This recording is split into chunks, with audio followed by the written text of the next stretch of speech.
Trump hier glücklich zu halten. Und natürlich für Keir Starmer sieht es eben auch nicht gut aus, denn er hatte ja den US-Botschafter selber ernannt, erst vor ungefähr einem Jahr. Und da hat er jetzt auch wirklich sehr viel Kritik bekommen. Ich glaube, sowohl für Trump als auch für Starmer wird es auf jeden Fall besser sein, wenn es dem nicht erlebt wird.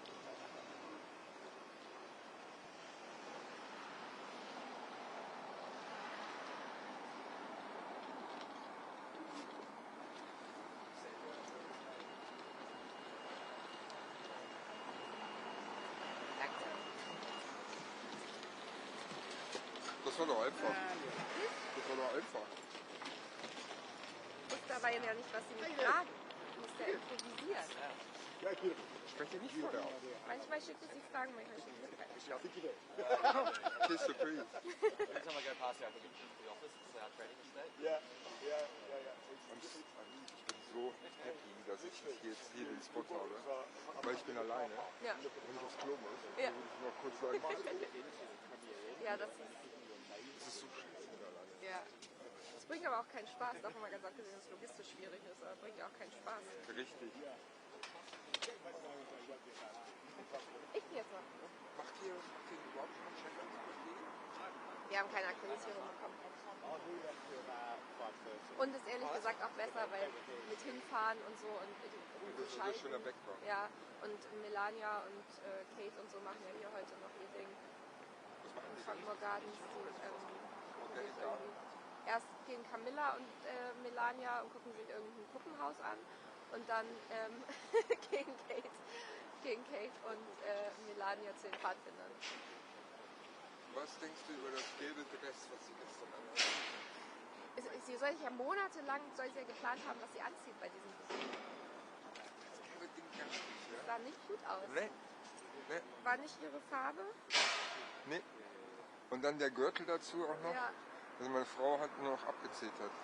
Das war nicht, aber ich fand auch Kates Kleid fand ich jetzt auch nicht super, ehrlich gesagt. Auch so, das war ja ihre Hautfarbe. Irgendwie so. Ja, Rot steht hier nicht. Was nicht, achso, war Na, Rot war das, was sie anhatte, als sie... Ja. Nee, Das hat sie aber, sie hatte sowas Hautfarbenes an, mit Glitzer und so, aber es war... Nee, das habe ich nicht. Ich habe jetzt ehrlich gesagt...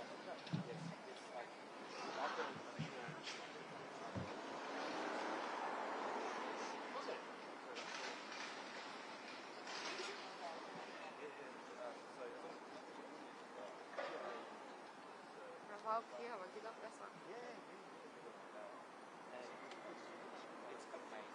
Beide nicht gerade vorteilhaft, obwohl Kate Aber sieht ein bisschen mehr klassischer aus. Man sieht, dass sie sich abgestimmt haben. Also wir haben farblich abgestimmt zumindest.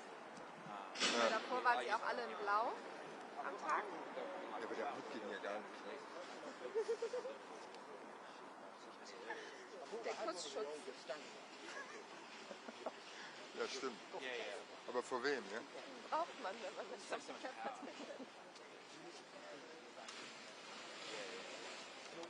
Willst du einen Kaffee oder so? Ich habe mir einen mitgebracht, aber danke. Und,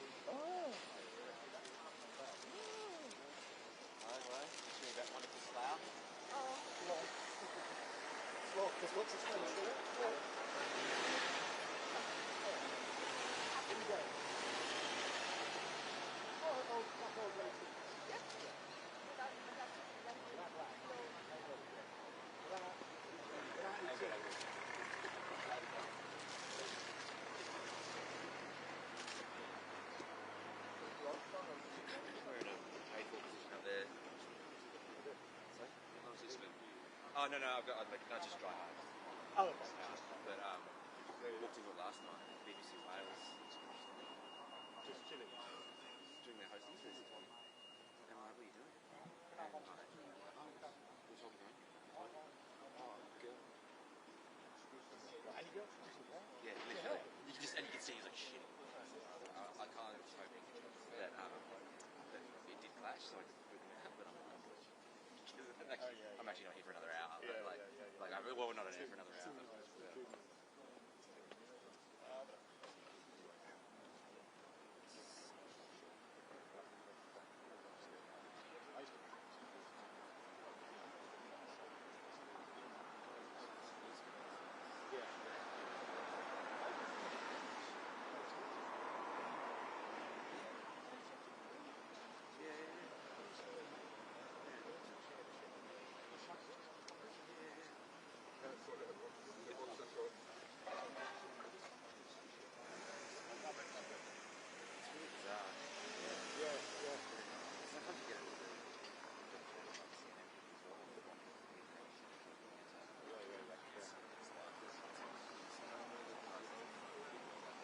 Yeah, grow up.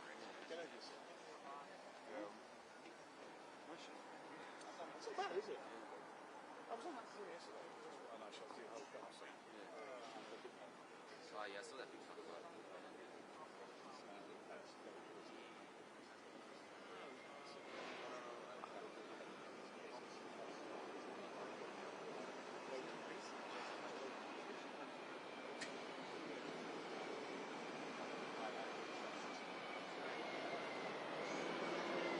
It's just like you're making it more unsafe, you're just a bit crowded.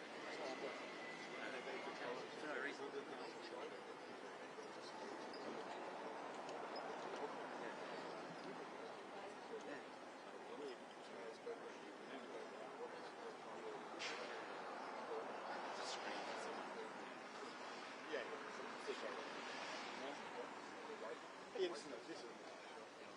I think you need a bit more power with the light. I've got a bit of the light.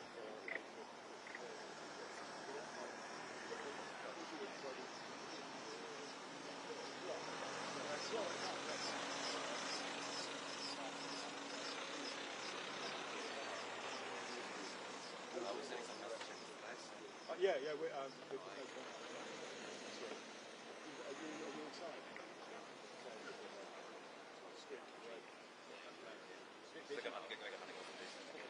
It's not a shot. Every week. Yeah.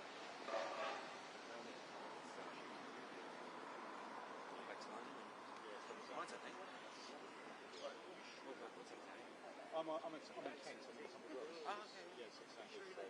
So I'm in quite a long way. Yeah. I'll probably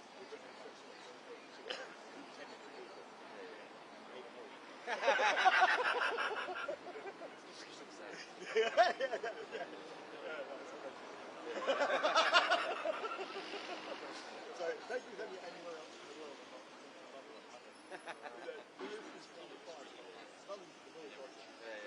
I love it. I hate the aggro factor driving. Driving is tough. Yeah. It makes you a better driver. I will say though, London drivers are the most courteous. Especially the ones with military seconds. You go to Paris, mate. Drive out Paris. That's Australia. Oh, no, that's Australia and psychopaths. Milano or Rome. Yeah. Anywhere in Italy. Or Brussels. Yeah. Actually, they're all shit. It's all of Belgium. They're all shit. Until the 80s. Okay. So as soon as you're 18, you did like 5 years. Yeah, that way. Really? I did that for you. Even the Belgians. Australians are good drivers, they're the most progressive. They won't let anyone go in, king of road rage. It's like their right to be on the road. No, if you're at a TNS, no one will ever let you.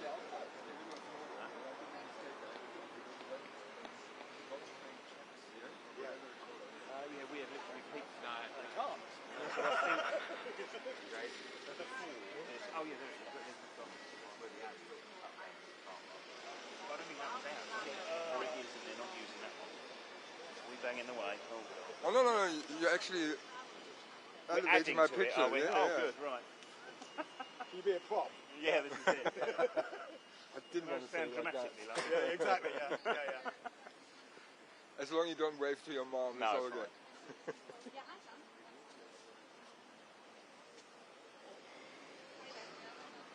You book tomorrow as well? Yeah. Don't know what's going on. Flying today. I know. There's no logic to it, is it? It's an invoice line, isn't it? But I mean, they're German. They don't freaking have a clue what they're doing all the time. Are you still alive? Obviously not. I need to step aside. Yeah. It is a case of careful what you say when the client's listening.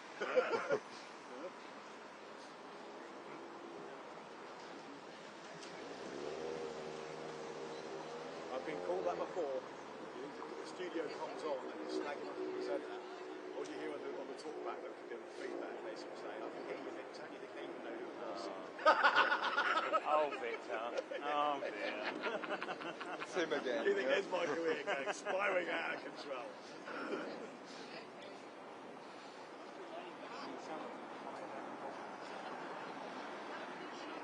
Oh yeah, that was always a big. Well, they like Airbnbs, I guess.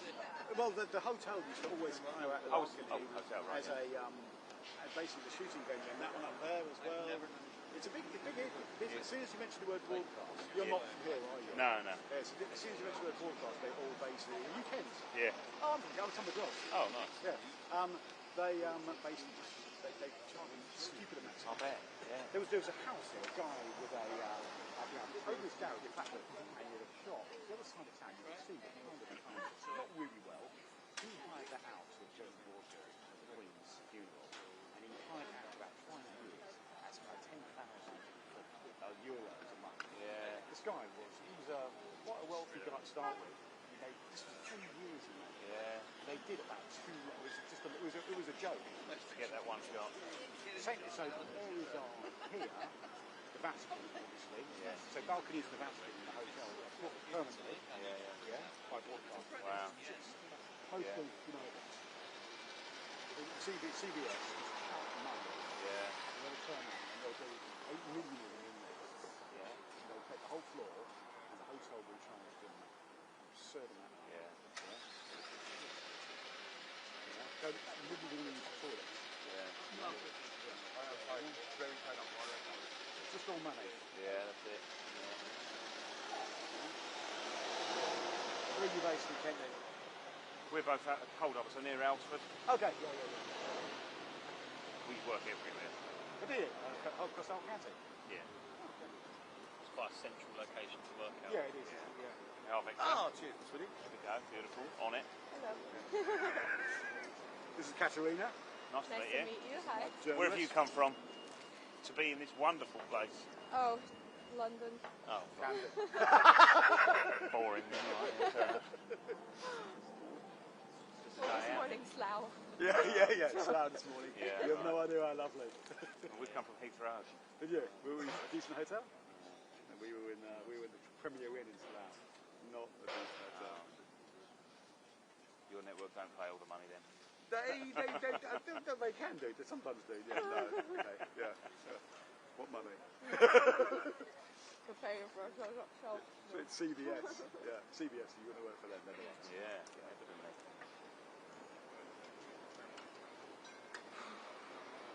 Fish and chips is getting open.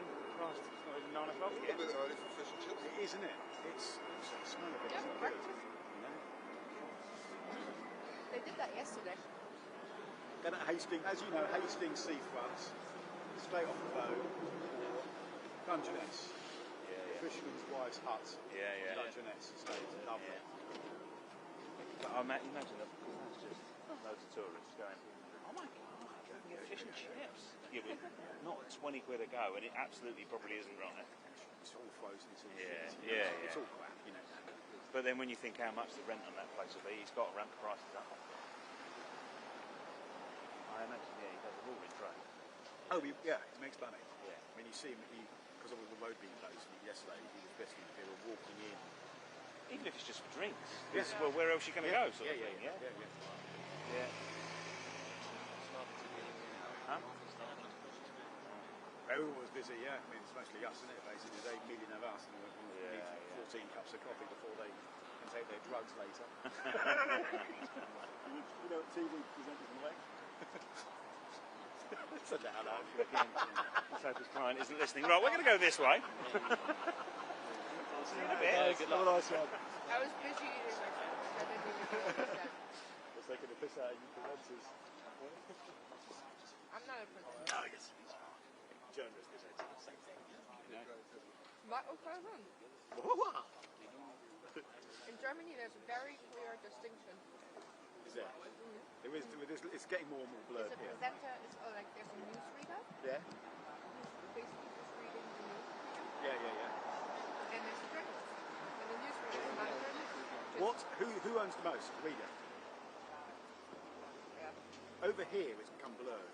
So journalists that are newsreaders are all journalists as well.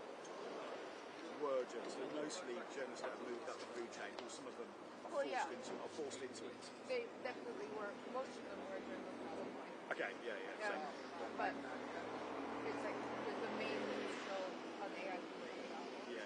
This is just like there's no interpretation of it. It's just reading the news. Yeah. And so they distinguish. Was it over here? They'll, as you know, there'll be a little bit of they'll have input, especially pre-show.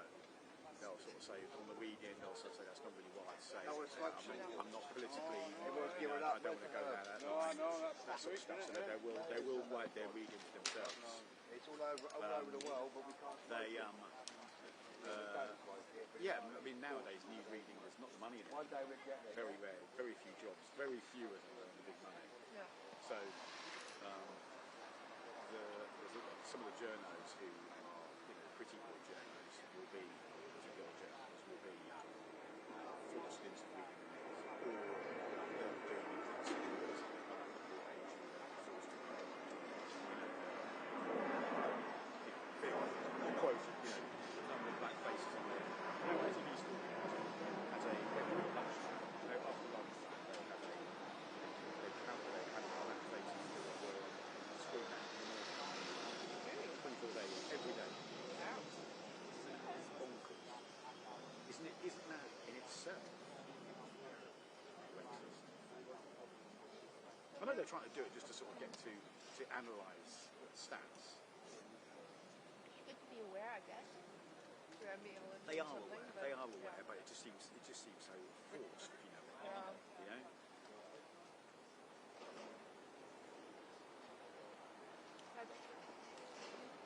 I mean, it's a difficult issue. Oh God, yeah. Oh yeah, really. It's like chicken egg. Yeah, of course it is. Yeah, it's massively difficult, and you've got years of institutionalisation.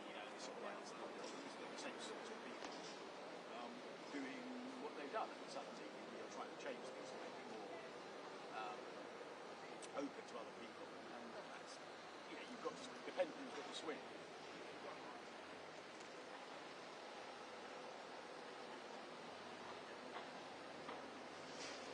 How big is that? Huh?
you're running. I'm not We're going with Chequers.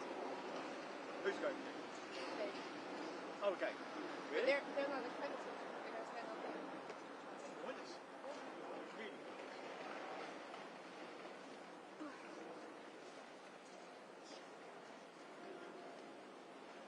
We're not going to do it. There you go.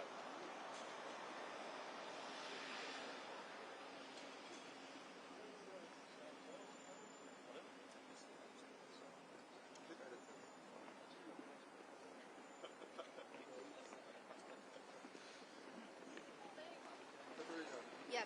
Are you a clip editor? What does that mean?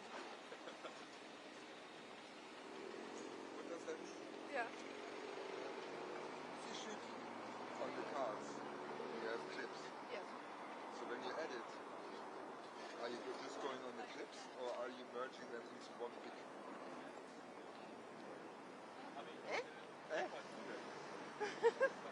When I'm editing, Are you editing? no, the video editor is editing for me. Oh, I forgot that you were editing. No, I'm not. we're just using an ITN. Oh, okay. I do edit for social media. That's something different.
Weird, isn't it? I said to my wife, you can't move some of the dogs around. You've got to. That's really sweet. Yeah, of course. They're all semi-gliders. Morning.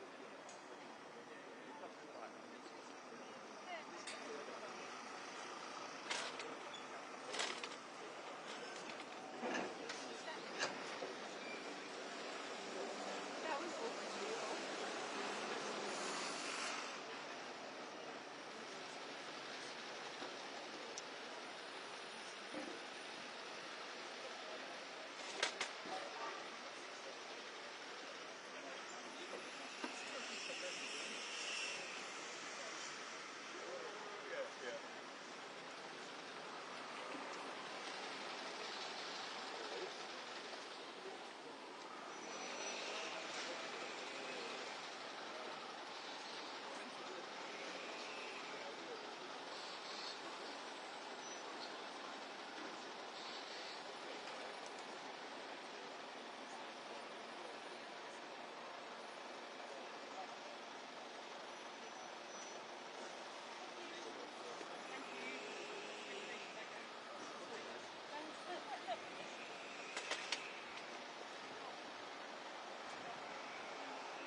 to Doug. Because otherwise he would not call me.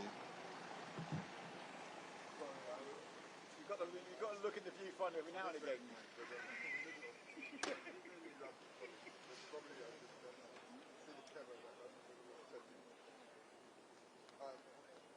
Thank you. Bye.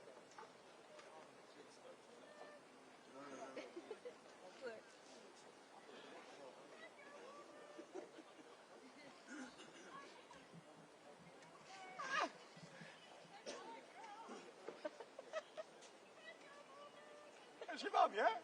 No, there was Susanna and Carmen. Oh, yes, I didn't see it. I didn't see that. There's a girl, yeah. There you go. Hallo. Na, und regnet's noch? Regnet's noch von der Decke? Oh, ach so. Echt? Wir sind hier bei der Statue.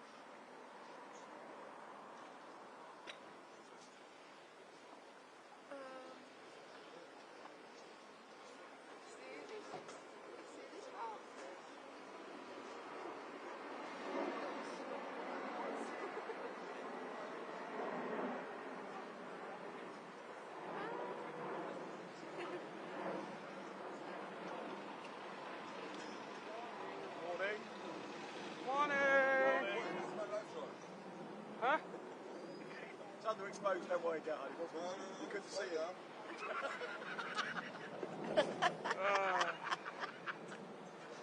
How are you? Oh, it's good. I should pay more attention.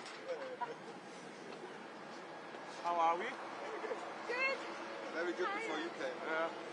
Sorry. It's characteristic of small minds. Sorry for being late. You missed nothing. Is it fixed? No, but I got a handyman to do it. So there was, I was waking up, walking to the kitchen, and there was water coming out from the ceiling. Yeah. Oh, nice. You're up. Who's upstairs? I don't know. But hopefully not an elderly lady who forgot her bathtub. Nah, probably. No, it's a family, so probably not. Oh, but they had bath time. At 6 o'clock in the morning. Yeah. But nice. the apartment is very old and has many cracks.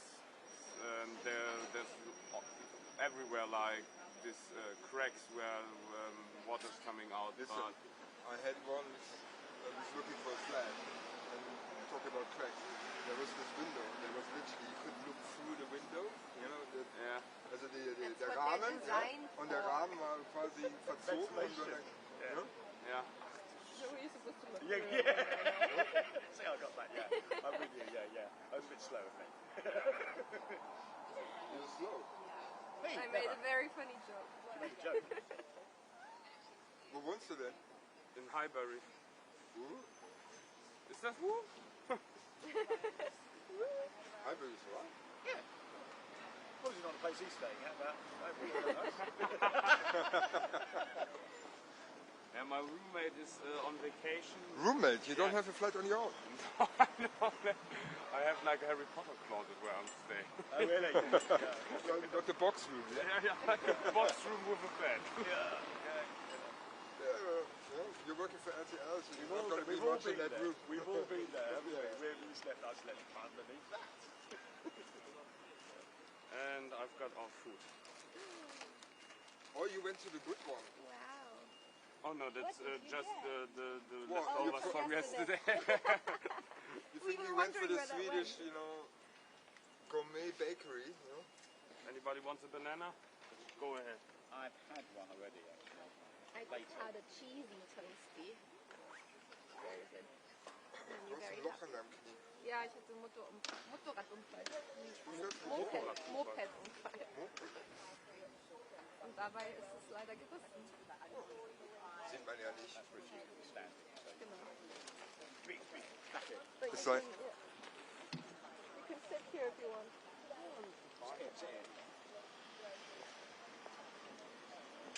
Jeremiah was his boyfriend. Are you okay? Brought the Rollstuhl today? Nee, ich habe echt Wochen.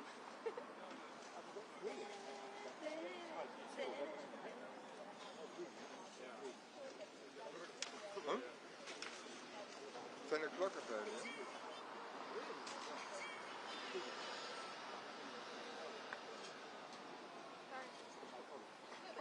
Really? And you never thought, you don't know who? I see it. It's such a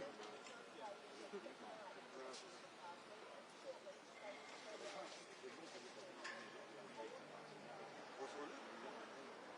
Wahrscheinlich im Bett. So, Deine Woche next ist time bestimmt. that's gonna be great. Nee, der war hier noch. Als ich gegangen bin, war er auch. Find out. Das ist einfach Nachtjournal. Bescheid. Excuse me? What's name? What's my name?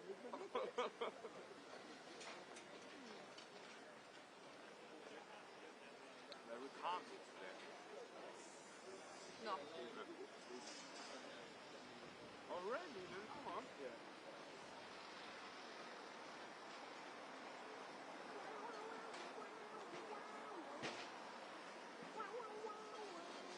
Blinded by the light. Hey, you stop your hard rock please. Should I stop my Hard rock. yeah.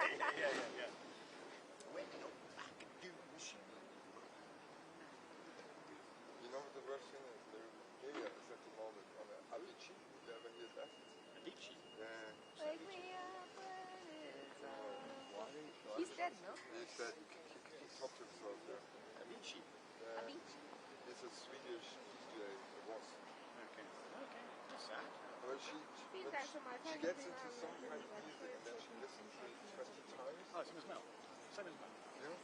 Yeah. I was listening to Zach Bryan. You know Zach Bryan? No. Do I have to? Not really. He's kind of a country, young rock country, but really young kids are really into it. Now, every time I walk in the fucking house, Zach Bryan is playing. Yeah, the same thing. You know, I get into our house if she's home. The whole time. I think I would win Zach Bryan to myself now. Yeah. Turn that shit down.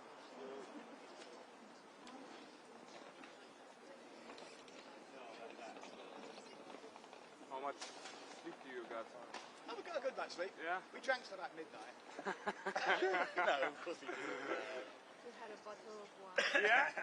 It was inevitable. I love you. We ordered a glass, and then the guy was like, you know, it's cheaper if we just order a bottle. Yeah, that's And we were what like, they "Oh, always we're say. not And then gonna drink just the your bottle." talk. And then, We went on You that drank which the way? bottle. But you deserved it. and then I Yeah, still yeah. I didn't was in the watch one, the what was sunlight it called? Liverpool Road.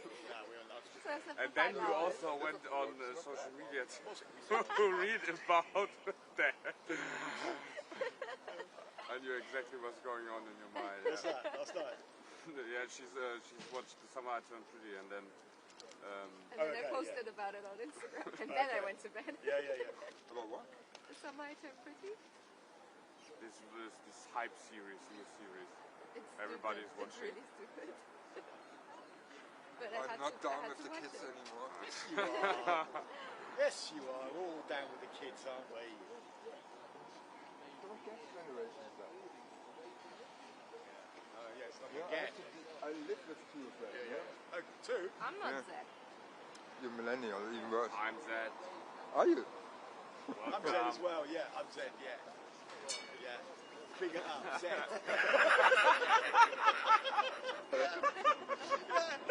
As my eldest daughter says to me, you're not a baby boomer, not quite. Not quite. Yeah. Almost. How did you survive 4 kids and a teenager? Alcohol. You get in, you shout at them, you have a bottle of wine, they're fine.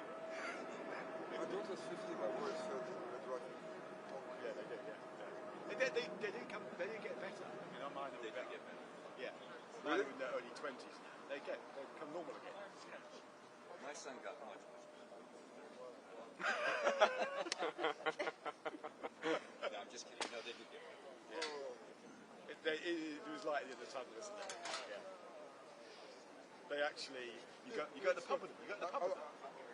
I drive here. My son plays. Where's your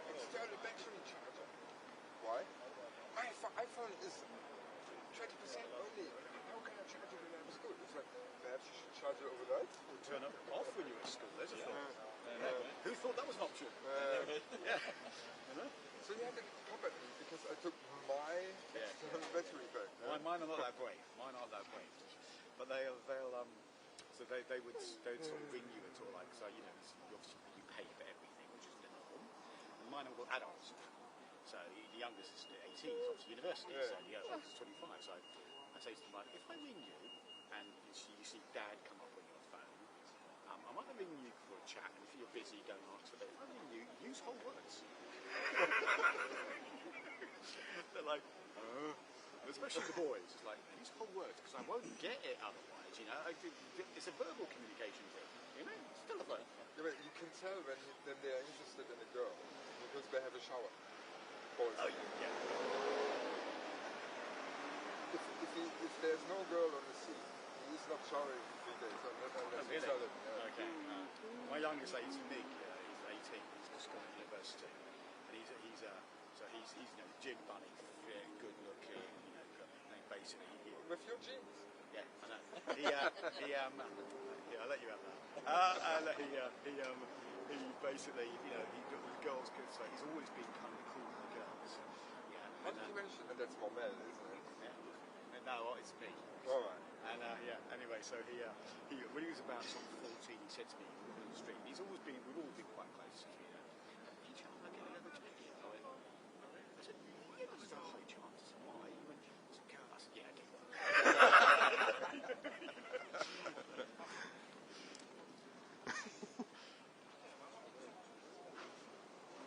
This is actually. What are you doing? Or is it CNN or? Next to the sky. Right, I think we should turn things on. What are they? CNN or? No, it's Bloomberg. Bloomberg. Fucking Bloomberg is the best shit. I am live, and this is the 16th. I went yesterday evening to the shop and got some sweets. I forgot them in my... The 35. Yeah, it's just a nice surprise, isn't it? The problem is when you don't record. Anybody want to this keep up goes. You could, but I don't know. One bit of it. You don't get this saved by eating sweets. This is just hard work. It's hard work, it's grinding. Grinding, careful. Yeah. Hard work and wine, yeah. Thank you. Normally if you shoot it, I would like that. Yummy. Oh.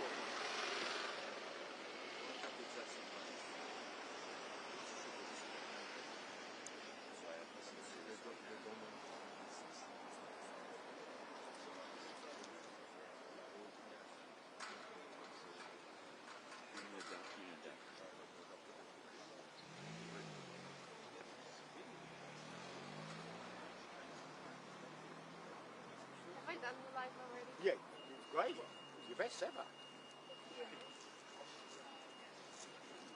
What did I say? You said Tramp and Steve. okay, now, okay, it's a bit wet. It was the best night ever. Doing the best. This is not so friend. The best work. No, all the work. All the best work. So special. So special. Terrific. So my trumpet session is working 8 years now. I'm quite good at it, I think.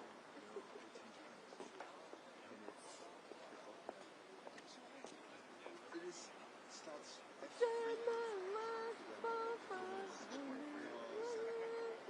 Seems like an angel. Seems like an angel. Basically, you know, it doesn't work as TV doesn't work out. Just Beyonce. I can dance too.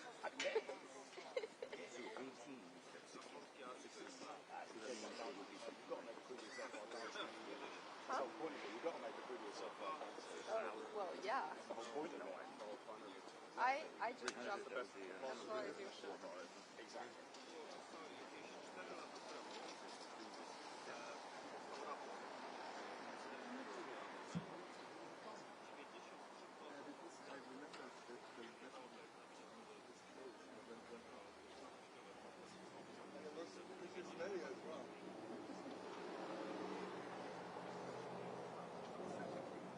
Are we live in South? Live Live in South 5000? Live in the future. The camera shaking, the light is breaking. cool. Hallo, hier ist That's good. That's quite good. This one's a favorite. Good. Danke.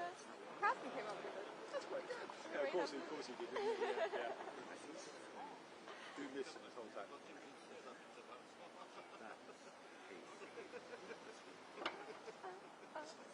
Doing it. But I didn't know that. Ich höre dich auch.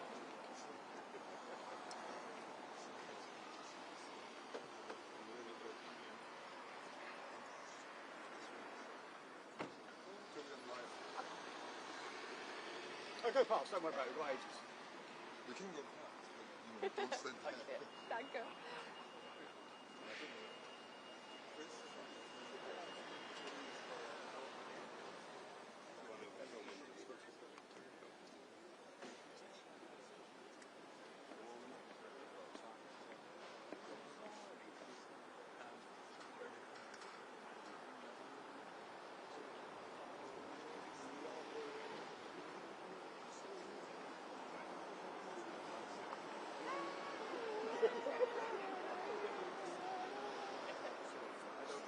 Which gift is that?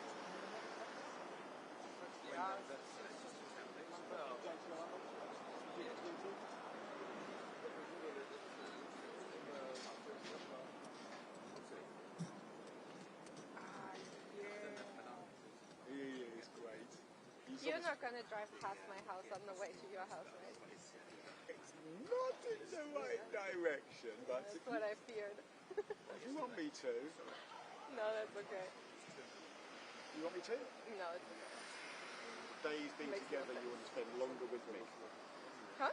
Days being together, you want to spend longer with me. Oh, of course, yes. Yeah. But I also want you to be happy. That was like, yeah, can you fuck off? I just cannot get enough. Yeah. No, it's true. I had fun. Yeah, I got that fun too. Yeah. It's lovely now. It's basically whether you keep a lookout for Marine One or coming back to pick up Melania afterwards. She needs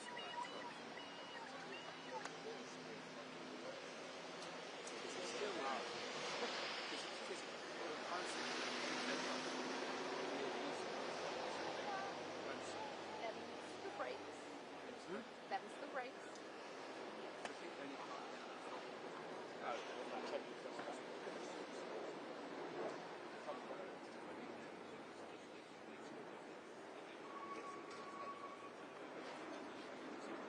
He doesn't like the coffee that's in the castle, so he had to go to Starbucks. The presidential one, the one road. And what's her name?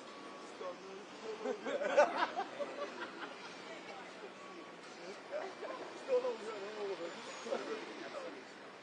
Yeah, they had to keep under the Big D. cloud. Cloud helps. You were here for the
change lanes, which takes me 20 seconds.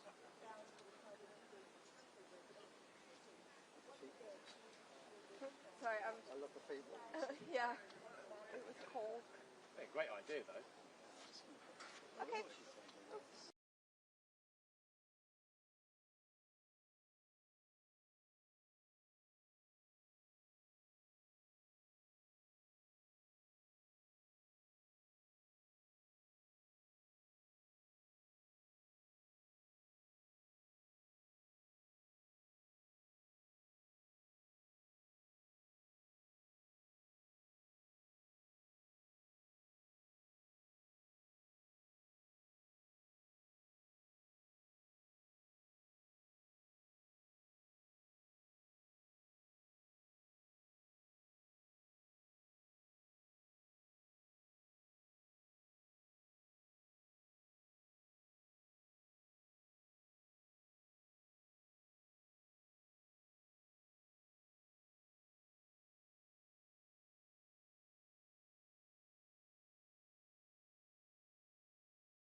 Ich glaube, das hat sich für Keir Starmer und für Großbritannien eigentlich schon ausgezahlt, als er ihn eingeladen hat. Und wenn wir gestern die Bilder gesehen haben, ich glaube, dann war Donald Trump sehr glücklich mit ihm, was ihm da geboten wurde. Also ich glaube, es ist ein gutes Omen und es ist natürlich für das Land und für Keir Starmer, den Premierminister, auch wahnsinnig wichtig, dass es hier gut läuft. Es gibt einige Deals, die wurden schon in den letzten Wochen und Monaten verhandelt, die sollen jetzt hier eigentlich unterschrieben werden. Es geht unter anderem um eins, da geht es um KI und Investitionen aus den USA hier im Land. Deswegen sind ja eben auch die CEOs der Silicon Valleys hier mit Trump hergereist. Und dann gibt es noch was anderes, da geht es um kleine Atomkraftwerke, die sollen eben auch mit Geldern aus den USA hier im Land gebaut werden. Beides soll heute unterschrieben werden und das lässt natürlich Keir Starmer sehr gut dastehen und er braucht es wirklich ziemlich dringend, denn alle sind gerade quasi gegen ihn. In den Umfragen steht er schlechter, das Volk ist unglücklich, seine eigene Partei ist unglücklich und durch diese Beziehung mit Donald Trump und hoffentlich dann eben auch ein bisschen Wirtschaftskraft, die dann aus den USA hierher kommt, könnte er natürlich dann am Ende vielleicht noch das Ruder rumreißen.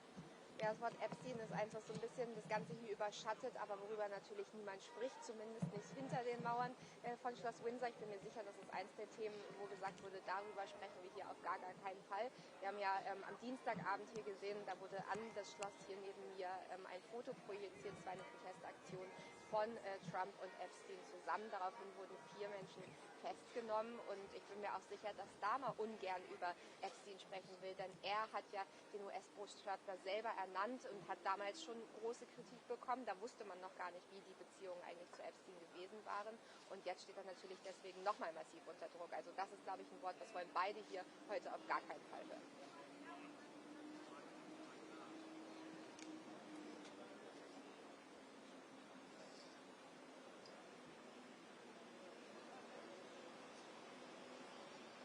Danke.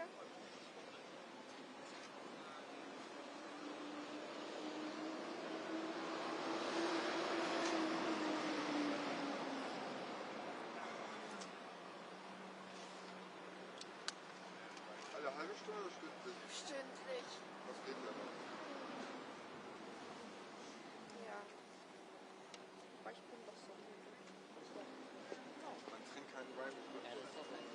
hat damit, glaube ich, relativ wenig zu tun tatsächlich. Ein bisschen. Red or white?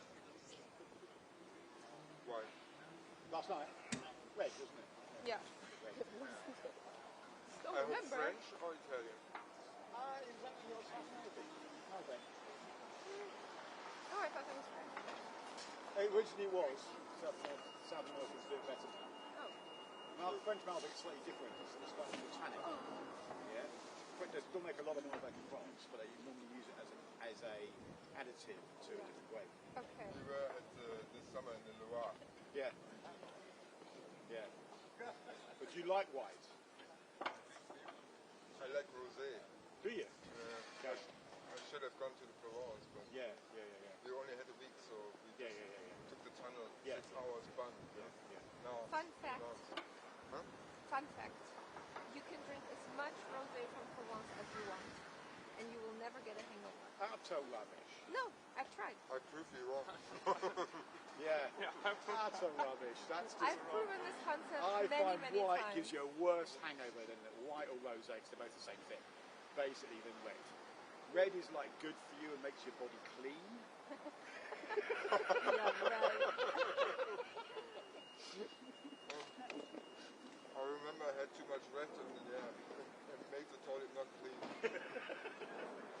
Whoa, Red is that's not actually good. red is the best. Red wine and Guinness are the two best alcoholic drinks to have. Yeah, Guinness because of the iron. Yeah, really? Guinness, yeah. Because Guinness isn't massively alcoholic, it's about 4.2.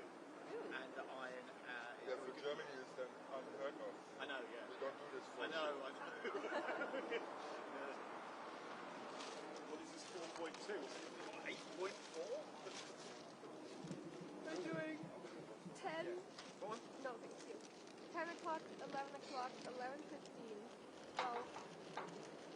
12 and 13. 11:15, yeah? Yeah. Well, 11 and then 11:15. Yeah. 3 hours.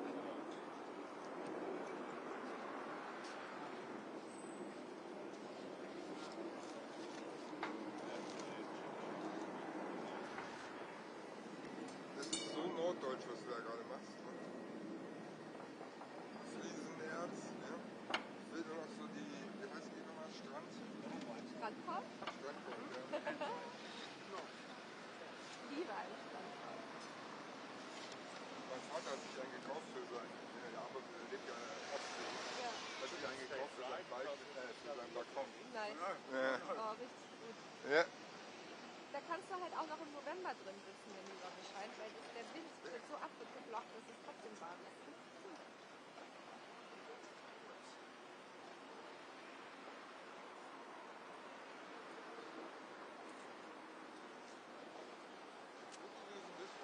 In case it rains, umbrella. You think of everything. That's why you bring this tripod, don't bring the fibre tech one. The low Flowtech. flow tech. You can't put that on it. Yeah, it's too expensive.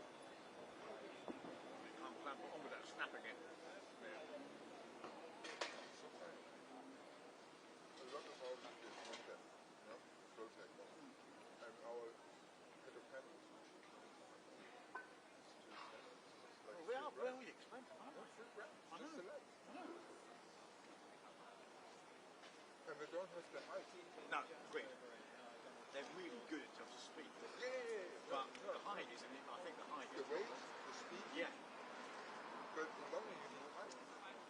The height is not great.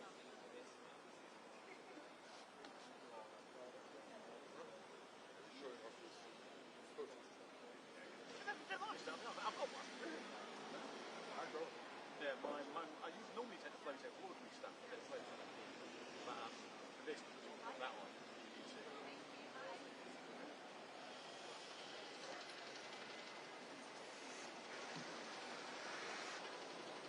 Done with that?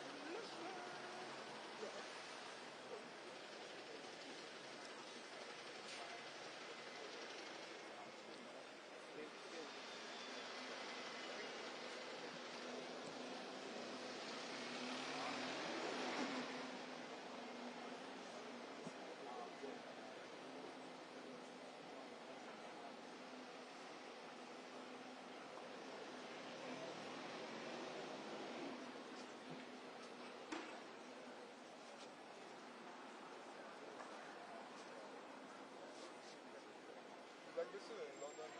Nur noch eine Woche, Mann. Wie lange bist du schon hier? 5, 6 Wochen? 6 Wochen, 1,5 Monate, ja. Bezahlt von OM? Ja, von der journalistischen Schule. Gut. Mega. Hast du mitbekommen mit ZDF Washington? Ja, crazy. Jetzt haben sie die eine Moderatorin unter Personenschutz gestellt, ne? Ehrlich? Die, wie heißt sie, die Türkin? Dunja? Ich bin, ja, Dunja. Oh, sorry. Sorry. Und jetzt, du willst auf dem Reuters-Feed sein. Nee, ich wollte nur den Gossip hören. Angeblich ist Dunja jetzt, Personenschutz. Okay. Und das komplette Studio ZDF sich jetzt im Keller verbalgen, weil die über die Schiss haben, dass da irgendwas passiert. Ich habe eine Bildzeitung bei Von euch wem? gelesen. Von Magerleuten? Ja. Oder was? Hast du nicht gelesen, dass der Reporter Shopping gekommen ist, weil er irgendwie die Trump-Regelung mit Nazi-Deutschland vergessen hat? Sowas. Oder irgendeiner von der... Ja, der hat doch auch irgendwas gesagt gegen Charlie Kirk und so, ne? Das war das. Das war die Something bad about Trump and now it's trouble. Ah, okay, dann habe ich es falsch, dann wurde es mir falsch zugetragen. Aber wie schlimm ist das? He should travel here to do this, do the lives, but now the government is like, yeah, Also keiner von Studio interfering with that. Washington And said when you like will jetzt ausweichen. travel out, Yeah. we cannot assure you that you go. Come back in. Yeah, Krass. well, that's the fear of them. Because And I mean, right now there's this whole thing going on that Trump wants to change that you can only get a journalism visa for 240 days. So they're also protesting. Fine. That, like the Where do you German want? broadcasters, I think. It's kind of like the FBA. They're also trying to No. do something like that. That's good. That's a free voice media. Go on.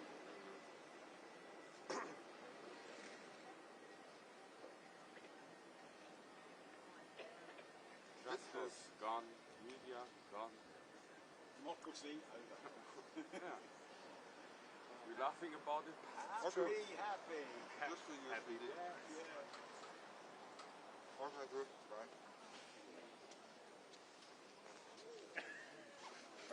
Wake me up in 41 minutes. Wake me up before I go.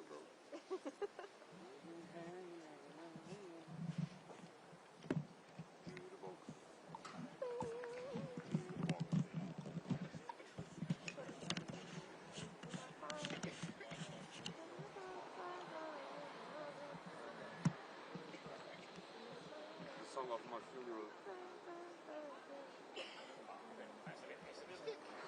Wake me up before you go? Find it quite funny, yeah? I think Spike Milligan knows Spike Milligan. I told you I was ill. My dad, what's the guy's name that sings Merry Christmas? Yeah, I know you mean it. He has a song that's like, I started a joke, and they started the whole world crying, or something. Yeah. And then the last lyrics are like, when I finally die, I started the whole world laughing or living or something. Yeah. And he wants that played at his funeral. My wife wants Avicii.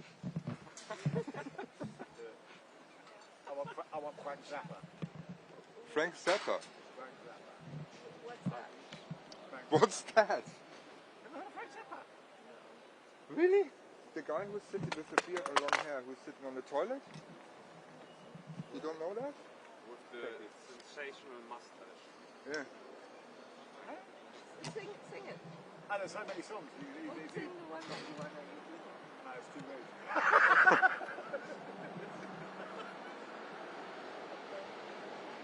No, I've never heard this.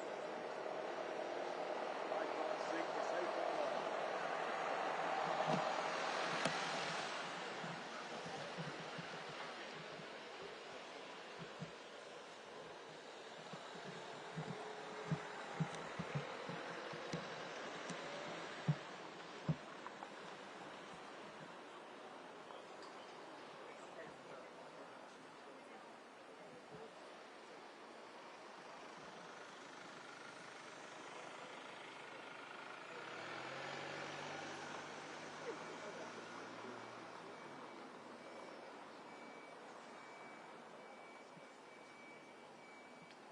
there's only one Bluetooth box missing and we are at Western.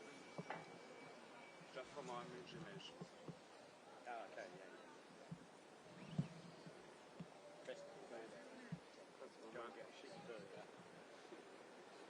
Water through the mud. Water under the mud, yeah.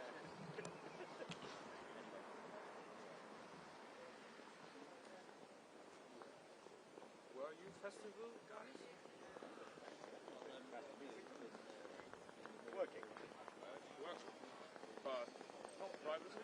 Yeah, they're working, doing a documentary in the car. Yeah. And I did a lot. Really? Yeah. Oh, you got it. And we went to the documentary and the last stop was Plastic. The first time I went there. And I saw... And the last time, yeah? Eh? And the last time. No, I've been there 3 times. Yeah. Oh. So we got there on Friday and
Peggy and Jeff didn't get on at all. Okay, Jeff kind of hothead. And so we went out for a cruise, of course, the whole crew. Jeff. RTL has been RTL and he's doing a slide by it. Yeah.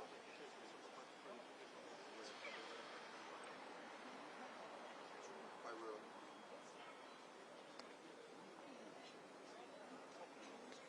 Octopus Cliff, yeah?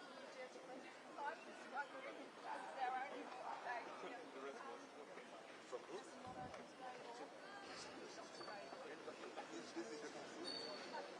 Oh my God, we went around the wrong way.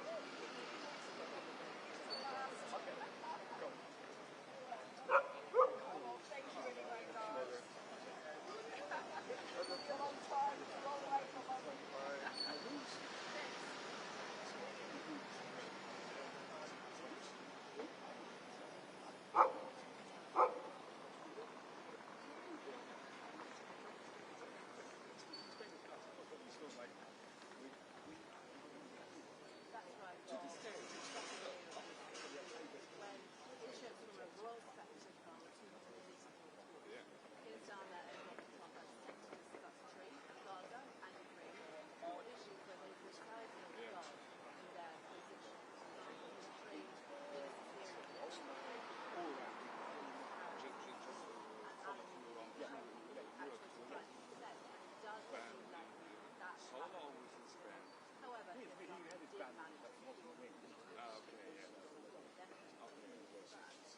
Now when it comes to Gaza, Starmer is recognised Palestine state.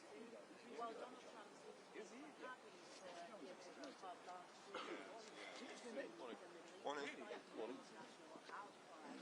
And finally, when it comes to Ukraine, Starmer has positioned himself as a bridge between Kyiv and Washington, but the attitude of words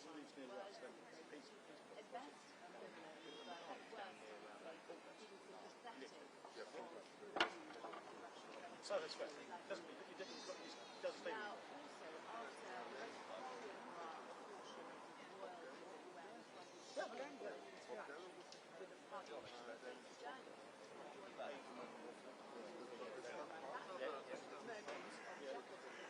Oh, really? uncomfortable questions, perhaps questions about would he be uncomfortable for UK Prime Minister Starmer to via his ambassador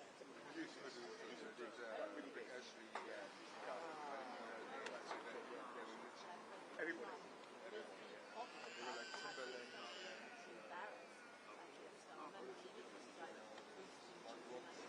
Ah, okay, I get it.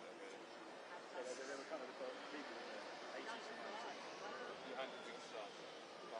They made that thing. Yeah.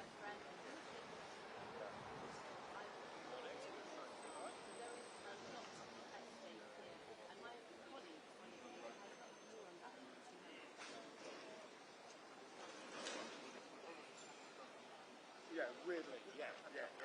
In a B12. Yeah. Yeah, of course it is, yeah. Will I buy it? They pick it up, right? Audi Waymo. Yeah. Yeah. Can't they? Yeah. So it's funny, it's got a place in Soho Square in London. Now when he does interviews, he doesn't do many anymore. He does in the hotel around the corner. And his PR guy, Stuart Bell, I've known for donkeys, he's really, really, really nice PR guy. He's a new one, they're young guy, but he's younger than Jeff, quite quiet. And he's really, really nice guy. Really sort of balanced, proper, clever guy, yeah?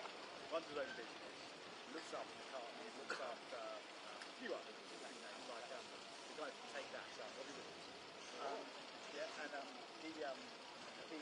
So he'll walk from Soho Square round the corner to Soho Hotel, where the and he's now McCarthy's sort of manager, was his drummer, kind of manager stroke, pitbull, yeah. Nice guy, but look after the kind of job as he stopped playing drums. His dad. He's retired. McCartney now doesn't have the place for it, so McCartney was walking Stuart from the house in Soho Square round the corner to the hotel. And it's interesting because Stuart will always be behind about 3 or 4 meters. Stuart's not capable physically, but you like to look at what people's faces when they walk past the car. And they realise a few seconds later who it was. Yeah? And he says, it's brilliant. And the house in Soho Square is amazing. It's a tall, skinny house. And each floor is one room. Yeah, quite a big room, yeah? It was basically a tall two-room house. They knocked it through. Each floor is a different room. And so it's the first is reception, and the second one is kind of office space. Carpet loud, and the bedrooms are large. He does music, but hard to listen. And it's a really nice. Yes, right. Yes, that's right. Yeah, she is. Yeah. No, Mary asked me. Music at Mary.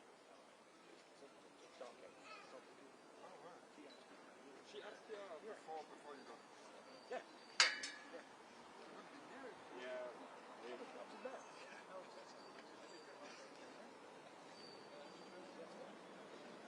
I didn't know what to say. I'm sure. And you.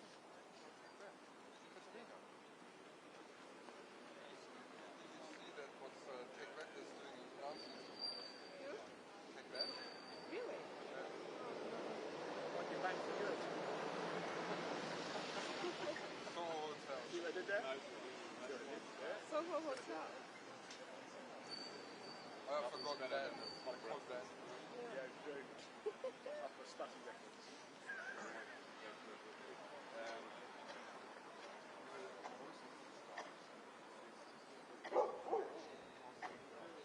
Yeah. Take that, wouldn't you? I just got over there as well.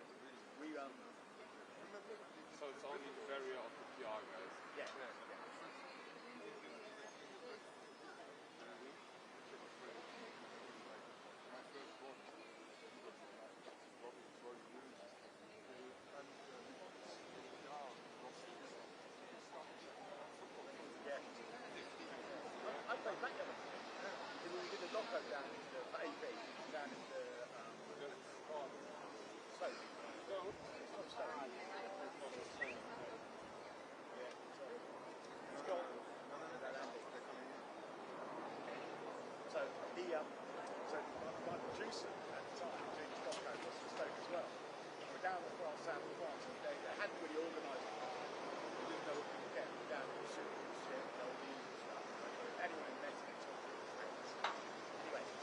that's very, very critical. But she knew it. It's only now it's a fucking mad box. Totally.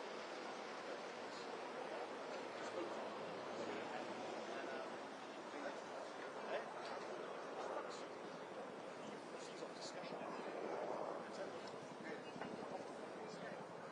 So she we're down there.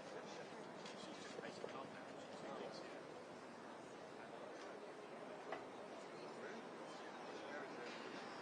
No, they lost it all. He lost it. He was, but he lost it all. No money. No money. Then most of it. And they came down to my house.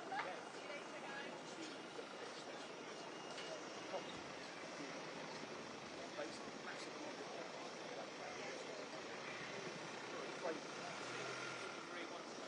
yeah.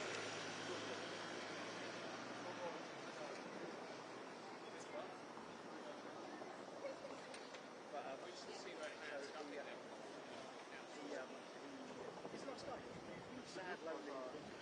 Sad.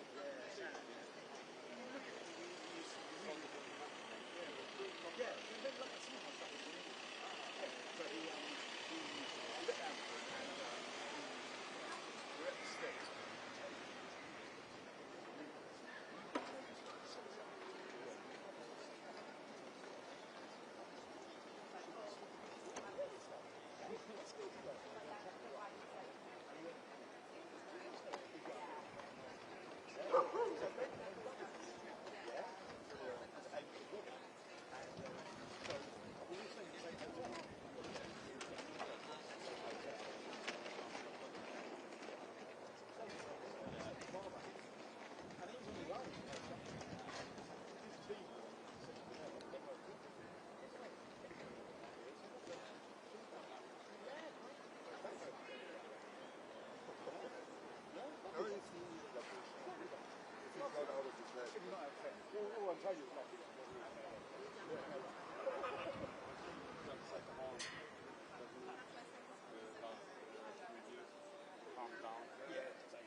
Then I made my way into the toilet. I was just...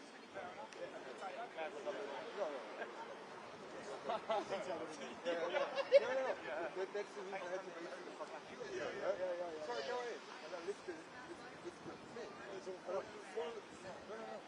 They put on the decal, the lid of the toilet, they put Vaseline that thick so it won't smoke.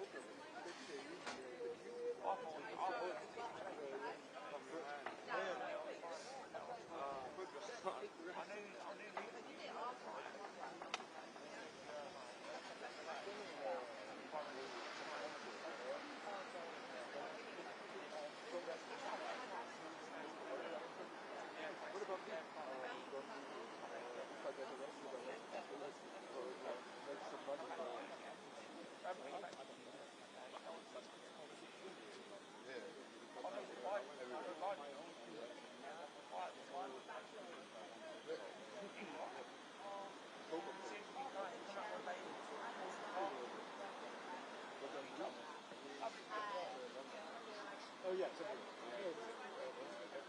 Some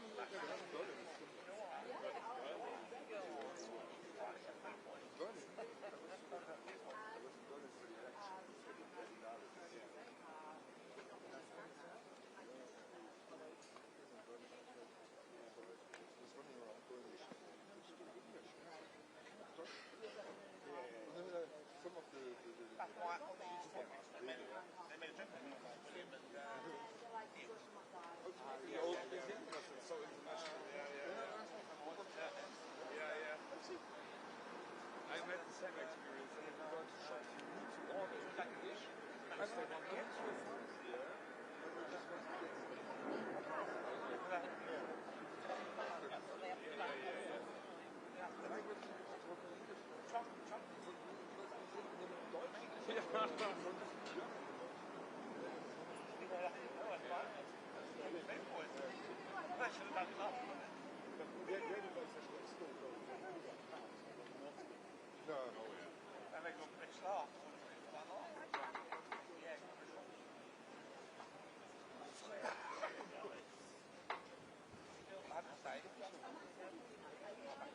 The last 3 days. Morning, boys. Morning.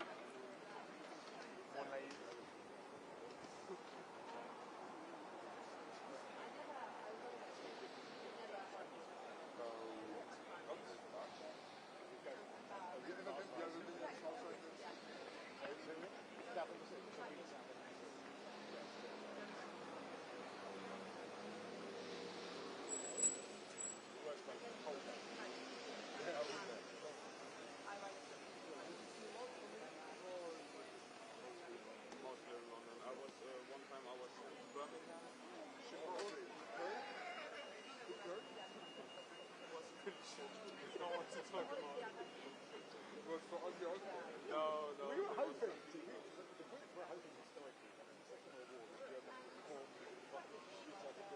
more. I know, but more. It's Coventry in this time. It's not Coventry. Yeah. I'm coming to over the industry.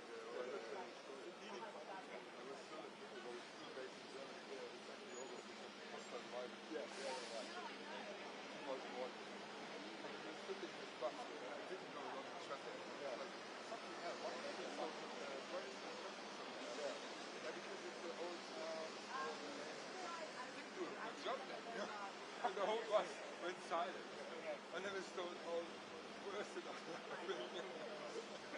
That's quite a good one. The first one I went really closer. Guy knows the story. Because the second guy, it's many years. Driving up somewhere. You're like corporate.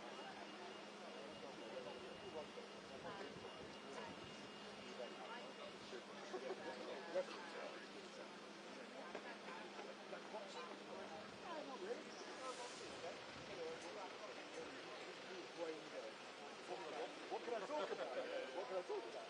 He goes, the war?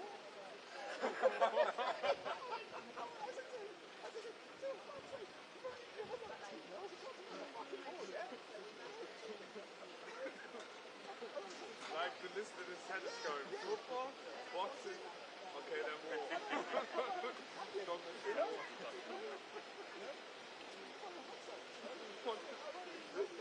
That's such a mad thing to do.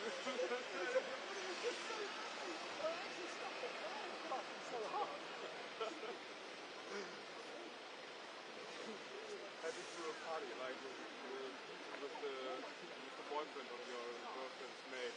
What can I talk about? No. Rugby? No. You into war?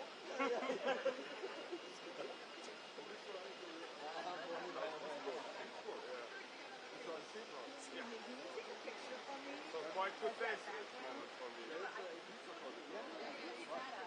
Oh, okay. My handwriting is not that good as before, but I would like to. Would you like I like this background right there. Yeah. Yeah, so that was like when I was go this way so you can get rid of the rail? Oh, sure. actually running on Facebook. Trust me, they can't take photographs. This is gonna be unbelievable. Shithole, but not. Yeah. Yeah. They love it, yeah. Actually, it's nice. There's some nice parts. Yeah, okay. Not bad. Yeah. Thank you so much. Thank you. Very. Oh, it's beautiful. I love it. I love the American flags. Yeah, really beautiful. Thank you. This is a couple more. Yeah, this is very memorable for me. Thank you. Cheers, no worries.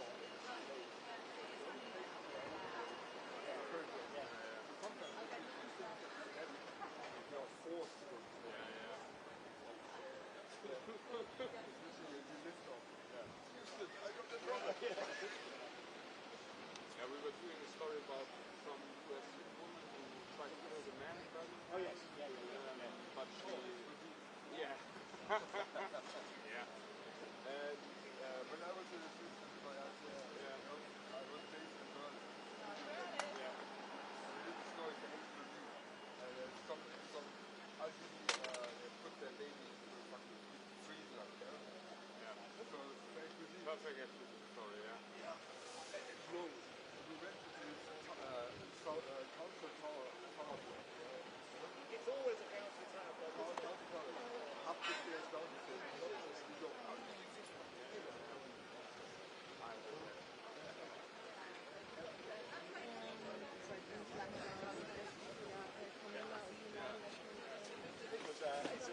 I was on, so we've had our years ago.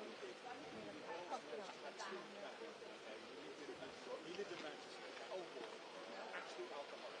And so I brought my niece with me, she was work experience at school. She said, lovely. So it's nice to hear the normal thing. And anyway, so we went to Manchester. This guy, and it's really short. And Is he flying to Chequers? Hey? Yes, Flying to Chequers? yeah. Marine One just passed. Yeah. 20 minutes, 15 minutes ago while you were having a followed by 2 Chinook.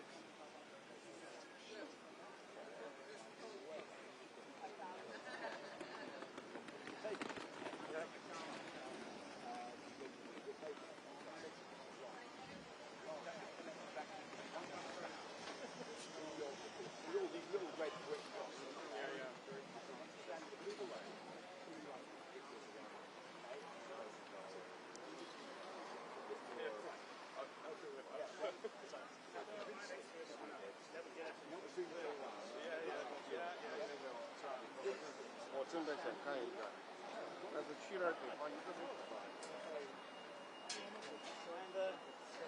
Anyway, so I did this guy in his street with my niece looking at me going, what's going on here? Has he not got a job? I did a Zoom track of my son. It's basically all like Zoom. So it looks amazing. The house is quite narrow. Yeah, so really effective. Anyway, so I was then you realise it's what you've done to us, is like standing with his pants in the street. So you have to go to the pub, like to this, like walk to the pub, go to some money and left. You know, so that's the trick. And you think, what? Are you at both moments? Is this what you do? I went, yeah, kind of. What did she do? Local wig? Yeah. Was the man to stand in the street with his underpants?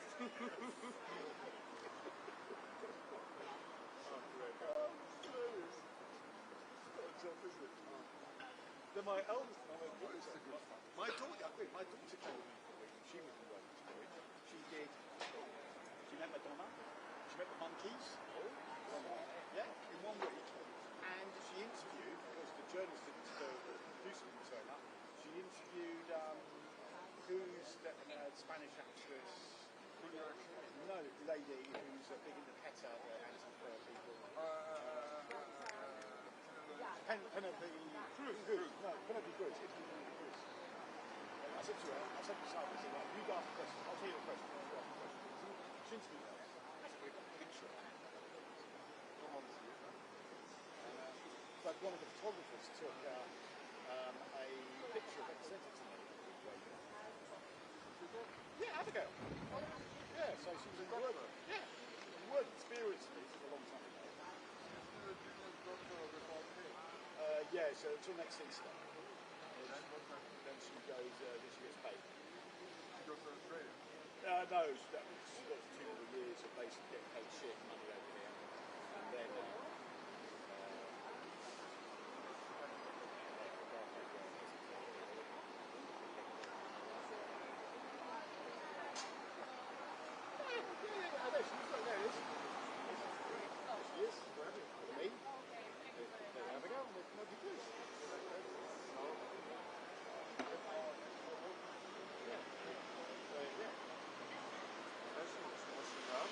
yeah, very. Really. But I was standing to sing right in front of me. And Penelope Cruz kind of looked at me and said, Thank you. you know? I will go back in a second. It was just like, it was really well done. Hello, how you doing? Good, thank you. Sorry, I wanted to ask, are you in the pool or something? Who's in the pool? I'm seeing a... I just saw a shot. Go. Yeah. Are you in the pool? Hi. Okay, they were putting your pictures, okay. Are you gonna put... No, for my channel they were putting your pictures on my channel right now. That's what I thought I was for the woman. Are you gonna post? Yeah, right? No, because they want me... Good. Giving you. Yeah, the thing is that they want me to photograph the sky, a part of your show. But I was thinking, if you're gonna do it, I have a hit exactly at 10 that is when he's gonna leave, so I'm gonna have to. I will do it if I have time. Yeah, I know. They were putting your live during my hits next to us. That's right. Yeah, that's right. No. Lucia, nice to meet you. No, probably. We are always in the same places. We're stalking each other. No, really, like, if I need to be rushing, I didn't know if you were just pointing here or you were going at the sky. You see the helicopter. If you really want to get the helicopters, you have to go to the long walk. The long walk, the other side. Down this street, straight until you hit a fence. Sorry, I don't know this area. You will. I told you, it's my first time here. Oh, you will spend so many days. You will spend many days here over your time. By the way, Yeah, sorry. He's little dozens of them. Really? It's not that bad, is it? to get there. It's beautiful. Well, I mean, I'm not monarchy, so I don't really care a lot about this.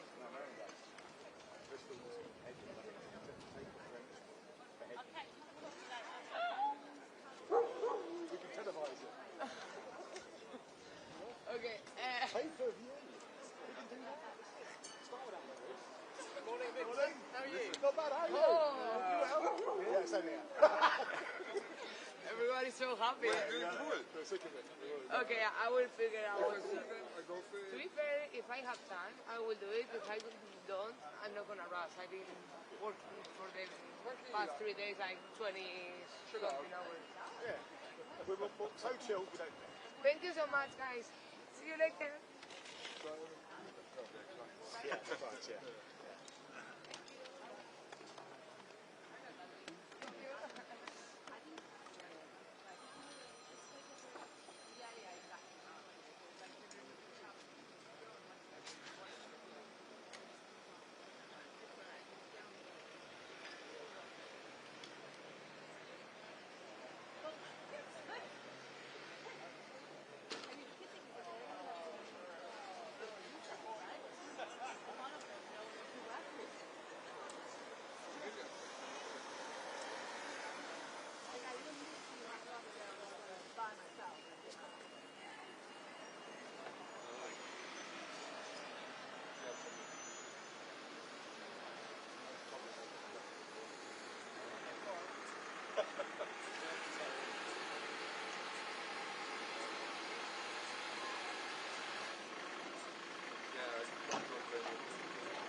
Sorry.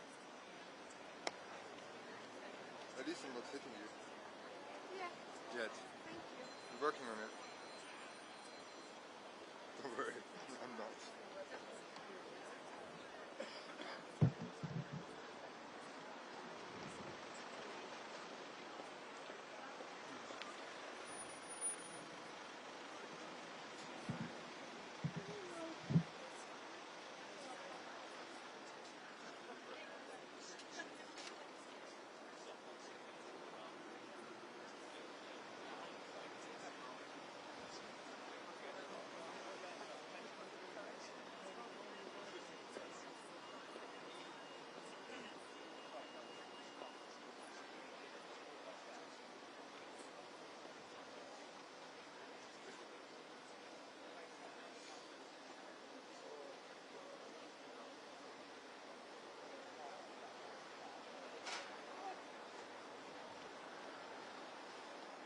I saw that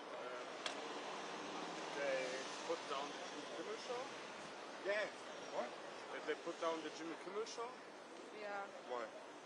because he made some comments about the Charlie Kirk thingy. He said he was MAGA, and then they said Maga or Gaga? MAGA. Maga. He said that he was like, oh, they're really trying to make this look like he wasn't one of them, and that's all he said, and that's why they canceled him.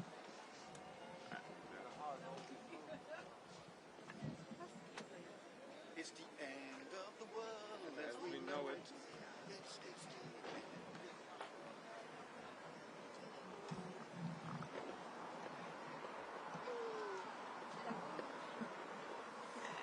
So müde.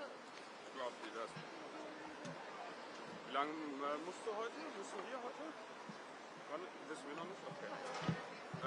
Gibt es eine Übernahme? Schiffswechsel?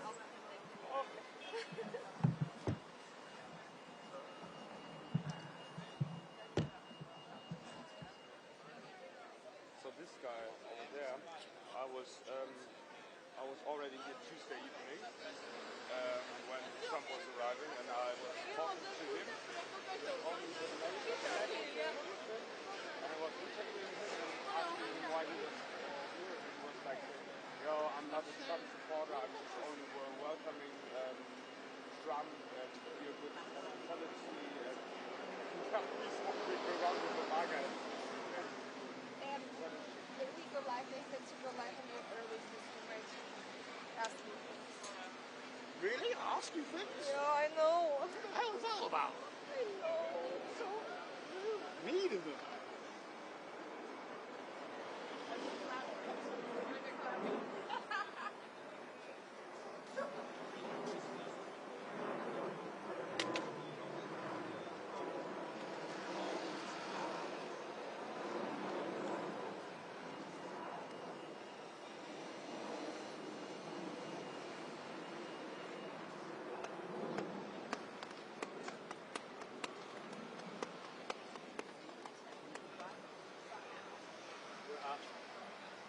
Is that quick enough? Good job.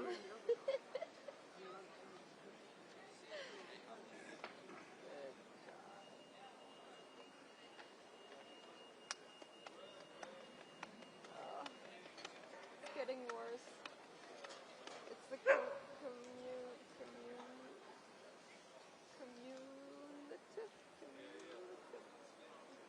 You know, it adds on. Oh, okay, yeah. What's it called? Hang on. Kumuliert. Oh, someone's gone on our channel. That's why. Yeah, we're on 3. Oh yeah, look, there's a wall. No. Live view glitch.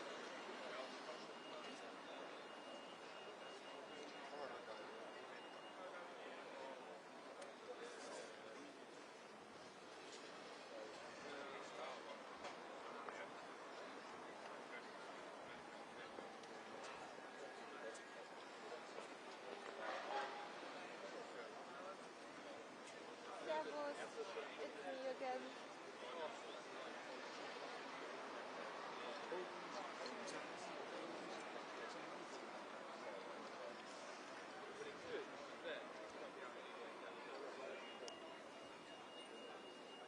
Hallo, kann euch hören.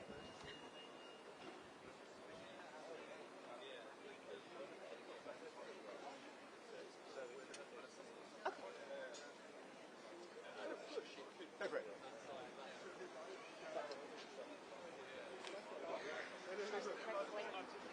When I sit down, my thing just opens. How used to advertise?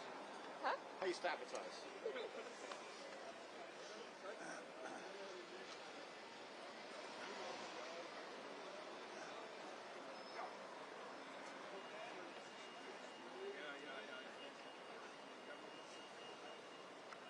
We're on at 58.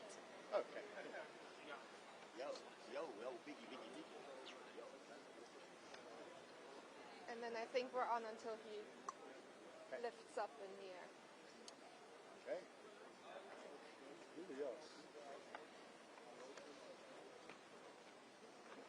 Change batteries in very quickly.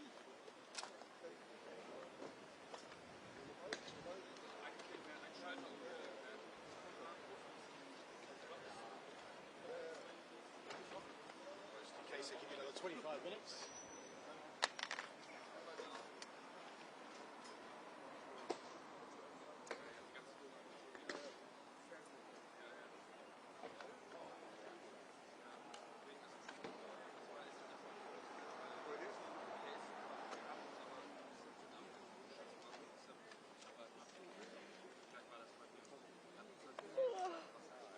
Oh, bloody hell. Stay with us, don't go towards the light. Why not? It's too hard.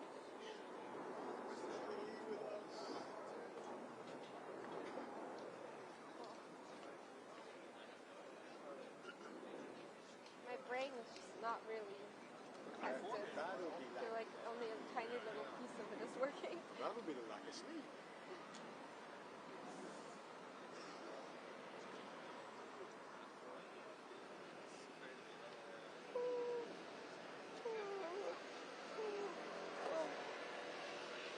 God.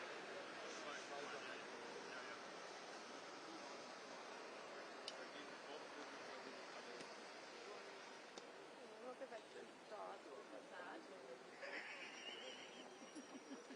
Hallo. Okay.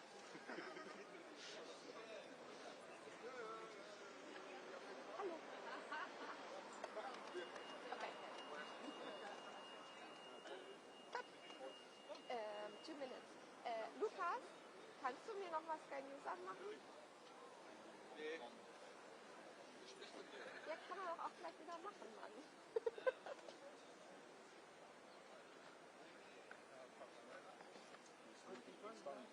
Soll ich ein bisschen englischen Effekt machen? Sure. Vielleicht dann, wenn ich nicht mehr weiß, was ich sagen soll. Ich gebe dir ein Zeichen.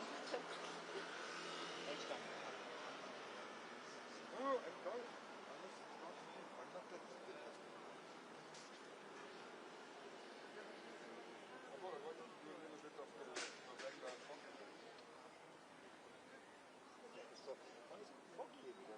We are, we don't know.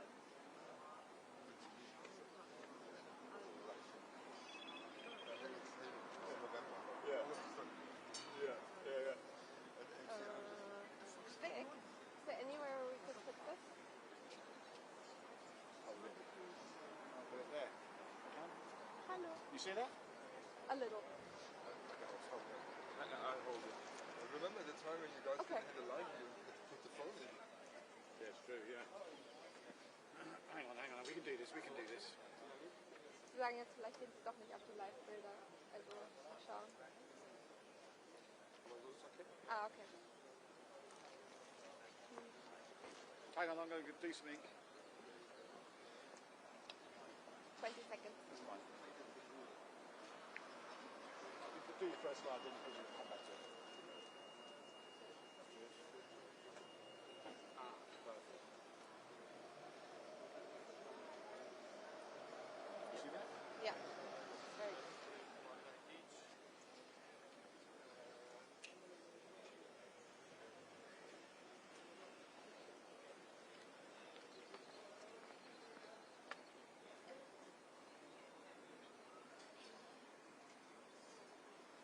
Hold it, Nick.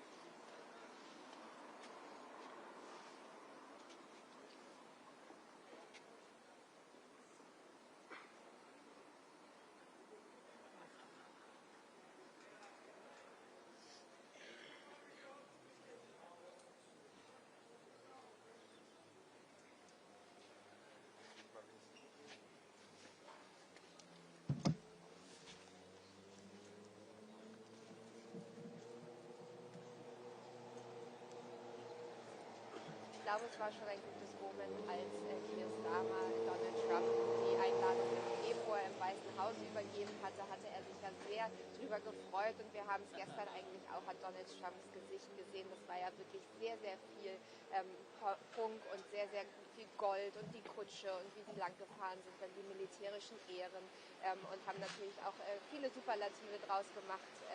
Die längste Prozession, die es jemals gegeben hat hinter den Schlossmauern. Und auch die längste Ehrengarde, an der er vorbeigegangen ist. Ich glaube, das hat ihm gut gefallen. Das hat er auch selber in seiner Rede dann abends beim Staatsbankett nochmal gesagt, dass er glaubt, das ist das letzte Mal, dass es passiert ist, so hofft, dass es das letzte Mal ist, dass es sowas gegeben hat, dass er also der Einzige ist, dem eben diese Ehre eines zweiten Staatsbesuches jemals zuteil wird. Das wird natürlich dann die Geschichte in der Zukunft irgendwann zeigen, aber ich glaube schon, dass man ihn damit ordentlich beeindrucken konnte und jetzt bleibt es eben nur noch zu hoffen, dass er auch eine gute Nacht hatte. Er und Melania haben ja im Schloss Windsor übernachtet und zwar in einer der Suiten und zwar der Suite, in der Kate und William ihre Hochzeitsnacht verbracht haben. Also wir haben da richtig groß aufgefahren natürlich und wir hoffen, dass das Bett bequem war, dass nichts gedrückt hat und er deswegen jetzt bereit ist für den Tag und die Gespräche mit der Polizei und Keir Starmer.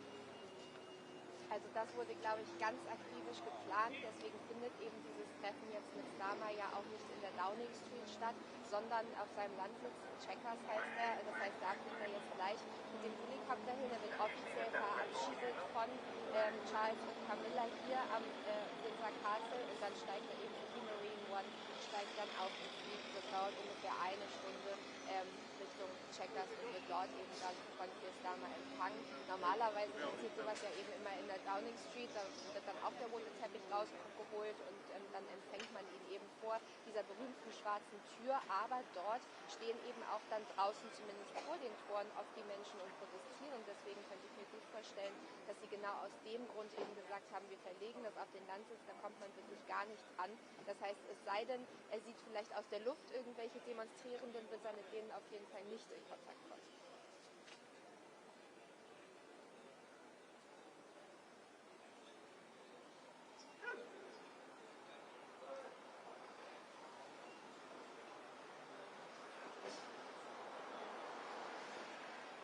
Es ist wahnsinnig wichtig für Keir Starmer, dass es hier gut läuft und da gibt es verschiedene Gründe für. Natürlich will er weiterhin an dem Handelsabkommen mit den USA ein bisschen weiter verhandeln. Er möchte gerne, dass die Zölle gesenkt werden, zum Beispiel für schottischen Whisky, aber auch Lachs. Das ist zum Beispiel eine der Sachen, die er eben auch heute wohl besprechen möchte, nochmal mit Donald Trump. Das ist ihm natürlich wichtig. Dann geht es aber auch nochmal um Europa. Europa, denn Keir Starmer hat ja natürlich diese Rolle eingenommen als Vermittler zwischen der EU und den USA. Da geht es dann um Unterstützung für die Ukraine, aber auch wenn es um Gaza geht. Und da braucht Europa ja die Unterstützung von den USA und speziell von Donald Trump. Das heißt, Keir Starmer hat sich eben da in diese Rolle begeben, dafür zu sorgen, dass man eben Donald Trump bei Laune hält, damit das alles so funktioniert. Und das bringt mich dann eben auch schon zum dritten Punkt, denn das ist für Keir Starmer wahnsinnig wichtig und für sein politisches Überleben, denn der steht im Moment hier in den Umfragen wahnsinnig schlecht da. Also die rechte Partei von Nigel Farage liegt weit vor der Labour-Partei. Es gibt Kritik aus dem Volk, es gibt aber auch Kritik aus den eigenen Rängen von der Labour-Partei. Es gibt sogar eigene Abgeordnete von Keir Starmer, die sagen, vielleicht ist er schon nach den Lokalwahlen im Mai dann tatsächlich nicht mehr Premierminister.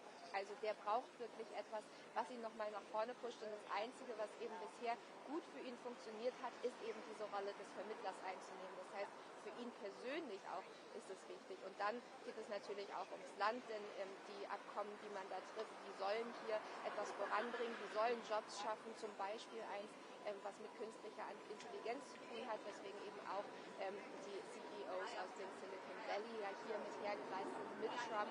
Da soll es Investitionen in Milliardenhöhe geben hier ins Land und Gleiches gilt eben auch für ein weiteres Abkommen. Da sollen kleine Atomkraftwerke hier in Großbritannien gebaut werden mit amerikanischem Geld und das soll wiederum eben auch für Jobs sorgen, aber auch dafür, dass es einfach hier generell im Land wieder ein bisschen besser läuft.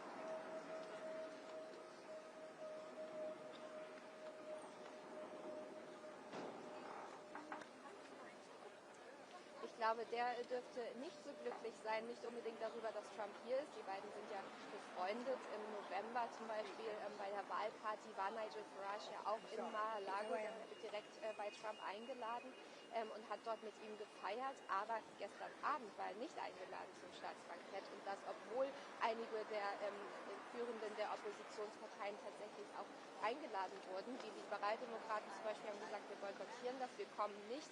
Von den Konservativen waren sie natürlich da und Reform wurde gar nicht erst gefragt. Vielleicht, weil sie eben auch so nah verbandelt sind mit Donald Trump, weil Nigel Farage ein enges Verhältnis mit ihm hat, aber vielleicht auch einfach, weil man dem Ganzen nicht noch mehr Kraft geben wollte, jetzt von Keir Starmers Seite aus. Also da dürfte er auf jeden Fall nicht besonders glücklich drüber gewesen sein.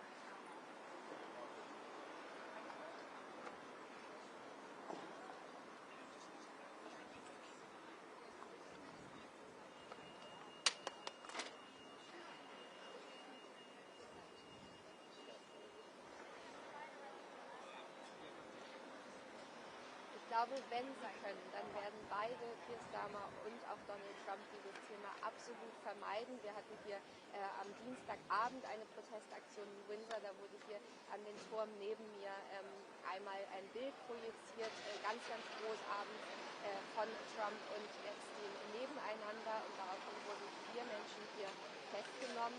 Daran hat es auch einige Kritik gegeben tatsächlich, aber einfach zeigt das natürlich, dass man dafür sorgen will, dass möglichst das Wort Epstein hier nicht erwähnt wird und besonders eben nicht in Trumps Dasein. Und dann muss man ja auch noch dazu sagen, dass es auch für Keir Starmer nicht besonders gut ist, denn er selber hatte sich dafür eingesetzt, dass Lord Mandelson eben der US-Botschafter wird und das, obwohl es damals schon große Kritik gegeben hat aus anderen Gründen. Da wusste man noch gar nicht, wie eng tatsächlich auch seine Verbindung zu Epstein gewesen war. Und deswegen hat es dann auch einige Tage gedauert, nachdem Keir Starmer ihn dann gefeuert hat, bis er sich dazu auch geäußert hat und eben gesagt hat, ja, hätte ich damals gewusst, was ich jetzt weiß, dann hätte ich das niemals getan. Aber es war natürlich sehr schädigend für Keir Starmer. Deswegen bin ich mir sicher, dass beide diesen Namen hier heute nirgends hören wollen. Aber wir wissen natürlich nicht, was die Reporter am Ende bei der Pressekonferenz für Fragen stellen.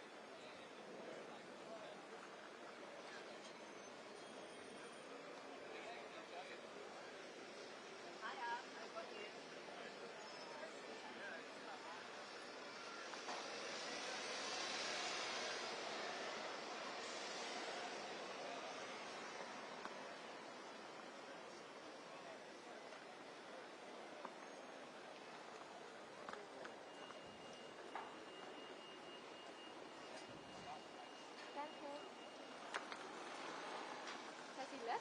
No. Maybe it took too long for them. I'll just set this up so we've got it.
I don't know how we can do that because I don't want to certain packet volumes that are like maybe have to keep going or something? Reiharten und dann eben auch die Sitzigkeit. Und danach Yeah. But he's gone. Und Urin macht das auch fertig. Also das kommt beides mittlerweile. Maybe Rob should run the packet, you know what I mean?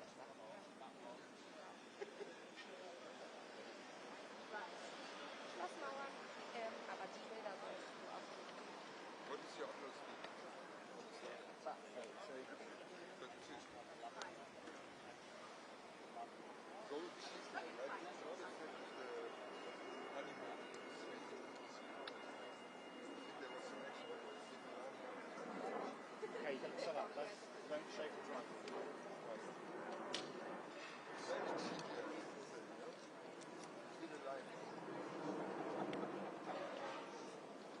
Yeah, I thought it was funny. I bet the studio loves that. Are we going up soon again for that? 11.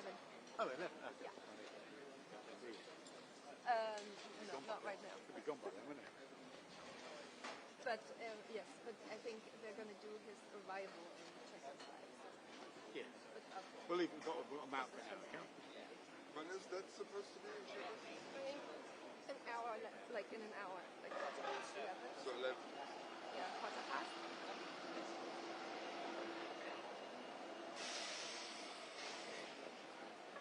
So he's probably lifting off in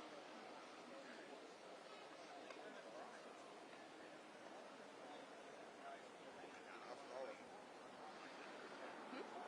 Going to Chequers doesn't take, it's perhaps 15 to half an hour flight. Oh, really? Not that far. Oops, I just said it's an hour. An hour helicopter. Because he was supposed to leave here at 10 and then get there at 11. So he's still not So, but he's not yet. Maybe that's why. Maybe they knew he was going to be late. He's always late at night.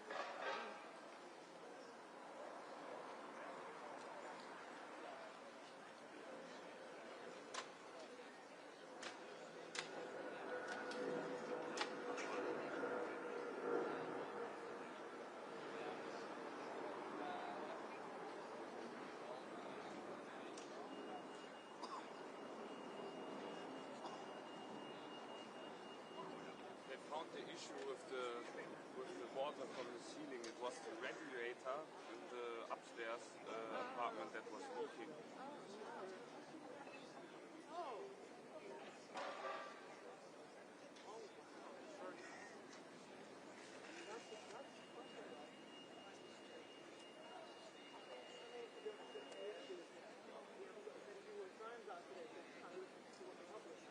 But at least then they have to pay for it. Es ist so ein komisches Konzept, die scheren sich die ganzen Kosten vom Haus immer. Okay. Whatever.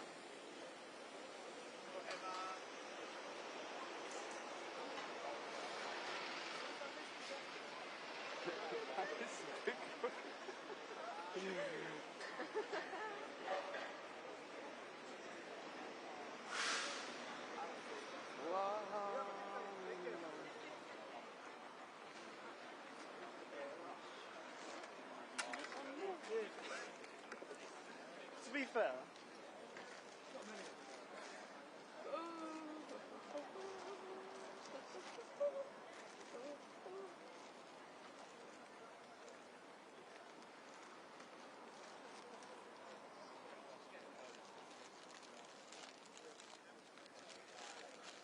So I also got yesterday from the shop 4 Polish sausages because I have cravings. Does anybody want one? Yes, please. Are those the little ones? Yeah. Two.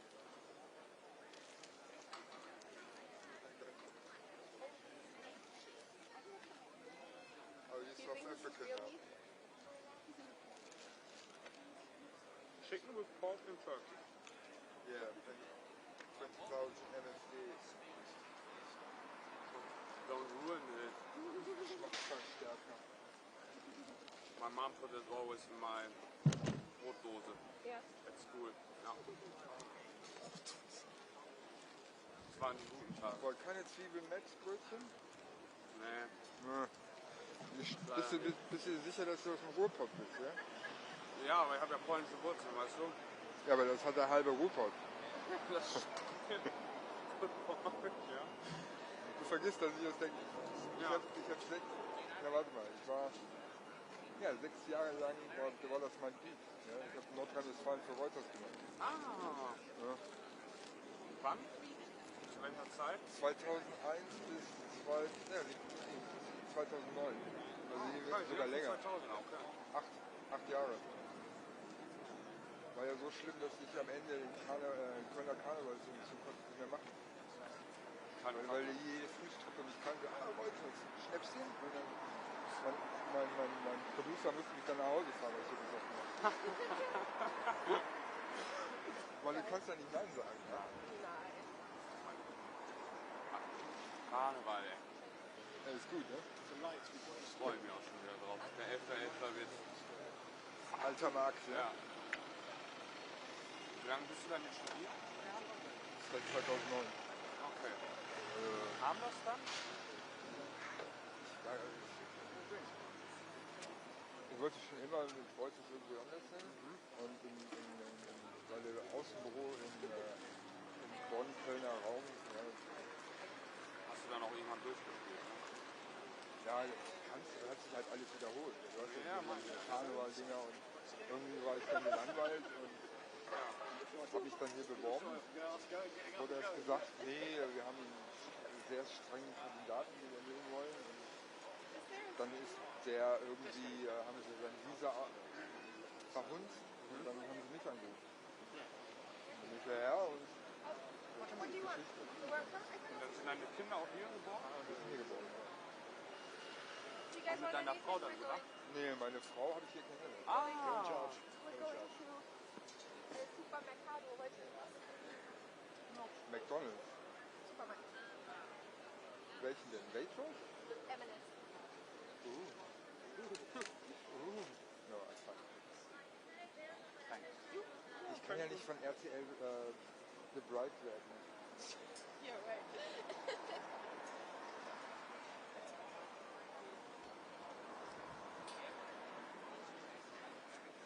Nee, 2009. Das sind dann jetzt auch schon 16 Jahre, ne? Ja. Britischen Pass auf. Ach echt? Sobald Brexit passiert war, habe ich gedacht, nee. Da fing die schon an mit Permanent Residency und Ja. Und wie ist der Prozess, da sich einen britischen Pass zu holen? du musst einen Kurs machen, du musst ihn offiziell beantragen, ganz viel Papierarbeit, Paperwork, dann musst du eine Menge Geld bezahlen, 1500 Pfund alles. Zu der Zeit konntest du das ja noch machen. Die Deutschen waren dann so, weil die ja immer noch in der EU waren, haben die gesagt, ja, du darfst nach deutschem Recht die Nationalität von einem anderen EU-Staat annehmen. Ja? Wenn du es jetzt machen willst, musst du erstmal die Erlaubnis von Botschaft holen. Wie kriegt man die? Und die kriegst du schon. Im Brexit sind die da okay. Ja, da musst du halt so einen Test machen, einen Sprachtest machen. Dann Aber den kriegt man hin mit seinem School English, ne? Ja. Ich würde mal sagen, wenn du einigermaßen fließend reden kannst. Ja. Und dann irgendwann kriegst du dann so eine Zeremonie, wo du dann musst du schwören auf die Flagge und ich musste schwören zur Königin. My allegiance, ja. My allegiance to the Queen, okay. Ja. Dann singst du noch schön God Save the Queen at the time. Ne? Und dann kriegst du so ein Dokument und dann kannst du einen Pass beantragen. Geil. Ich will auch unbedingt hier wieder zurück. Ich muss sagen, ich habe schon immer eine große Faszination für das Land gehabt. Scheiße teuer hier, Mann. Ja, habe ich auch schon gehört. Speziell in London auch, ne? In London, wenn du nur eine Zimmerwohnung haben willst, also One Bedroom, was eine Zwei-Zimmerwohnung eigentlich ist, diese Bad, Ja. 1500 Minimum. Ja. So ist es. Ja?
Also he saw the 7th of October as well, yeah. Because I still had, I saw I still had 10 days left. I'd taken 4 for Christmas, so I had still 6. With these 2 I still started 4, so I'm safe. There's no email today.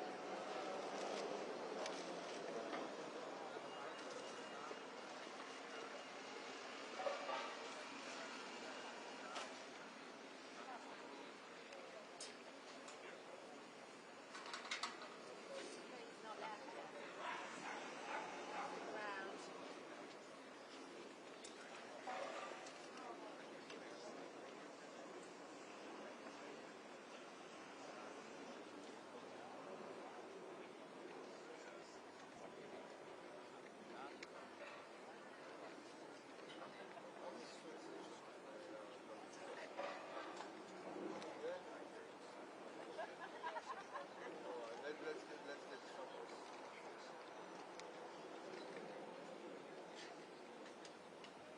I think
we should. She's going to the helicopter. Okay, I'm going to my camera. Alright. Bye-bye.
That's harsh.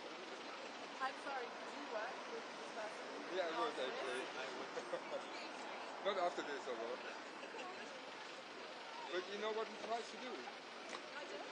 Even make you look even better. I know it's not.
raus, ja.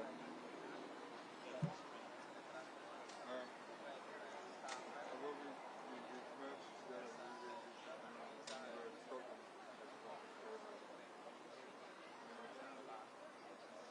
He was playing and I was...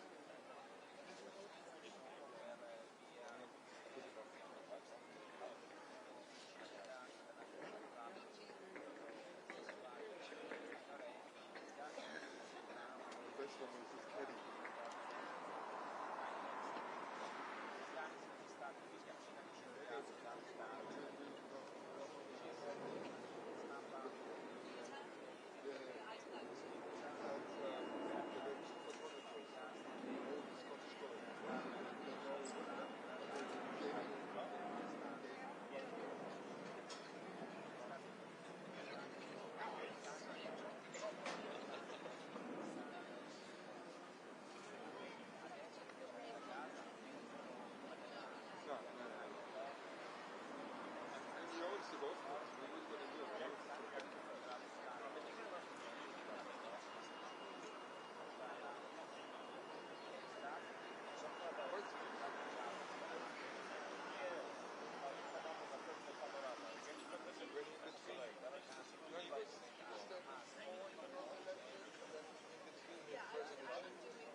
Lucasade.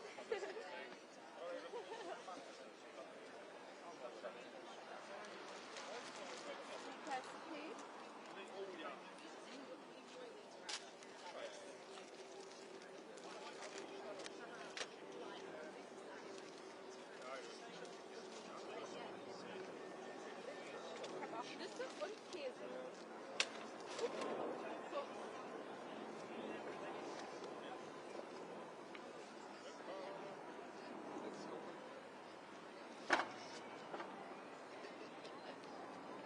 Apparently a helicopter is going off. Taking off? He just left Windsor and is driving towards Marine One. So. Normalerweise ist da ein kleines Ding, wo man das einsetzt.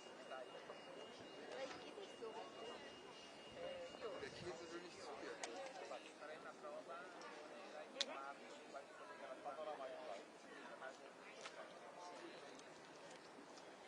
Du hast den Victor gelassen.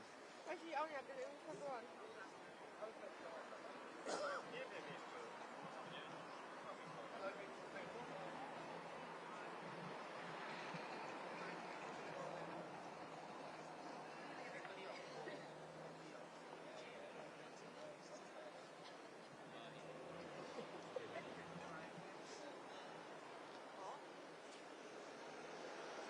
I can't say that. I was about to say the message that was sent to me. Was it regarding the suite? The what? The honeymoon suite.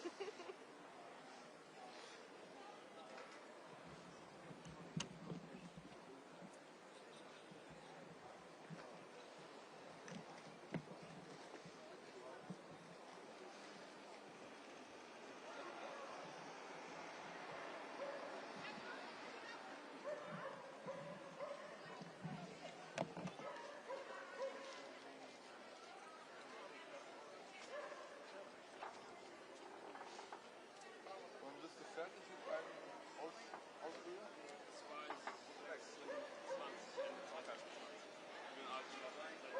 Ab jetzt das erste Jahr. Dann Studio F, ne? Da wird Studio S schon nicht mehr geben wahrscheinlich. Weil die Kürzungen, die da passieren werden momentan. Echt? Ja. Gibt ein bisschen kurz, aber es sieht doof aus. Also du hast ja immer noch München, Hamburg. Ich habe eine Nebenstation gemacht, das war meine erste Station. Wir haben ein Studio. Ja. Auch ein Ministudio. Eine Kamera, zwei Kameras, sowas. Ja, sowas. Ein Cutter. Wir machen zusammen mit Hannover Sendung. Ah, okay. Das war super. Hannover ist eigentlich ganz groß. War es mal. Ja, HHSH und dann Hannover Film. Genau, ja. Das ist Kinder haben ja früher mal ausgespielt. Bevor dem Internet. Vor dem Internet. Neuland, Internet. Ja, früher musstest du mit deinem Tape zu Hause ausspielen. Und das ist dann irgendwas von RTL oder irgendwas von Studios. Geil.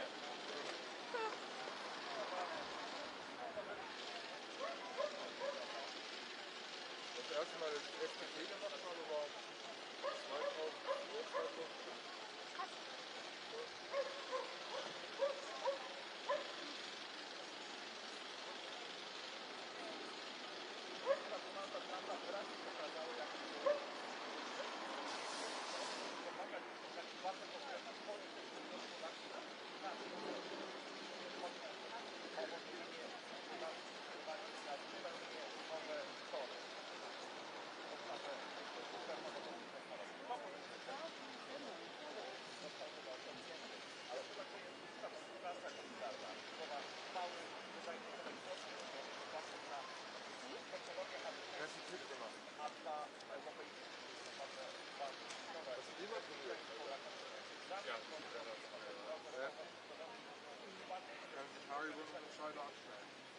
Aber es gibt ja von Katjes diese Panda-Bären. Doch, ich liebe die. Weil ja noch bei Salzige Hering. Ja, die. Du als Frau nicht, ja. Das ist immer das erste, was ich machen soll. Packung salzige Hering. Ja. Muss Lecker. dick sein. Ja. Du darfst ja nicht mal das einzelne Wort nehmen. Aber zu Ostern kriegt man immer diese Ostereier, die weißen kriegt man mit so. Ach, die liebe ich, das mein. Basalteier. Was ist das? Halt so ist auch für Ostern. So Eierform. Pur Sugar. Ah, ja, stimmt. Also noch Zucker. Ja, aber ich bin auf Bord, ne? Haribo. Von da? Ach, echt? Der Fabrikverkauf, das alte Studio RTL war ungefähr 500 Meter vom Fabrikverkauf von Haribo. Convenient. That's really good of the background of them here. So if we have much of a bottle, we can probably like.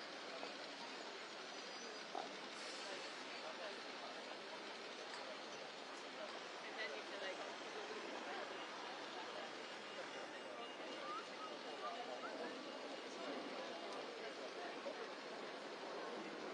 Das war so schon.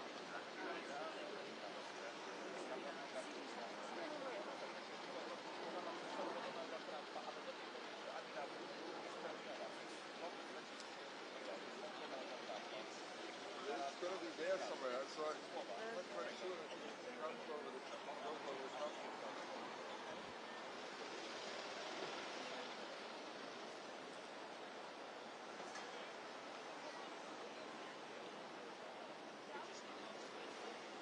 No, it's definitely starting somewhere there. Faulkner House is there.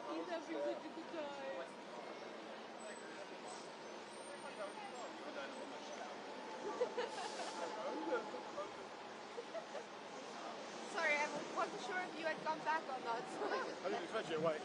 I bought some, can I sit down? Some king tangerines. Wow, okay. I don't know what they are. We're going to try them, okay? Das ist deiner? Zu Hause bei Eltern? Lola. Nee, hier, Park. Bei uns Du hast einen Hund hier. Ja. Was macht der denn tagsüber, wenn du arbeitest? No, thank you. Sorry. Na danke, ist gesund. Max arbeitet von zu Hause. Ach, dein Freund, so Ja. Ehemann oder was immer. Bei Bruder.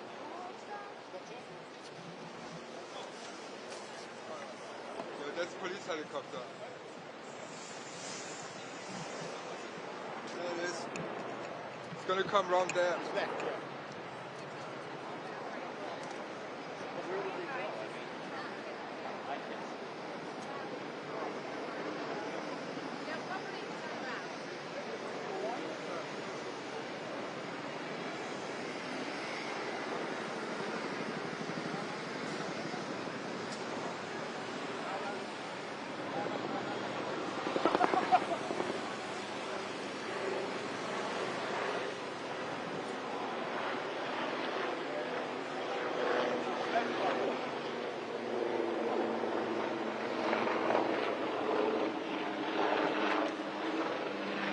That's him gone.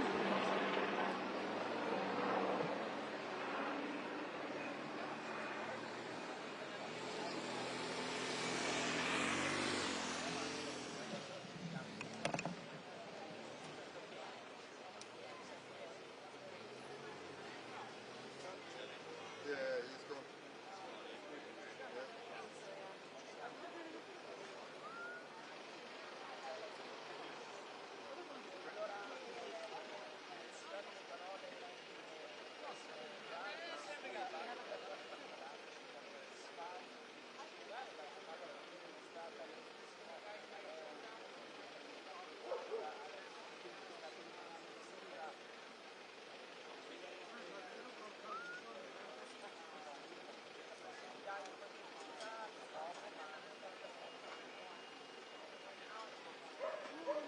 She's so cute. She's the best dog in the world. No?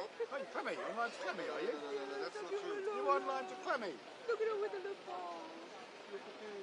Yeah, they're so cute too. But this is the Have you cutest seen our one? in the world. Emma, No, she died. Oh, yeah, she passed away. the new one. What's the new one? Clemmy. Oh, she's sheep. I thought Adolf. You know why he called her his No, dog it's Eva? not. Nice. It's not. It's from Wally. Arctic You're Express. stupid as Eva Brown. Hey? You're I stupid know. as Eva Brown. Because it's funny. It's not funny. And Clemmy, I'm still probably on his phone. Gary the German. but not anymore. What? You're Gerhard. Am I? Yeah, you Very will good then. pun. What? No, Gerhard. Let's look where you are actually. I can't remember. For years I've been Gary the German you are now. Gary the German. Yeah, that's very kind of you. Hi, John Prince. But you're not... 45 I can go home. Oh, that's a port. Lovely. Yeah, I'm excited. Bye. We're up to our £1,000 position up there, and like it was CNBC next to us. Great, 9:14, flash, and then like, right, like, oh no, they pushed it back to 9:14, so bang, right next to each other. Classic American yellow. And tonight in the day. Should have just stayed out here. Disaster. Oh no. Like everyone messaging back from Australia, like, who the fuck is Nixie? Yeah, exactly. You can hear everything. Yeah, actually, we don't need a course. It's big there. It's a ton of my course.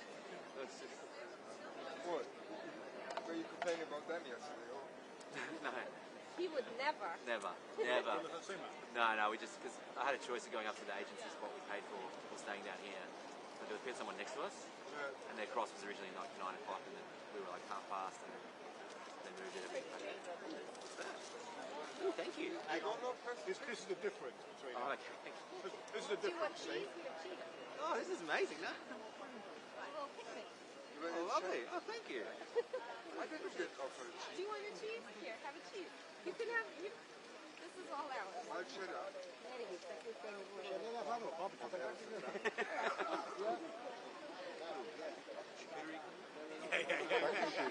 I was this close to buying the thing because they had a little charcuterie board at M&S. The 12-pound one. I don't know. I didn't even look at the price. I was like, that's my keeping my laugh. So I was very, very close. That offers anyway. Yeah.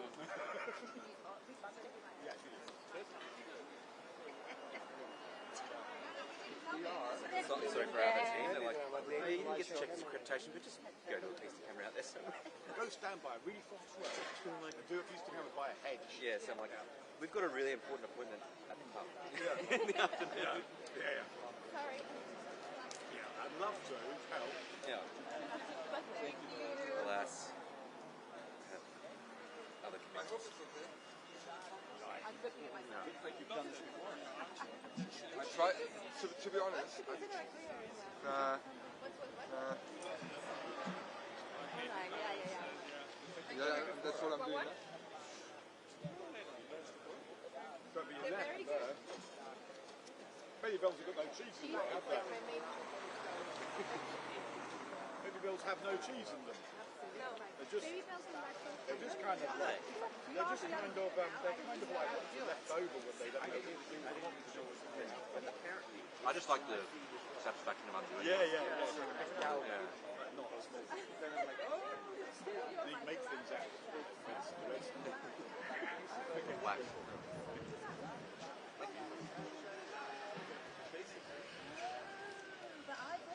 Time's the last shit.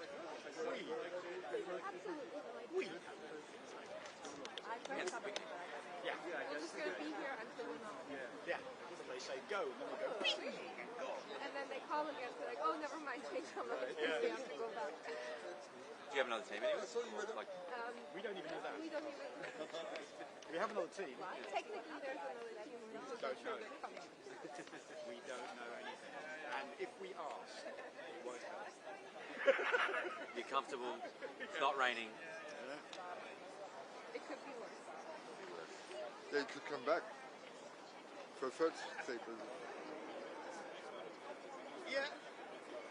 Or worst case scenario, he stops over in Ireland for his golf club. Then all we know now is that he's not very unhappy with the phone goes off, you get the Chequers Trump leading thing. Imagine that.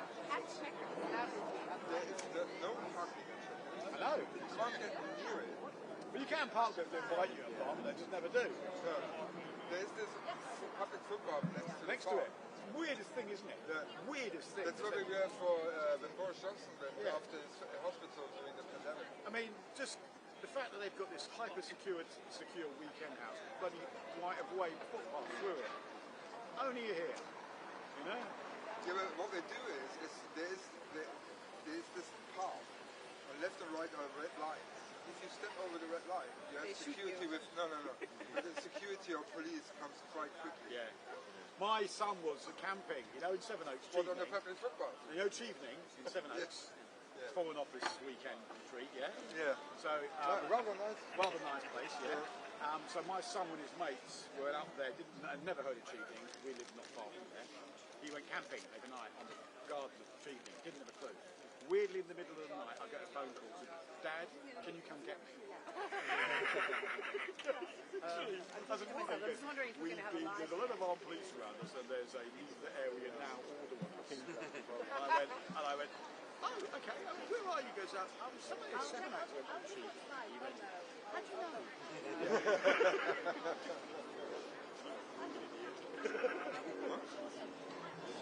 Patrick, yeah, obviously, okay? He's on his way, he's in transit. Obviously, Patrick. To check it. Unless the Marine One was empty, but then why free shaves and... Box and TVs. TVs and boxes. Me thinking.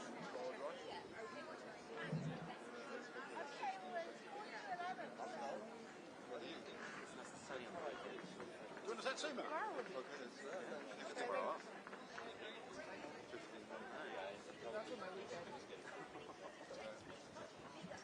They're supposed to rain on the 24 degrees tomorrow. Yes? It isn't good. Oh, no. Definitely having a push. Yeah. Up somewhere. He's Greek, only meat. Yeah. And olives.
Yes,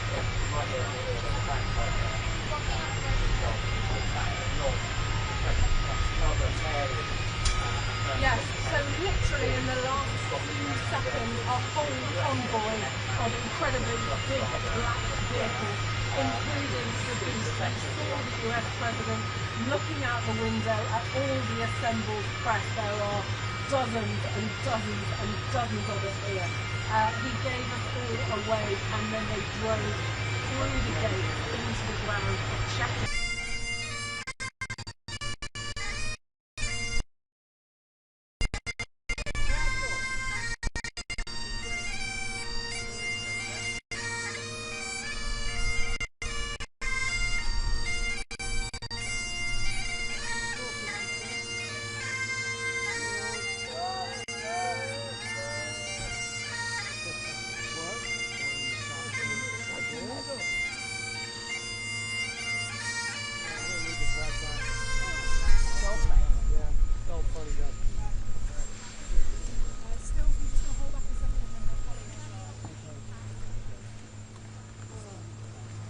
What are we doing inside the bilateral?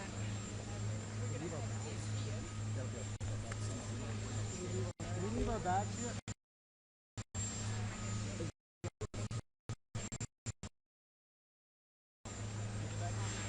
Leave the bags.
toilets? Do you know? No. Do you know Catherine got the car, and one of the kids is like doing something, so she literally had like toilets in the back of the room. They said, "As you stool, like Chris, like you stool." Oh, my kids have been doing work at a house in North London, and I got into the car yesterday. It's literally a toilet seat. My husband is It's full of paint. Rubbish. They went into service. So you've got the stool, she's got a toilet. all Jen's I'm very clean. I don't know what you're talking about.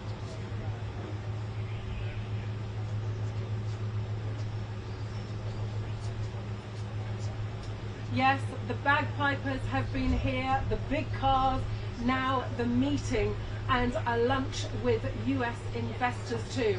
Following that will be a potentially rather awkward press conference.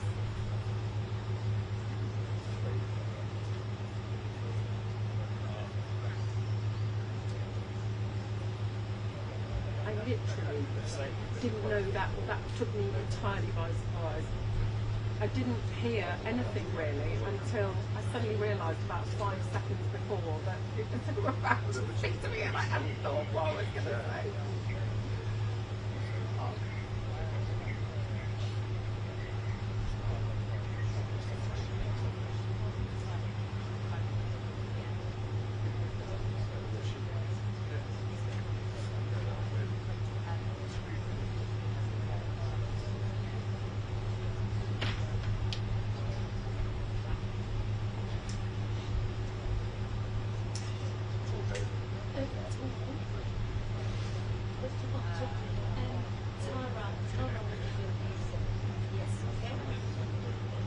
No, in terms of like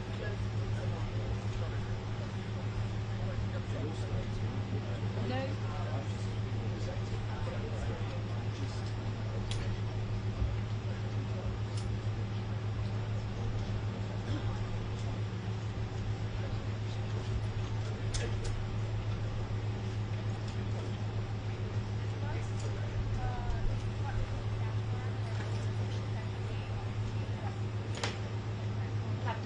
I'm just going to show you some of the note that is there. Oh, brilliant. I hope they're going to be showing the arrival shots. Well, I don't know if they've cut it, but you know, let's go. So, they've got loads of front living Windsor. Okay.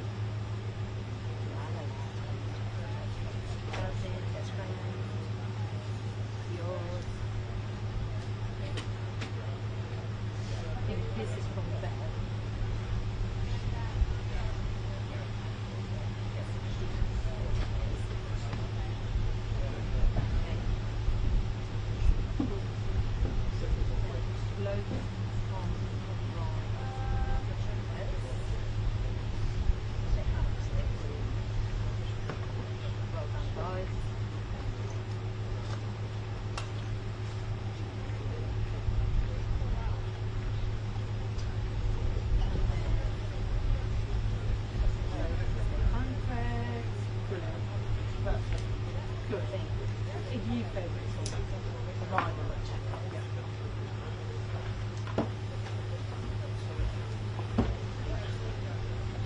These came as a terrible shock. I don't know what I was doing. I wasn't registering that they were.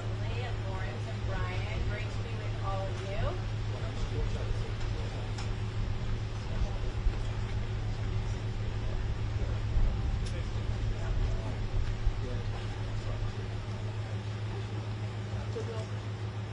Absolutely. And so things that you were just discussing, Ukraine, the trade negotiations that are ongoing between the United States and the UK. Just a few moments ago, we had the President's Marine One chopper land just about maybe 50 yards from where I'm standing right now. We watched them as they processed into Chequers, and then you saw the welcome from Keir Starmer, the Prime Minister, and his wife, Lady Starmer, as she's known here.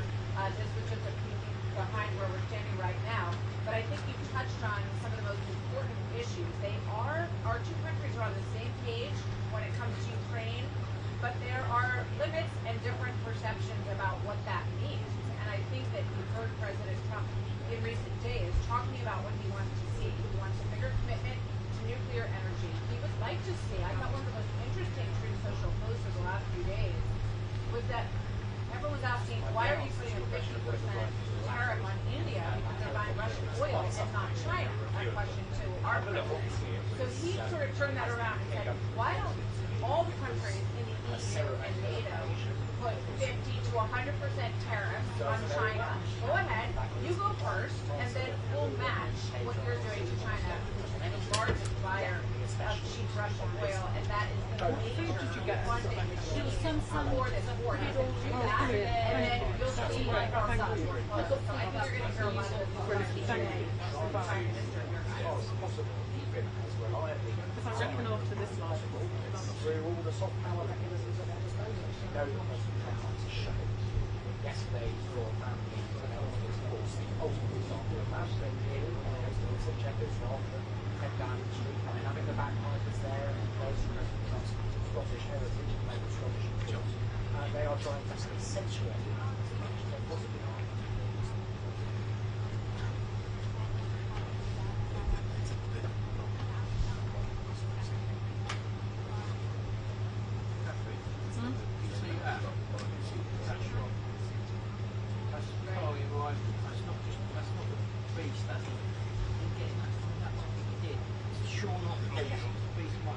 So what they came to in the spring was, and it was the first trade agreement after President Trump was out there.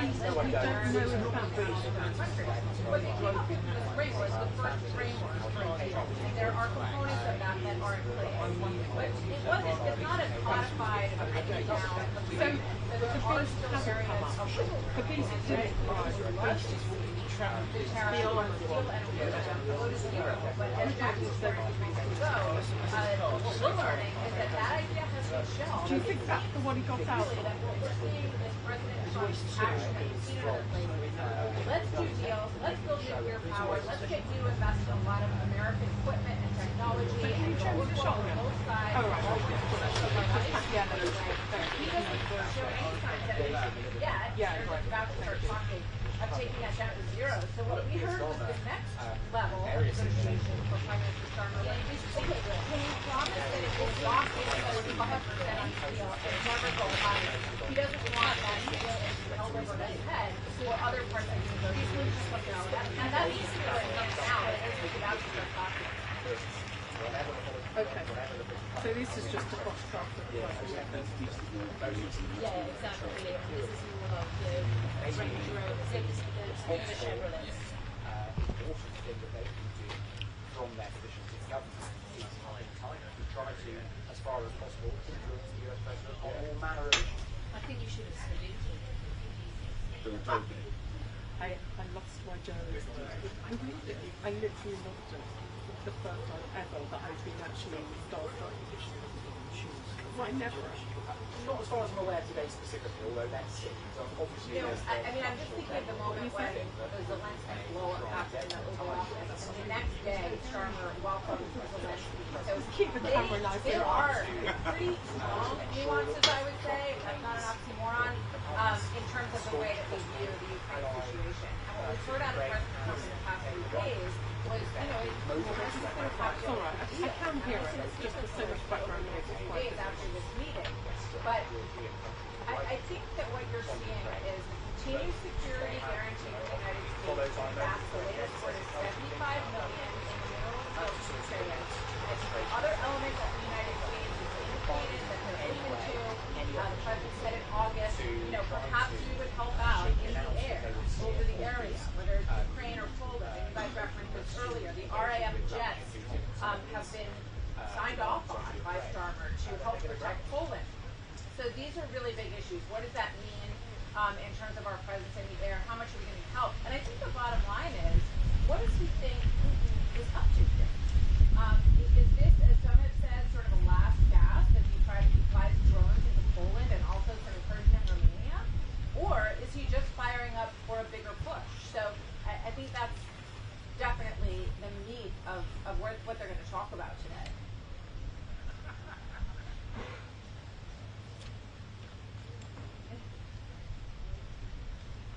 Yeah, thanks, guys. Thank you.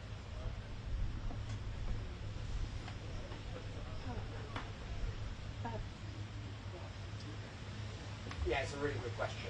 I don't think we know yet. Great to see you guys. It's actually last First time I got up before you guys in the morning. on that visit in Scotland, where it broke very shortly after See you later. mid-air across the Atlantic, that the UK was planning to do this right now.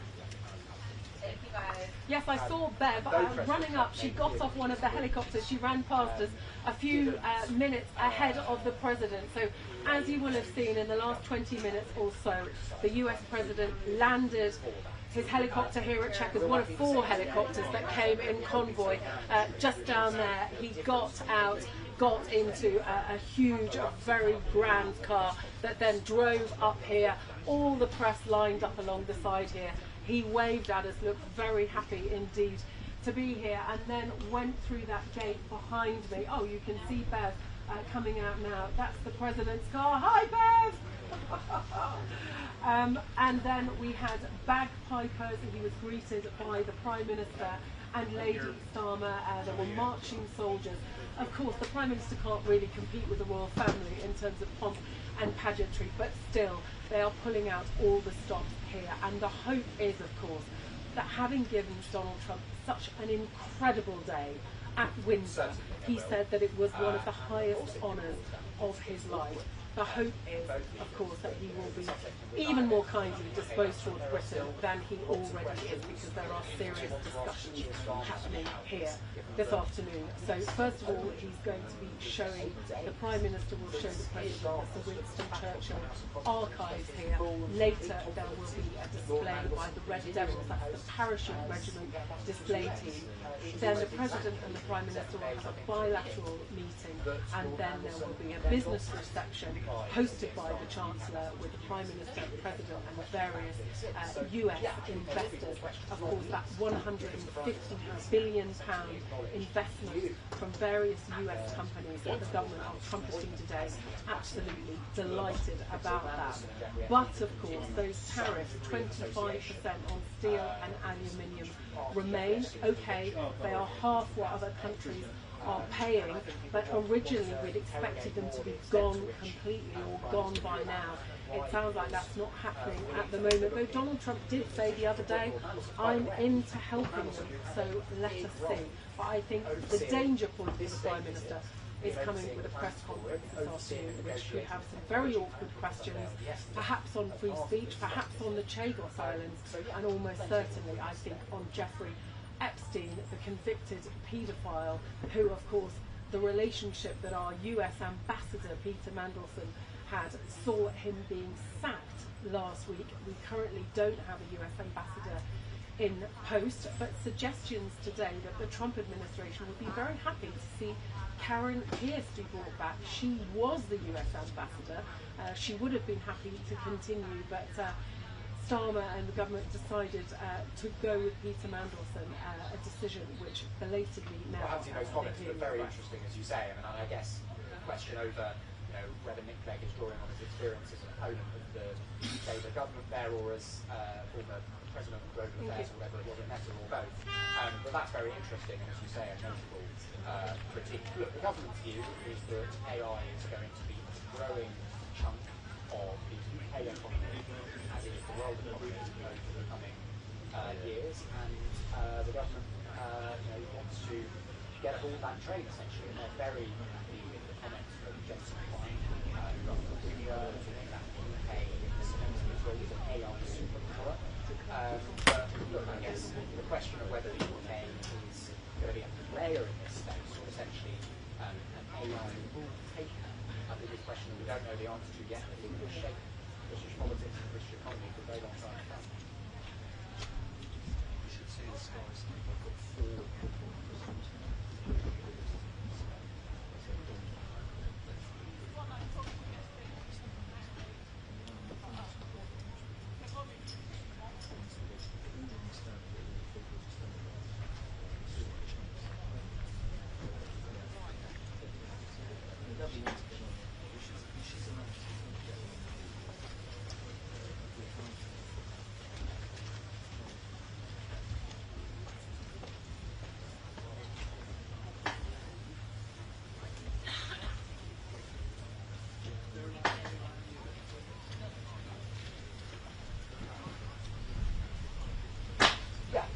exactly, that is the argument being made by the government, and we don't need to rehearse now all the ways in which the government is in trouble politically, but clearly, speaking as I do to people at the top of government, they believe that the biggest possible solution to their political difficulties is to find a way to deal with the UK's long-standing economic difficulties. The budget, which Rachel Reid, the Chancellor, today will deliver in the next, I think it's 8 or 9 weeks, towards the end of November, is going to be a massive moment, the biggest moment, not just economically but politically, for this government so far. And the choices that she makes will shape the politics, I think, for the period between now and the next general election. And so, of course, this government is going to grasp at any possible way, find a way to grow the UK economy that it can fund.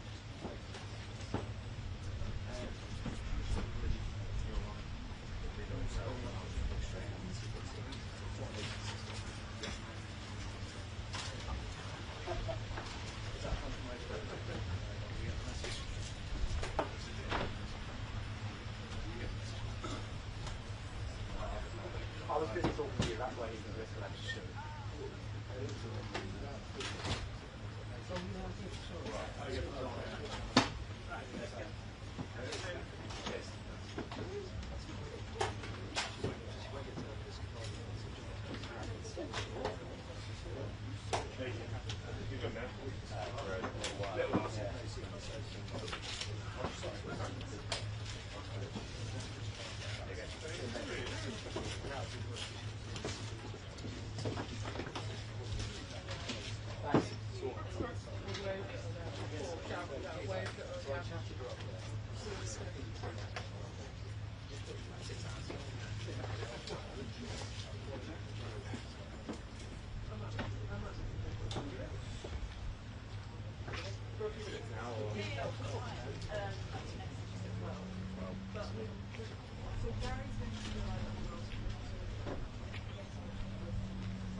I'm just trying to see if I can find some other numbers for them.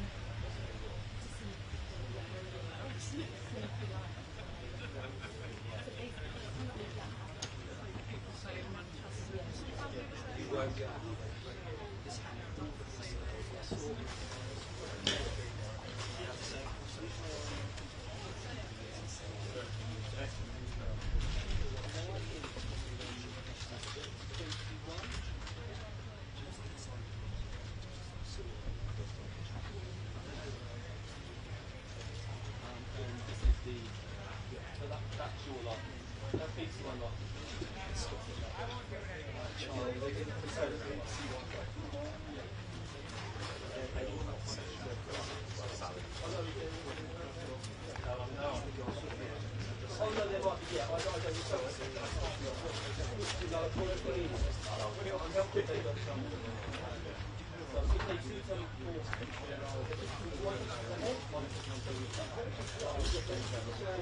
So basically, something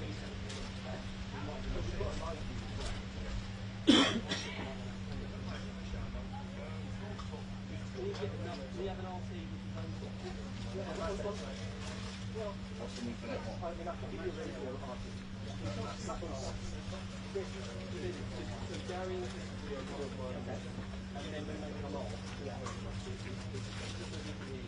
Okay, so if I give you a radio broadcast, you might have one here anyway. There is one. Then you can be listening over. I will try to solve this use because I will try to get a chance to tell you whether we want to do it. Then we just the digital there. Who's got your patches here? Because when you said hold it here, I don't know. They probably won't.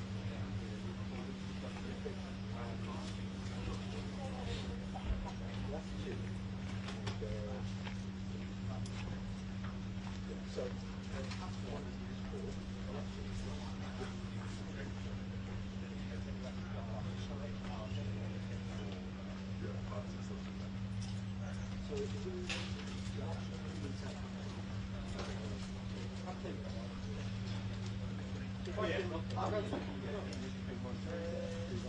So basically, once the pattern is finished, then you go straight in. Yeah, it's about 30 seconds to do it. I'll have a TV diagram. I need your telephone laptop. You can do that. I'll dive in. What we'll do is, as soon as the one is finished, we'll have TV set up for television on some sockets.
Okay, one off that one.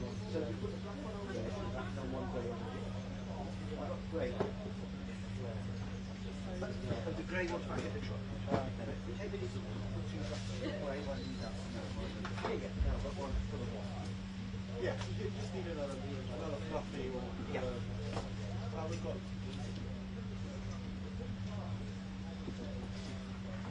He didn't have any, so we'll take that one.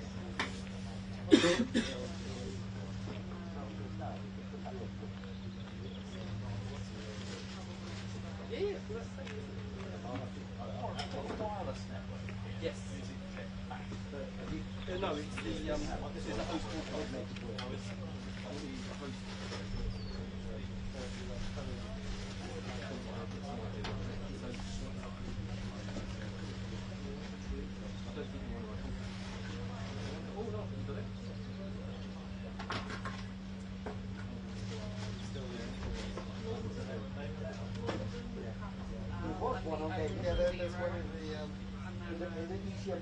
Sorry, that's the password.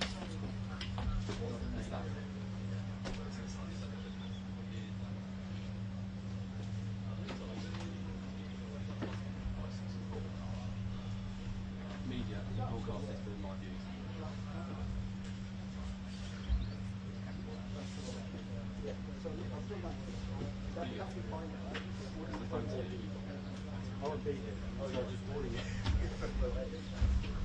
Where was the one that was on that one? I'll try and get let me get a conversation news channel. What was falling off? No, that's the one we got. That's the one that's falling off. Yeah, that's the one. Put that on there.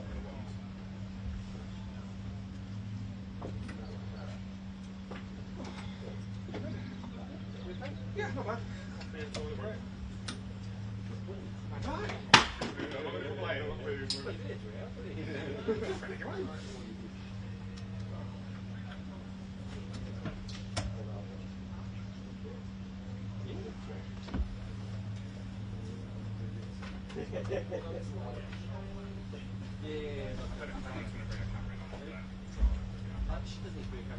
We had a whole conversation about it with David. So I said to everyone, don't be the camera.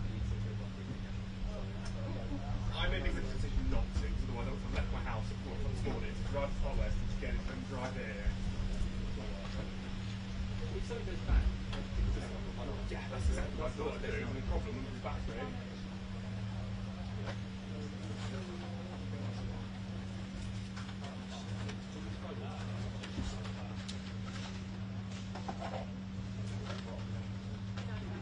Apart from me.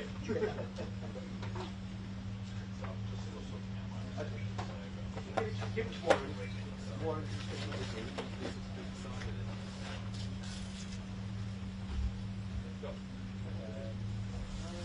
No, I've got another one. I don't know how to deliver. Hello, you're right. Someone might be like, I don't know how to deliver. Something's going. right. You have a number for it. You'll text it in a second. Thanks. They're asking now, so I can get it. But yeah, all the time. Pretty nice view. Excellent. Don't worry about the camera. That's cool. I'm really sorry if some people get mixed messages, but we've got plenty of cameras here. Yeah. So and they never saw it. Yeah, no, that's cool. That's all right. So a couple of minutes. How will we then go out?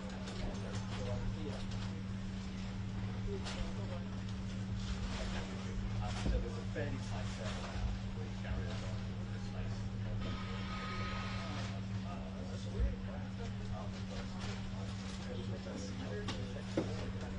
I think it's more about Which is the reasonable brackets. It will be. Oh, right. Oh, well, that helps. Yeah, okay. What's more important than the president?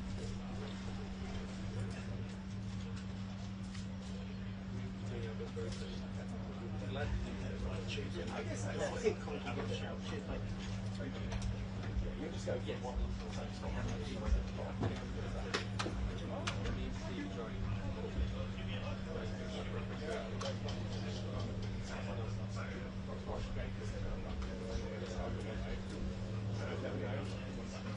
Okay, but still, I'm still not looking at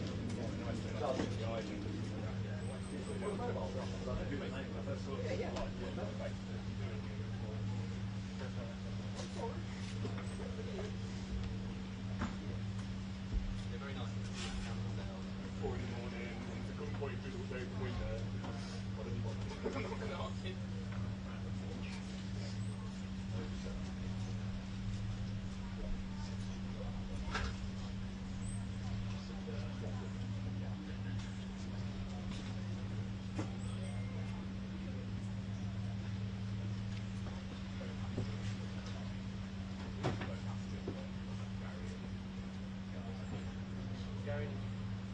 So the ones on that hour, Henry's done the top of the hour, then at 1:30 it's Chris plus Gary, then it's Peter plus Peter down, and then it's 1:55 it should be news channel. I need to check them if they're doing it. If they're not, that's what people are saying. Hi.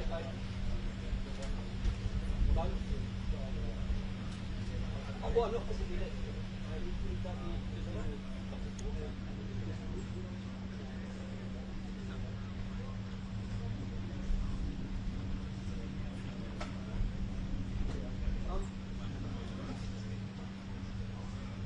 I think Gary was your man, but I don't know. Let me go and try and find his own. So I think Henry was on from early, so he did a different channel and was going to go on. And Gary was going to continue because Gary was going to go on. So, but I don't. They've got two producers here. I don't know. Yeah, just check with them. I will. The cameraman is with me and ready to go, but I'll try and find them. But I'm just not visiting at the moment. This way, bye.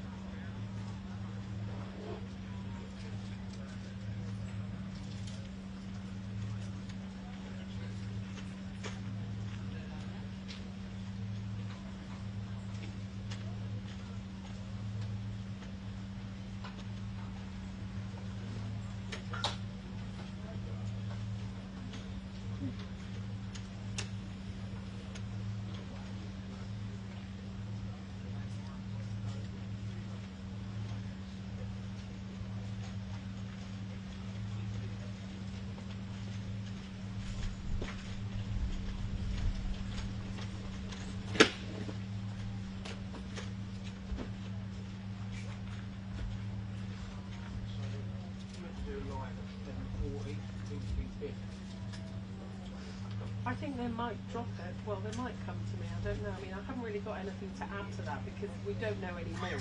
Let me unplug them. No, hold on.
Good to see you. You well?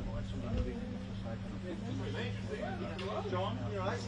I feel like this is a royal kind of bargain. Right. Put it to Stuart on that camera. So the only thing is that camera, so that view camera, that is the big sound camera. Yeah.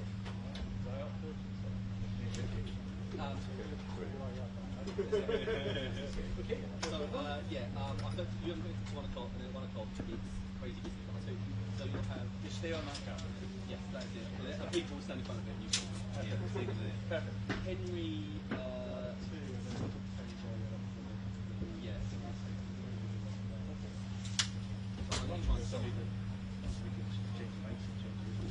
On the subject of bikes, there's two lapel bikes, so one plus one for a long time. But at 6:30, we use cats, which is Scouts Bike Street, where they want to use so we've got random bikes. Yeah, in the case, I just want to change the bus from use Japanese bus to the yellow easy. We've got 6 hours. Yeah. Yeah. 5 to 6. Yeah. So yeah.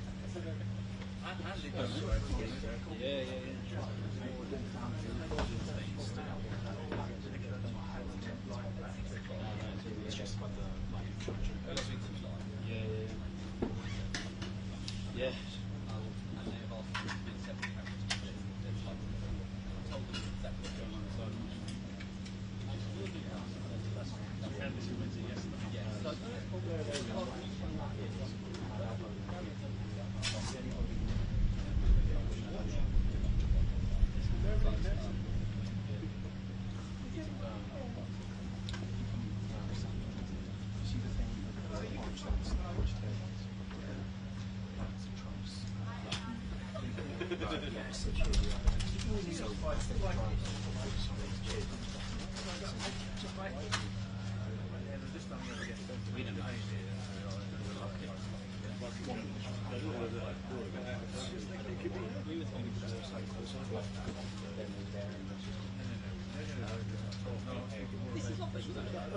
Oh yeah, you're still coming to me, yeah? It wasn't supposed to be.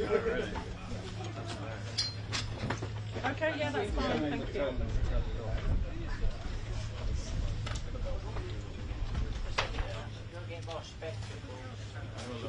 No, I think we're okay. We're just putting your mic on. I just set my phone up down there and filmed it.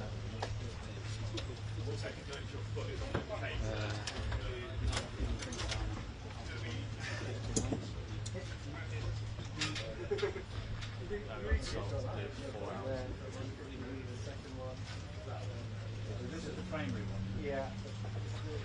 Put a wine in somewhere.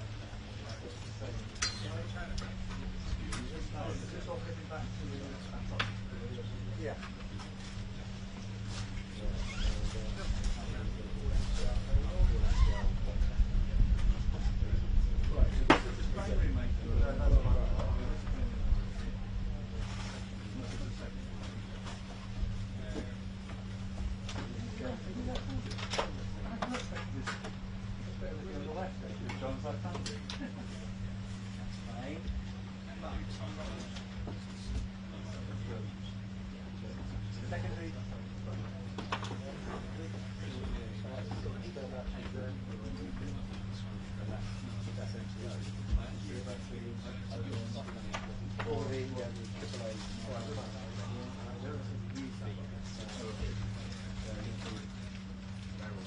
They should be alright, they last.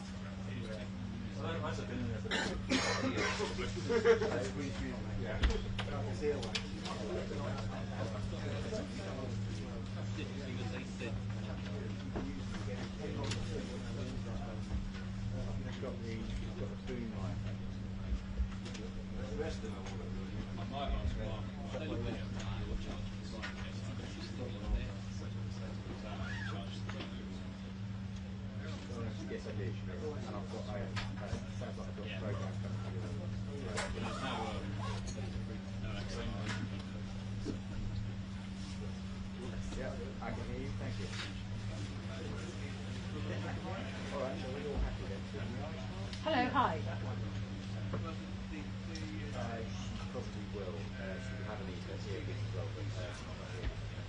Oh, fine. Okay, no problem. Okay, thanks. Thanks, bye. Bye. No problem. Swapping Bye. cameras. I'm clear. All right, okay, that's fine. Can't say I haven't had the fair share. Thanks very much. So you and me are clear now, yeah? Yeah, well, I will go and sit down. Apparently Chris is eating our sandwiches, that's nice, isn't it? given he rocked up at 11 and he was fine, and he must have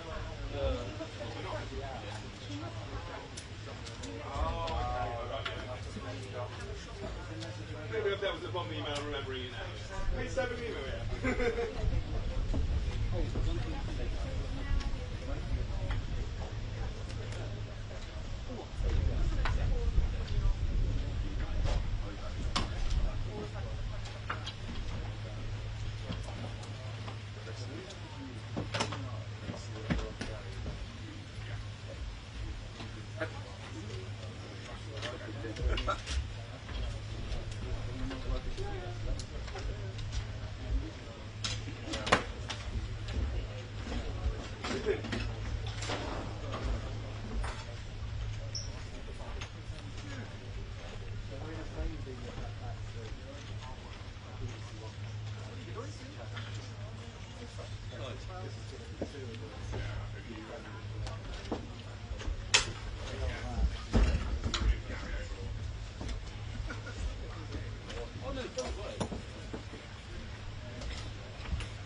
what's happening. Hi Ken, Michael, how are you? Okay. Can I see us for a second? Good morning, Dominic. Yes, I can. 109876 542.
Huh?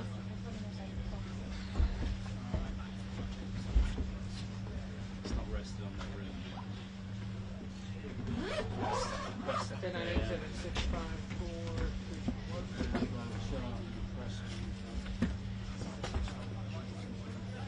What's what everyone kind of eating already? Everyone. Do you want me to grab those? No.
You got till 7:20?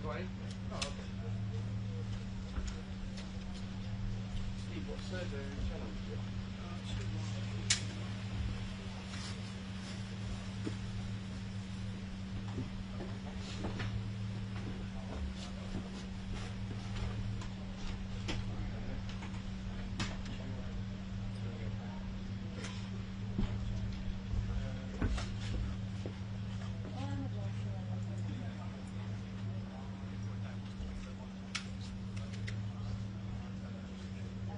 Hey Suzanne, how are you?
Yes, I hear you. Yeah.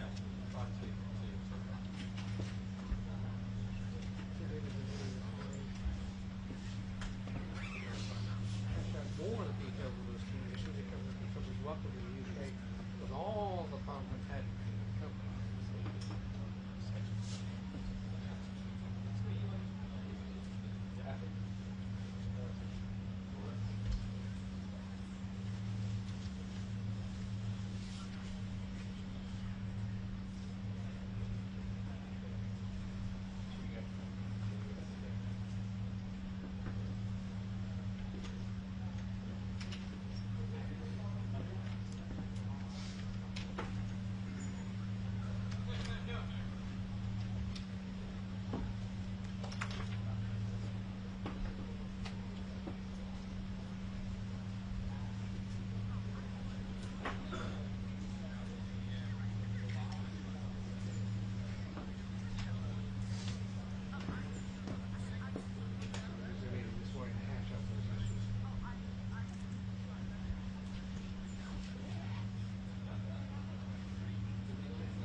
Trump was welcomed to the UK. Much more than the British Parliament had usually comes to the state visit.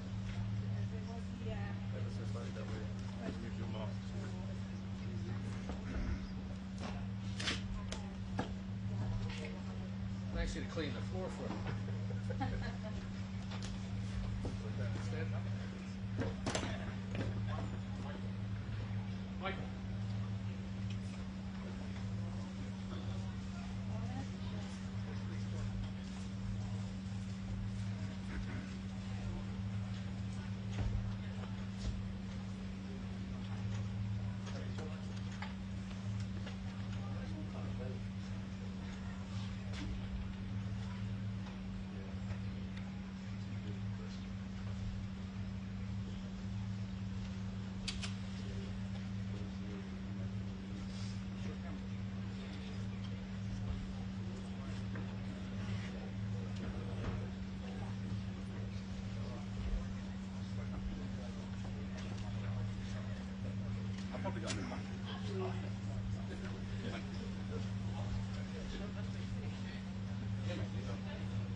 Just go check with Rebecca, I guess.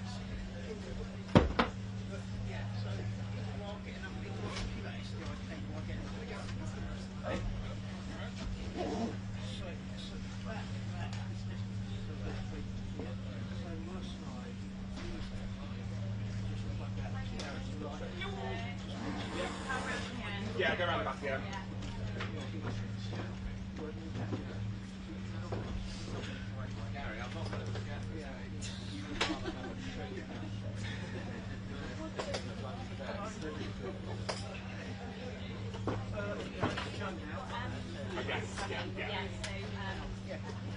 So it's Joe now. Cheers, Steve.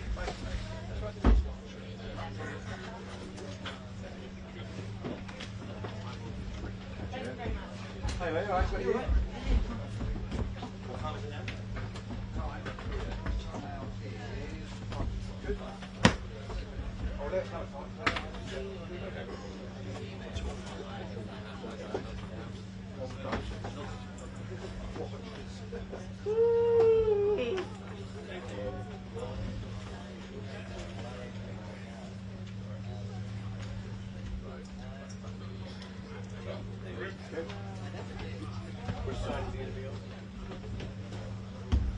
Gary, he's going to be on left, right?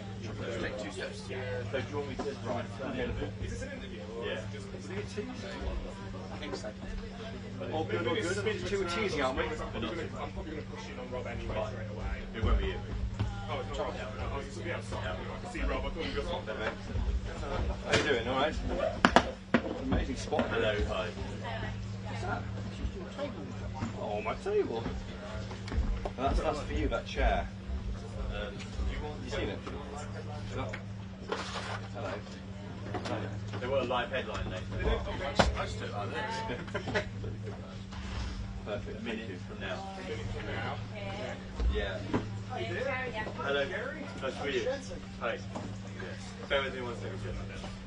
Yeah, okay, we'll do that. We've got our guest as well, so we need to come to do after that. After the president was welcomed to the UK, that he would more 2 minutes. 2 minutes, everybody. usually come.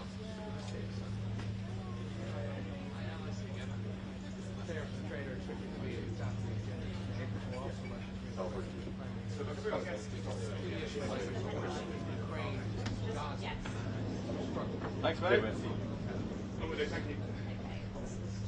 Thanks, mate. Where is he?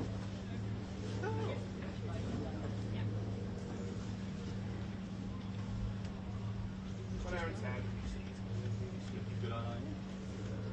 Yes, Gary, good eye. I'm not hearing any beep. This is for real.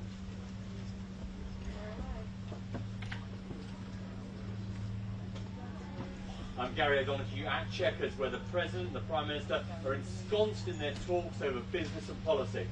We'll bring you all the details. I'm Christopher here at Chequers. The pomp and circumstance of yesterday. Yes. Today it's about deals and politics and a big press conference at 2:30 p.m. Stay tuned on GB News. Put it that way. Don't take any. 2 minutes.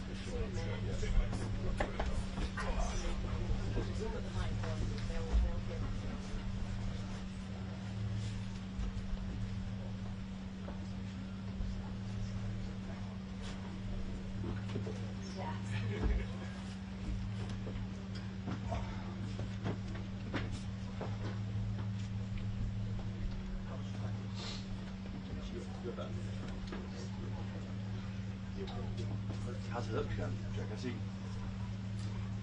Hello, mate. Is this phone right? Yes, I'm good, thank you, Gary. Well, that's good. Maybe just a smidge to your right. Yeah, Small please. shuffle. Thank you.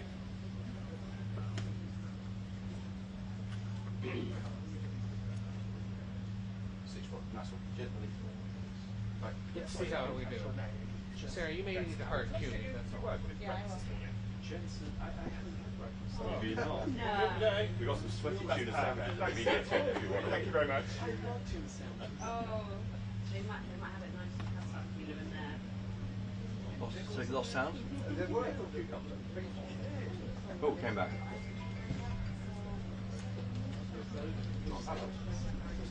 Sorry, mate. I've dialed you again. Okay, not lost. Cheers. About 4 minutes.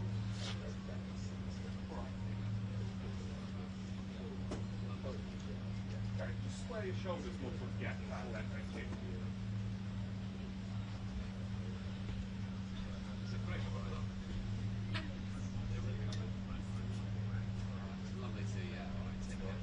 Well, Lucy, a big focus today, not just on the politics, international politics, those key flashpoints around the world, but also on business opportunities between the two countries. The British government very much trumpeting inward investment from tech companies, from on nuclear power, all these kinds of things. And we've got one of the chief executives of one of the world's biggest companies, I think you are. $4 trillion capitalization. This is Jensen Huang from NVIDIA, the chip manufacturer. Now, what investment are you planning on making in the UK? This is a big week for UK. It's a big week for AI in UK. We're partnering with N-Scale and Orbital. Did you ever let Isabel know about our conversation? I just said it was fine. I think that's a good one. Everyone shouts at the same time on telly. That's what I'm not used to. Nothing you can do, I guess. You have to really focus, on what you're saying. Which we were also part of. It's going to be the largest AI infrastructure. What's the benefit of being from the UK? Well, it turns out that in order for the AI industry to be created, so AI model, AI application. Have that chair. I'm going to sit down if I do want it.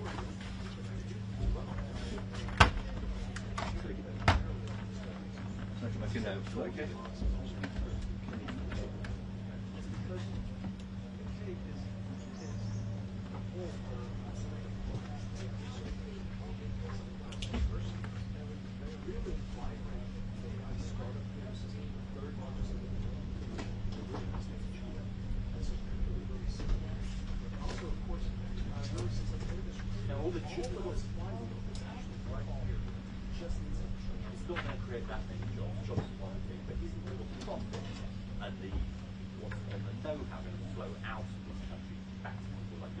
Exactly the point. If you build the AI infrastructure here, this is what Prime Minister Starmer really understood the last year, the last year, the last 10 years ago. Understood that in order for that AI to happen,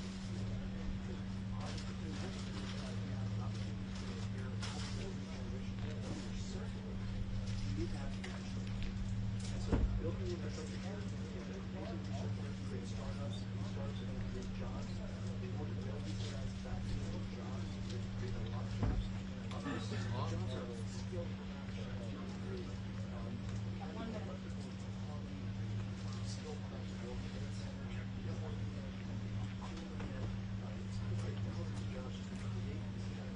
You also need a lot of energy technology. Electricity is a lot more expensive in this country. This is going to mean... Hello, I keep seeing Freddie for you and you're not there. it's fine. So I was talking to the terrorist Oh. guys. Oh, Freddie's trying to meet you as well, by the way. Hello.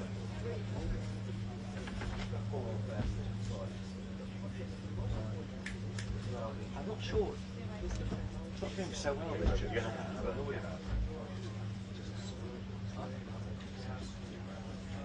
I'm sure she'll be able to.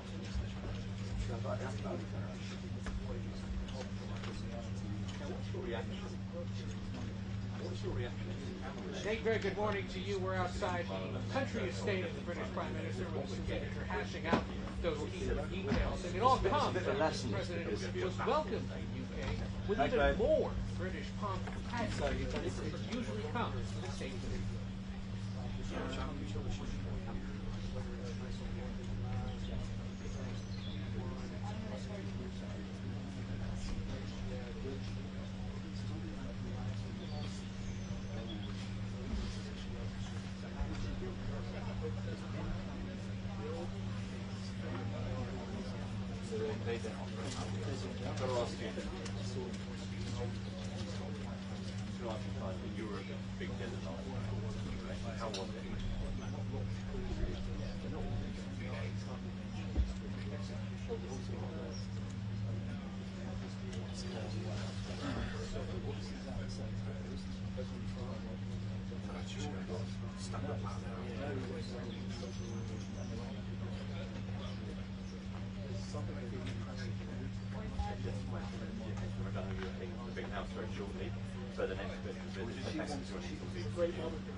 So that was gentleman, one of those chief executives during part of that business discussion, that round table. Also British companies like GSK who are offering to invest £30 billion over the next few years in the States. That's a big important announcement from the British government. Very hot on the part of disbelief that the American taxpayer gets ripped off when it comes to pharmaceutical spending. She's got it.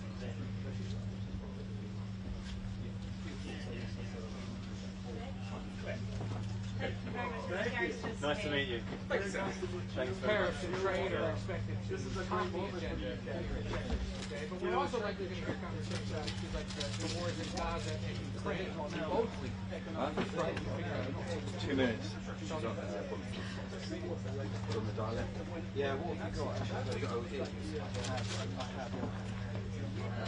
Thank you. Yes, sir. I'll my phone. Okay.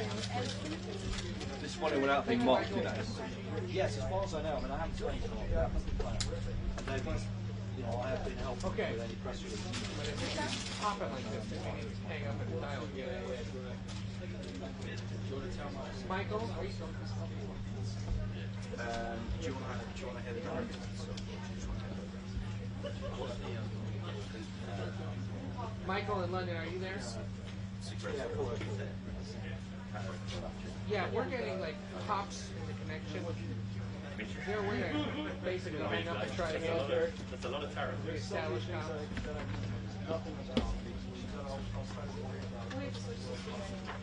Because you're also trying to sell in. That's really not worth it. Yeah, all good. I'll get some water off it. No, don't worry. Water. Why would we lose that? The piece is going to be dated by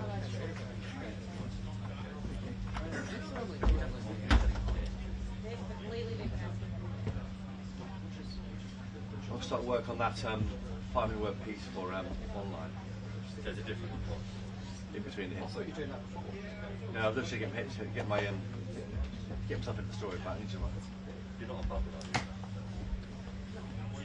The problem is the press I'd conference. offer to write it for you, but then it would sort of set the bar too high for the next time. Well, the truth is, the press conference is the story. Everything else is. Well, I mean, it's a little bit, this 150 billion investment.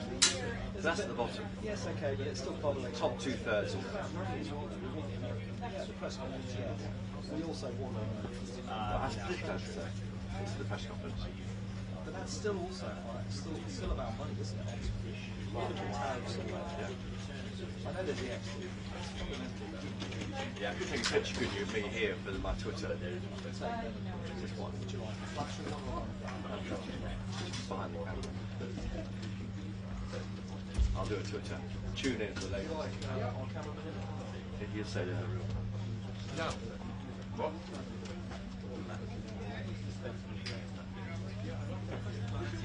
Because that will change.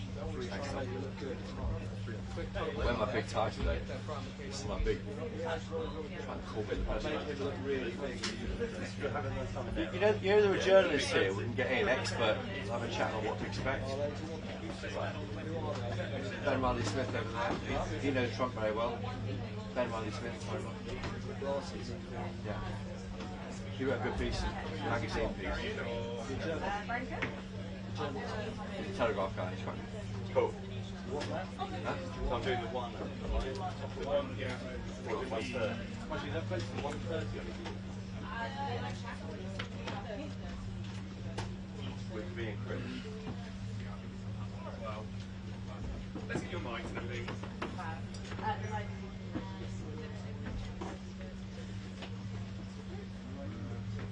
Well, what are the issues, frankly, Olivia? I mean, so many issues of, it could be an awkward moment for our Prime Minister. It won't be the familiar fireside chat, as they call it in the trade. I was there in the Oval Office in February when Donald Trump sat there with Keir Starmer when the letter was produced from our King, inviting him to this very state visit. And then in Turnberry, of course, but back in July, when again the same structure, we all stood around in a half moon, looking down at these two individuals, Keir Starmer and Donald Trump. This will be behind podiums. It'll be much more free-form, we're told by number 10 sources. It won't be a kind of, normally in this situation, you have 2 questions from the UK press and 2 from the visiting foreign press.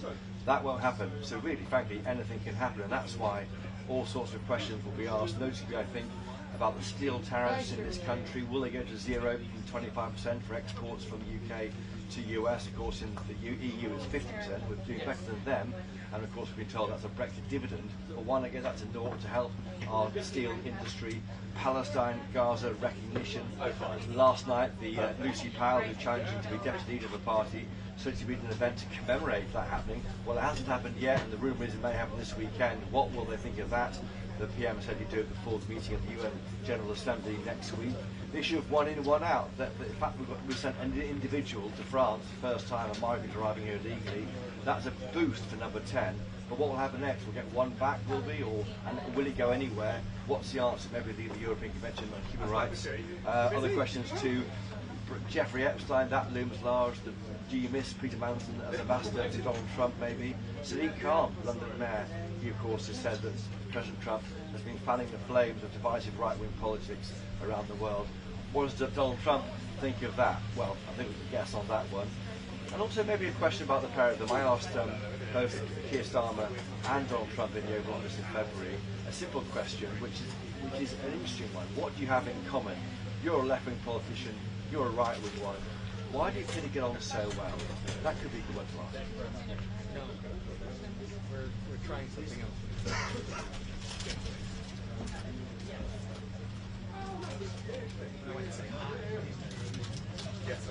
Yeah.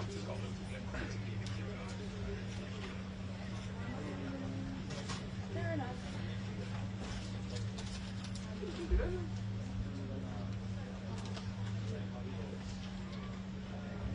Yeah. Mm.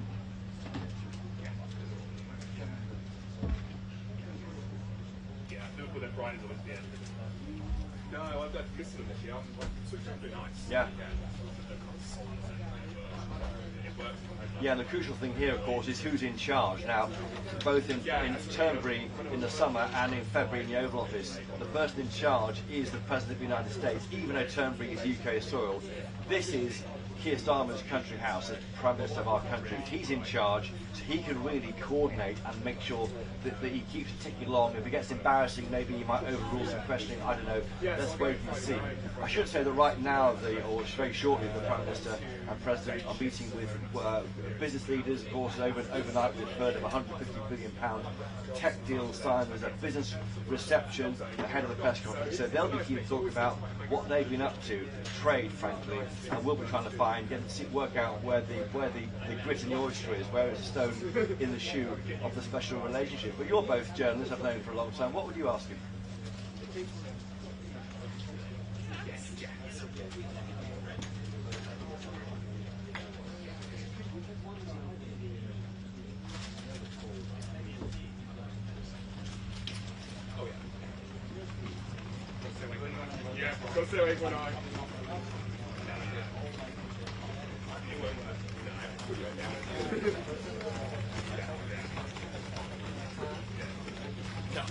I know.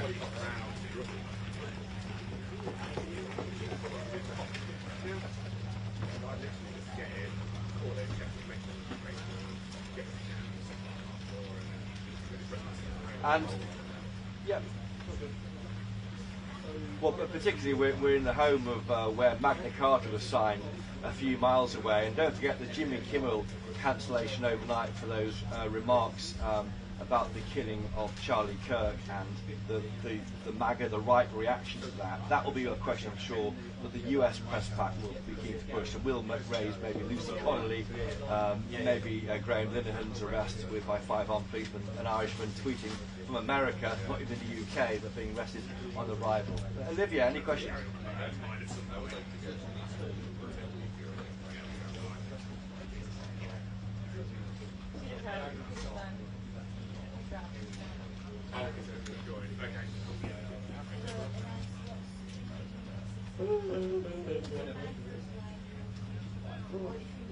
Yeah. Wait before 6, please. That's okay. Yeah. I'm making notes here for you both, so I'll try and get some of those into the press conference at 2:30. But no question, when that question was asked, I think of again of the president in Turnberry, President Trump went on an attack against Sadiq Khan. It's a bit of a kind of they like doing it, having a bit of row in public. But I saw very awkwardly, Sir Keir Starmer must have shifted uncomfortably and said he's a friend of mine. So he's still friends with saying these things about the head of the leader of our closest ally. Question. Yeah, I see one.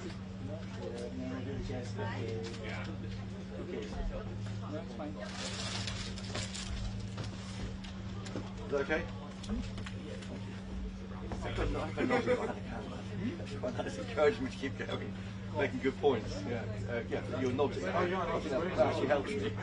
No, I do, because I do feel like there's more things interesting. Well, that's a good thing. I was listening to what I feel like, yes, I'm slightly irritated because my clients are pretty street. I know it's on the channel. It's like, also, people like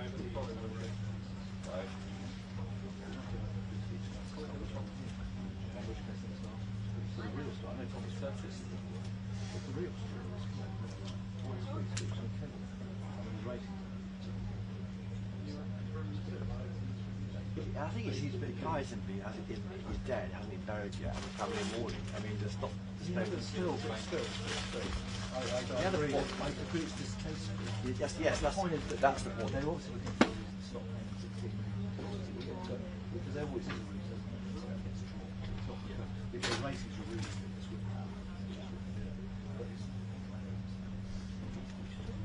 it's like anybody. It's like I welcome your opinion. It's something I don't really want to hear. That's human nature. You know, free speech. But in America, I can so this is kind of free speech as long as it's a bit slightly Germanic. The left and right. It's a bit Germanic, you can say. Left and right. Yes, but the problem is the left and right. So therefore, so I don't know. I'm not sure what's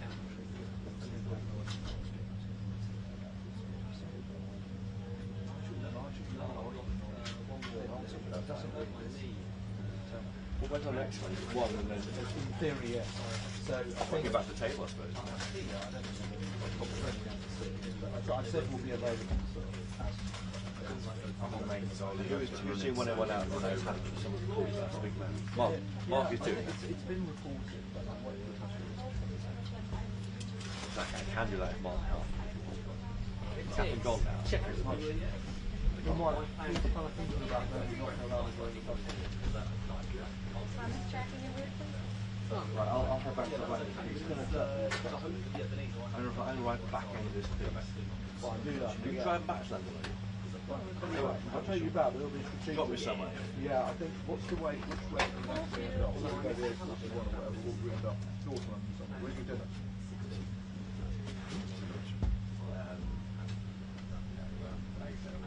So if we go down there, sure you want tag and a straight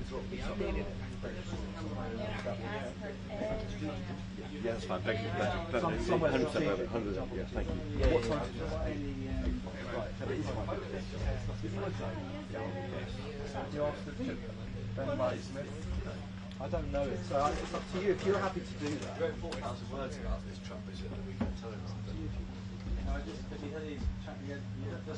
Oh, I'd love to the same next time. That's why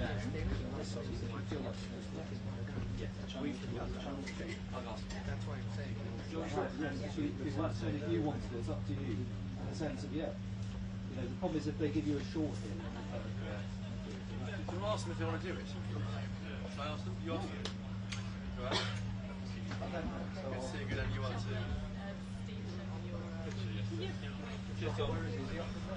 I'll go find it. See it. Should I ask him if we can do it? Then I'll wants to do it, tell me and we'll sort it out. Yes, when you came in through that, the team will be there for the money.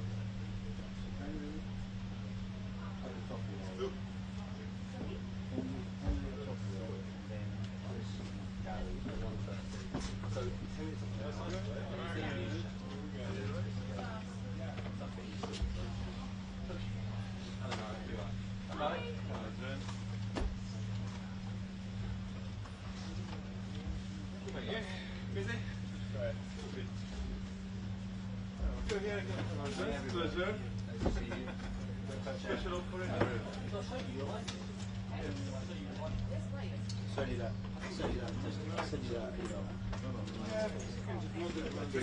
Where's Mark then? Is Mark doing the story? Yeah, I'm quite certain people have to consider around me. I don't want to step on any mistake. Oh, that's good, mate. When do they want chocolate? Next hour or sooner?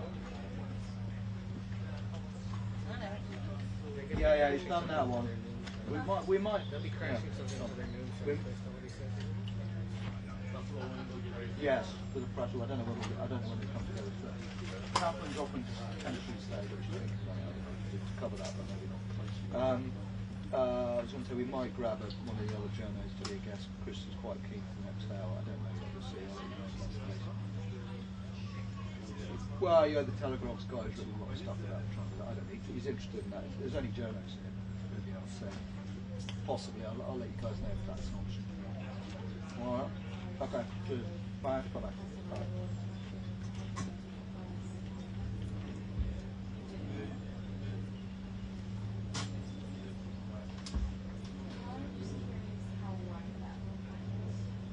This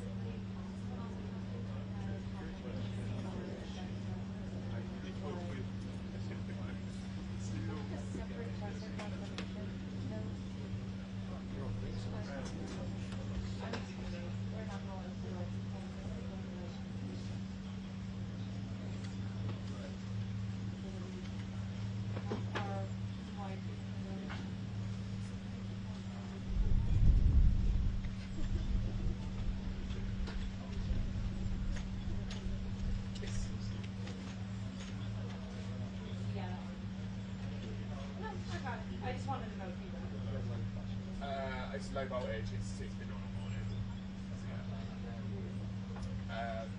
Power unit is not giving, I don't think it's quite giving 12, I think it's giving like 11 and a half, so it's just set it off.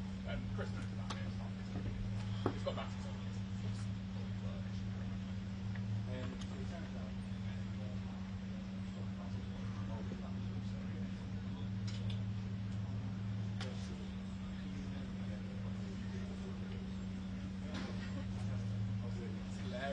Like, everyone's done it. Yeah. So far away from the operating system that. To be honest with you, you switch it on, choose your filter, white balance, check your back focus. Check your back focus, that's what I tell everybody. Change lenses. You know, this garden looks exactly like the garden in San Francisco. It's the only thing I've done weird with it is the window. What? English garden. If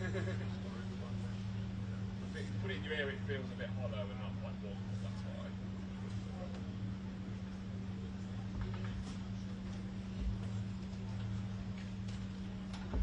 Oh yeah, yeah. Well, even yeah, if you go to any kind of music, basically the same thing.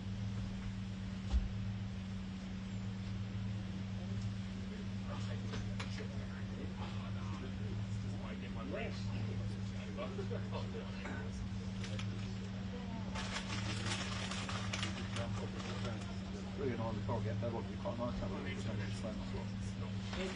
Following person, I quite like the travelling room the whole time. Yeah. I don't mind having it going on, it's quite nice to have an open but okay. So annoying, it's quite actually.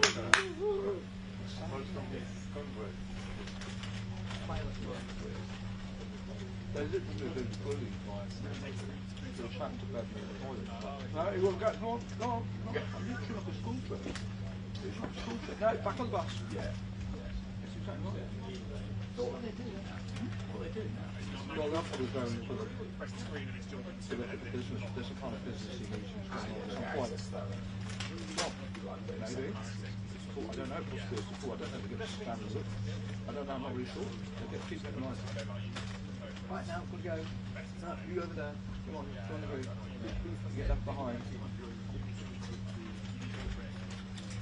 Literally, it's quite funny because the passenger is like, voice shrieks out. She's like,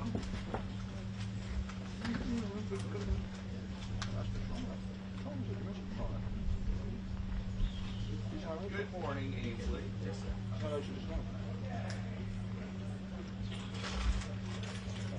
Well, it's a special relationship, right? And Donald Trump's politics are so much different than Keir Starmer, who describes himself as a progressive and sometimes as a socialist when asked.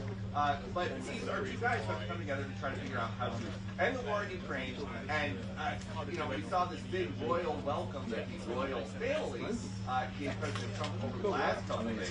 Now is the official policy part of this this trip. And even though it's the Prime Minister and the people, I'm too shabby out here at Chequers, which is like the David of the British Prime Minister. And so they are in there in this house behind us, ironing things out, and then within the next couple hours, we think that they are going to come out for a presser before the president fills up in DC. It's nice and long stuff. How close can you get to that? Surely at least the camera has to be about here then, doesn't it? Yeah, it's going to be, at least the camera has to be that far away. Yes.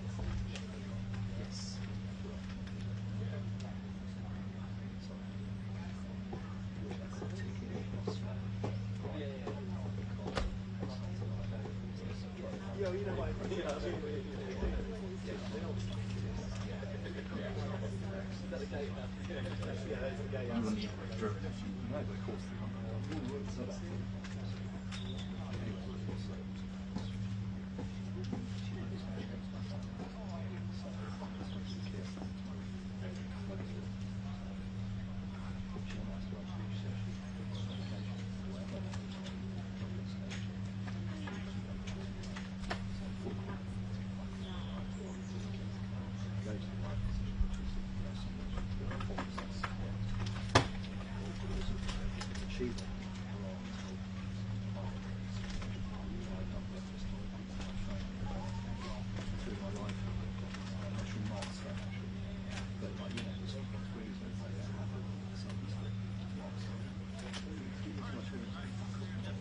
Green comes up with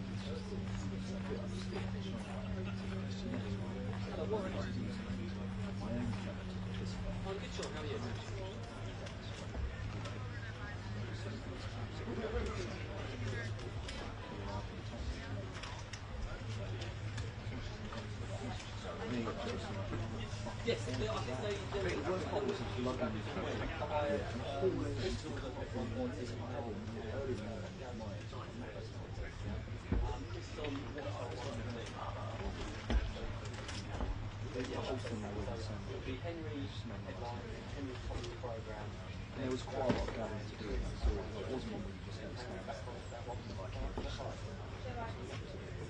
Movement story, dust, big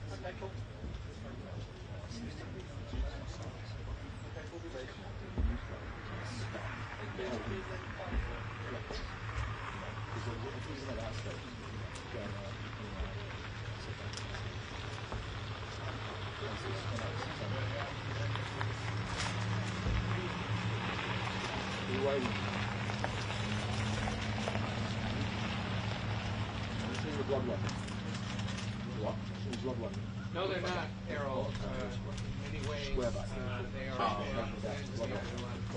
but they're both eager to iron out the final details of trade agreements between the two countries. Remember, this entire trip was prompted in February by the president's invitation to come to the second state visit. No other world leaders ever received two state visits.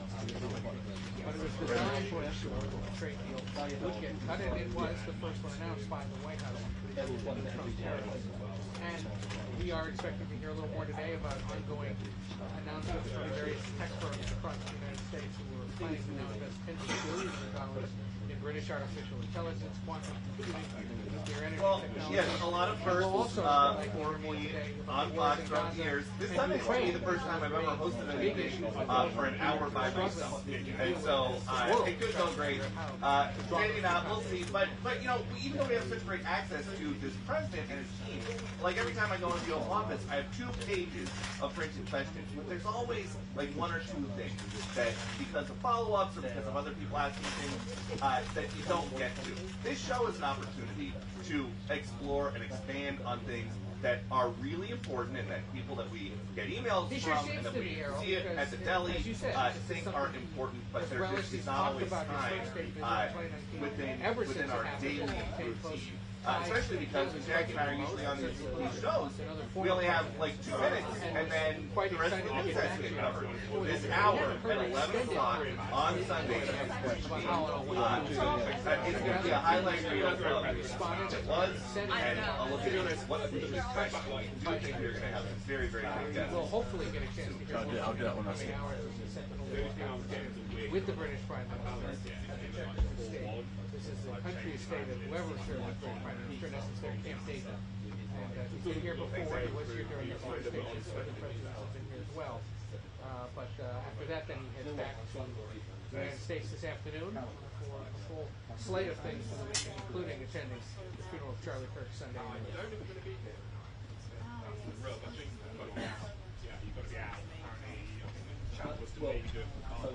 We are outside. Alrighty. That's 1, 2, 1 married. All hard news and get back to the Either way. We're gonna do this right. Turn off. Yeah, turn off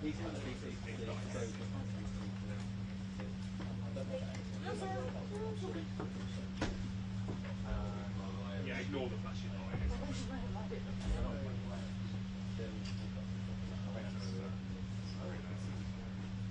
What's that, Jack? Well, once the press is over and he's cleared out, I think let's see what they ask us to do. Jesus asked for a report on the 6th. So can't be Jesus would be on that. So it'll just be a question of getting one of us. Trump if they say signature system go back to us. I mean, ideally, but I can't say that if they are because it's right. difficult. But he looked clear. Yeah, straight off. Straight to the ball. No, I don't believe so. 10987654321245. No, I believe that. 678-910.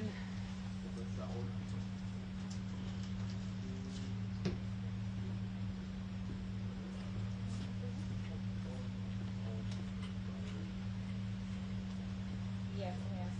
They're saying this is a little low if we can boost the audio. 10987654321245. 678-910. Nothing has changed since the first two times we've done this morning. But I will be talking at this level, and it seems they've treated better.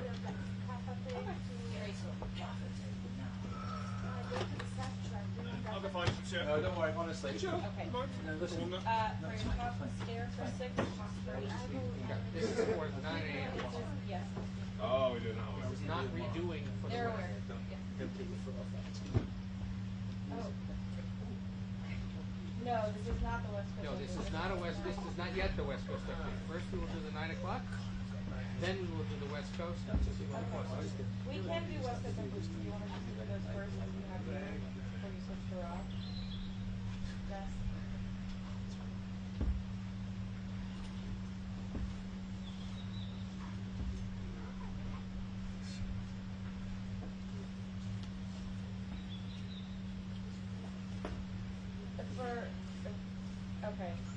For the 9 a.m.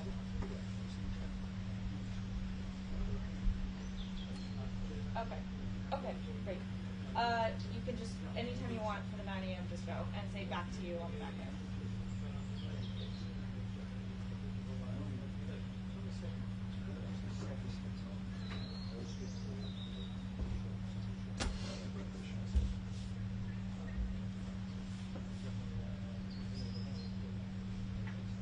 Well, good morning. The two leaders are meeting here at the country estate with the British Prime Minister to hash out those issues. And it comes the day after the President arrived here in the UK to far more of the British pomp and pageantry than usually accompanies this sort of state visit. 3, 2, 1.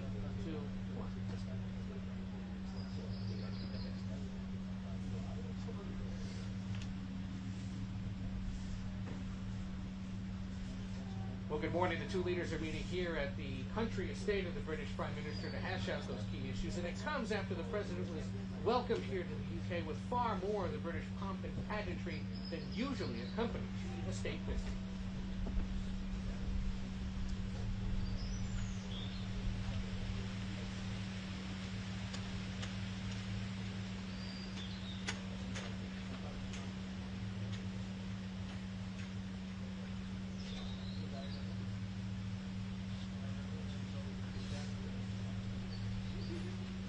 Paris and trade are expected to top the agenda during the conversations here today. But we're also likely going to hear about how the two leaders are dealing with ways to resolve the wars in Ukraine and Gaza, as much as the world has struggled to figure out pathways to peace. Back to you.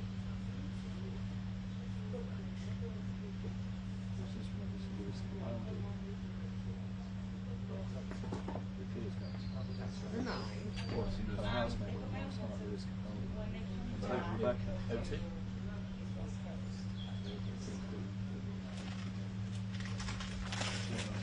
Just let me know when you're back.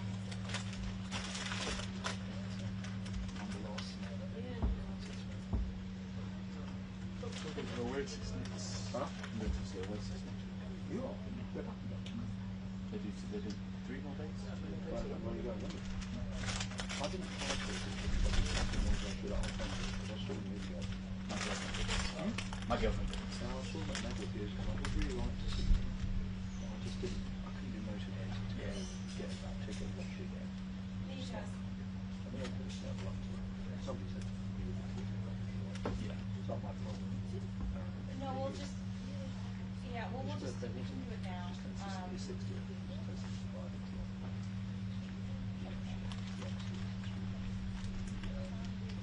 We will hold, yes.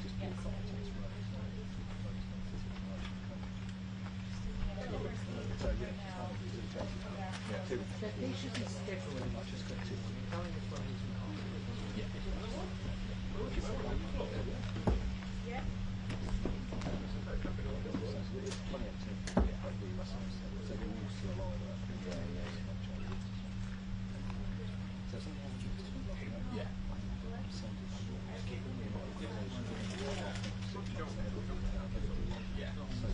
Yeah, it's hard to stay on top of it.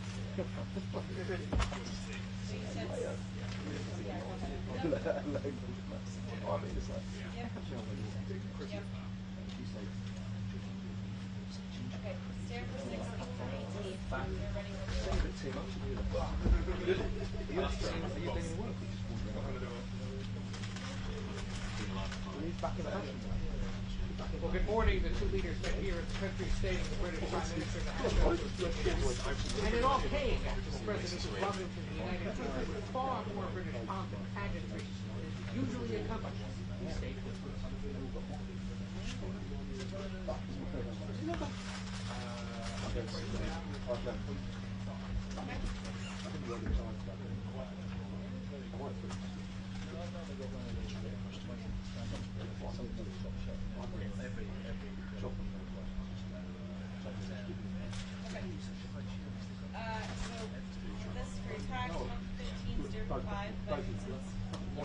Yeah, it depends who answers first.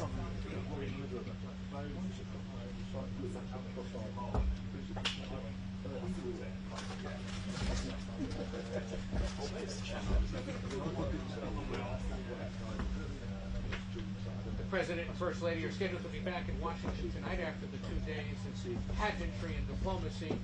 Both countries hoping to build on the goodwill that played out here in the last 2 days. The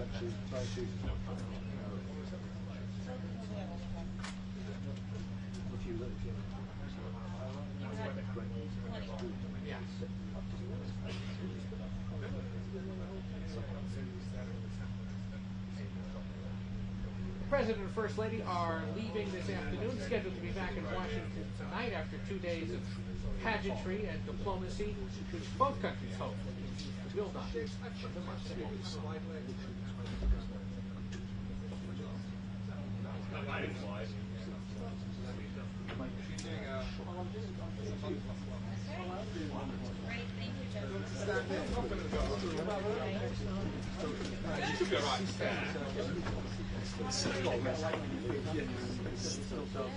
Yeah, we'll do a post game. Yeah, still gets credit. Ready to go.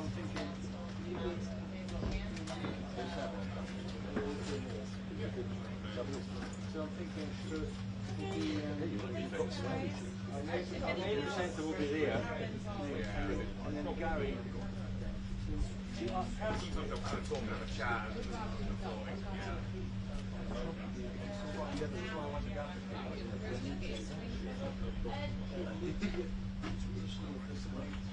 has special shoestring. Oh my God, the shoes.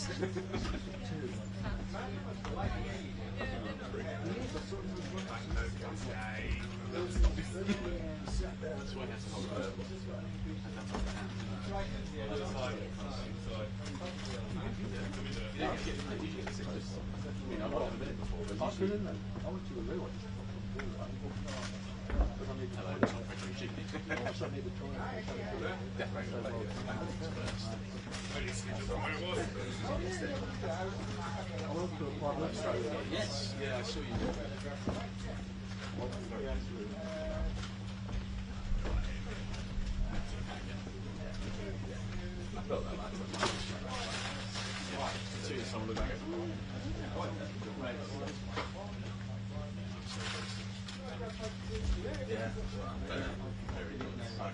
turn it up, hang on. There you go.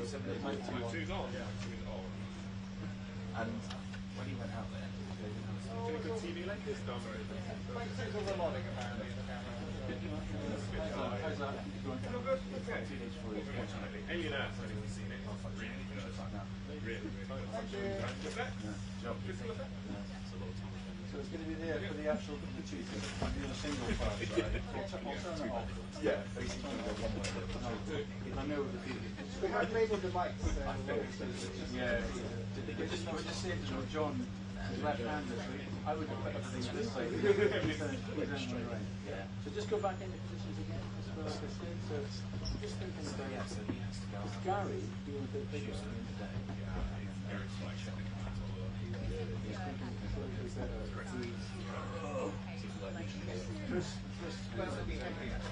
No, Henry's at one, and then Chris and Gary are up. It sounds like that's fine. So I think yes. Just say you're Chris. Yeah. So you're renting the camera. And you're joined by Gary, which is Gary there. Yeah. Gary, and then I can then come in on Gary quite tight, rather than just give my full profile. Okay, that's we've got that little there so we know, give a little, just so he knows. Yeah, well, we can certainly run you down a while.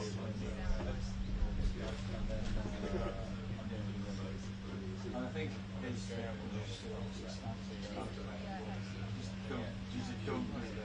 yeah, once he's in, he's pretty good, yeah, he won't. And it's 3 feet plus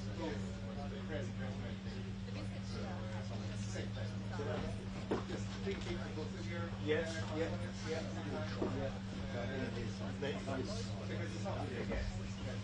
So does he sometimes he doesn't need to be going oh, sorry. So they're both on you. That wasn't my question. You don't really get a guess. Answer the question I'm asking. Yeah, of course it is.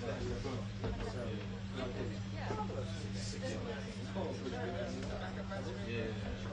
This is on Paris.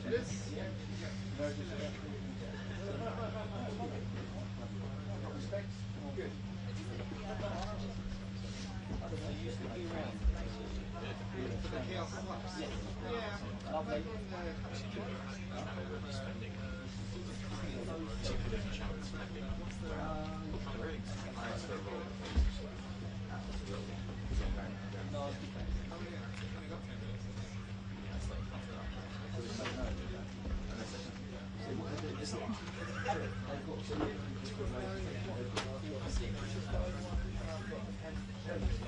No, at 1 o'clock you've got Henry, then Henry, then Gary Green, then Henry, and you've got Peter.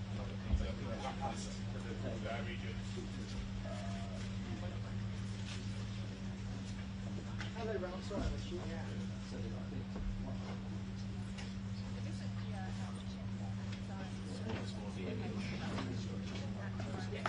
I can't see it.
How are you? Nice to see you. I think it was the last summit on the Grand Palace where I last saw you.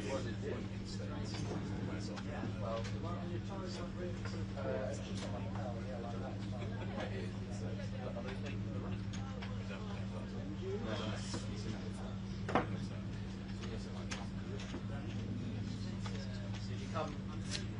morning. Yeah, I did that. Yeah, that's another thing, isn't it? Like the only Well, I assume so, yeah.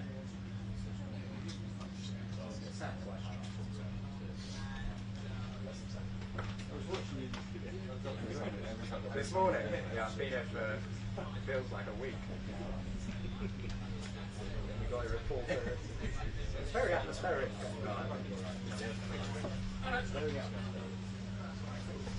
You've been here before? Did you ever come here in your military days? Yeah, I did. You've probably been inside. Yeah, that's like right, which is where the bus is.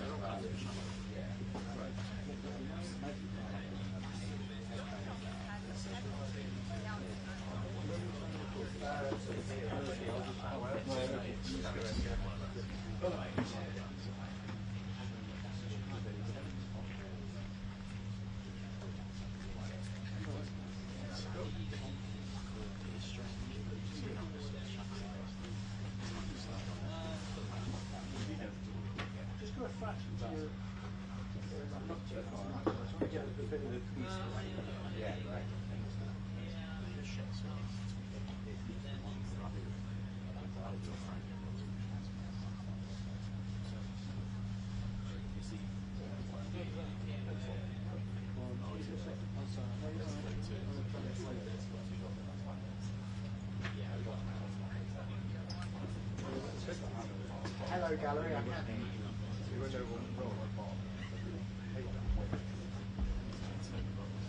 That's right.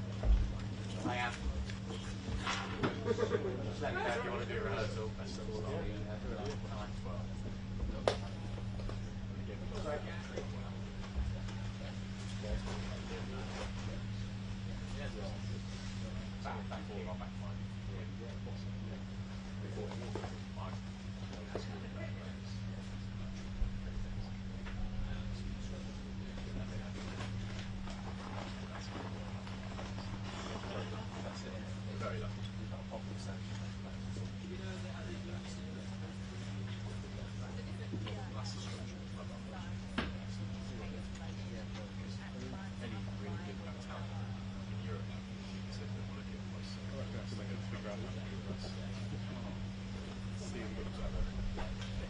Sell them off, so we can't really get to this place. How are you? Yeah, good, thanks.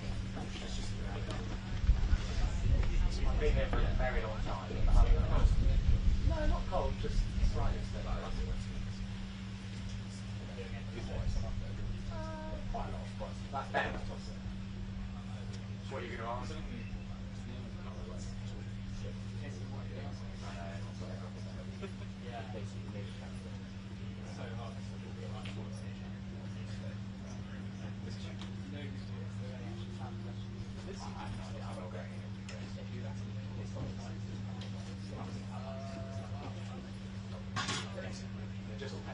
Hey, pal.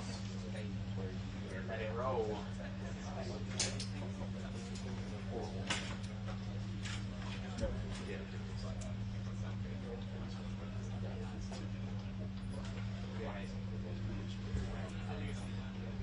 Hello, hi. Great, okay, yeah. Just give me a key, yeah, thanks.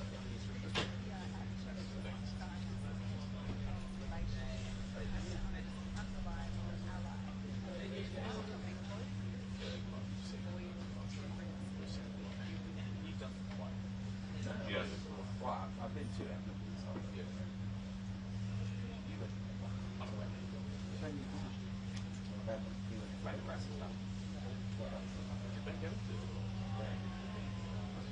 How about you?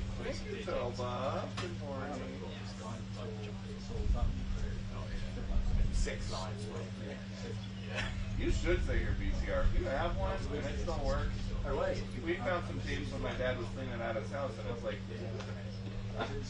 well, my dad was cleaning out the house, and he had all these DVDs that we used to love, and he's like, does anybody want one? It's like, I can't even play it on my computer.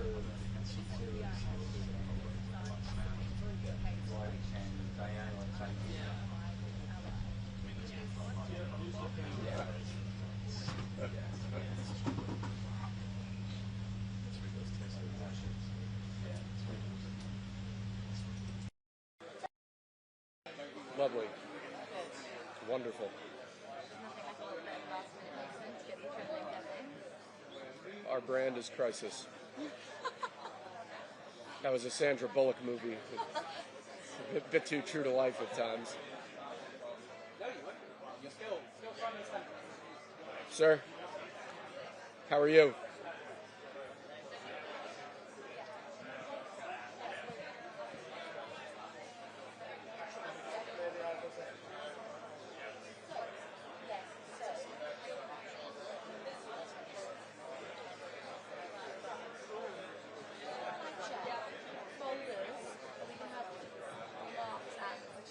Yeah, the president will have a speech binder as well. In terms of putting down the agreement signed, would we be able to, for example, come on and put them down? We could. So that it's like marks those down, come in, have one person from our side. If that works, I'll just have to talk to state protocol. Yeah. Yeah.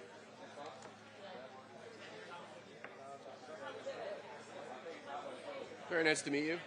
I think we did a good job here. See you later.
Once they sign.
Yes, that's what I meant to say. There we go.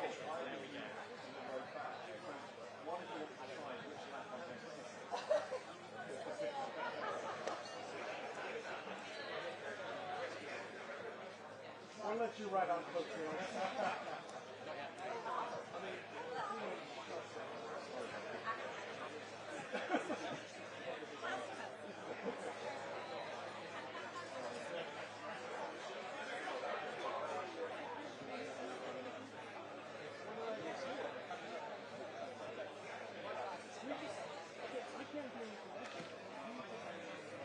Hey, Alex. Alex, is that Alex? Could you do a quick sound check for our guys? Yeah, real certainly. quick? Just read them some. Just start talking.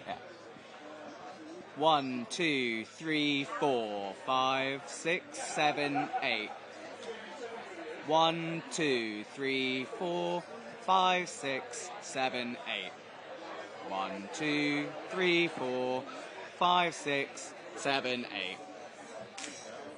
You know the story about President Reagan? No, what's the story? He was asked to do a sound check at a radio station. Oh, yeah? And they accidentally had him on the air, and broadcasting. He said, my fellow Americans, I've just signed legislation that will ban Russia forever. We begin bombing in 10 minutes. And it went out live to a major metro area. One of those fun days. One more? From the right mic? I'll introduce myself in a second, but... 1, 2, 3, 4, 5, 6, 7, 8. 1, 2, 3, 4, 5, 6, 7, 8. Is it that? Just to make sure they get you. Yep. 1, 2, 3, 4, 5, 6, 7, 8. 1, 2, 3, 4, 5, 6, 7, 8.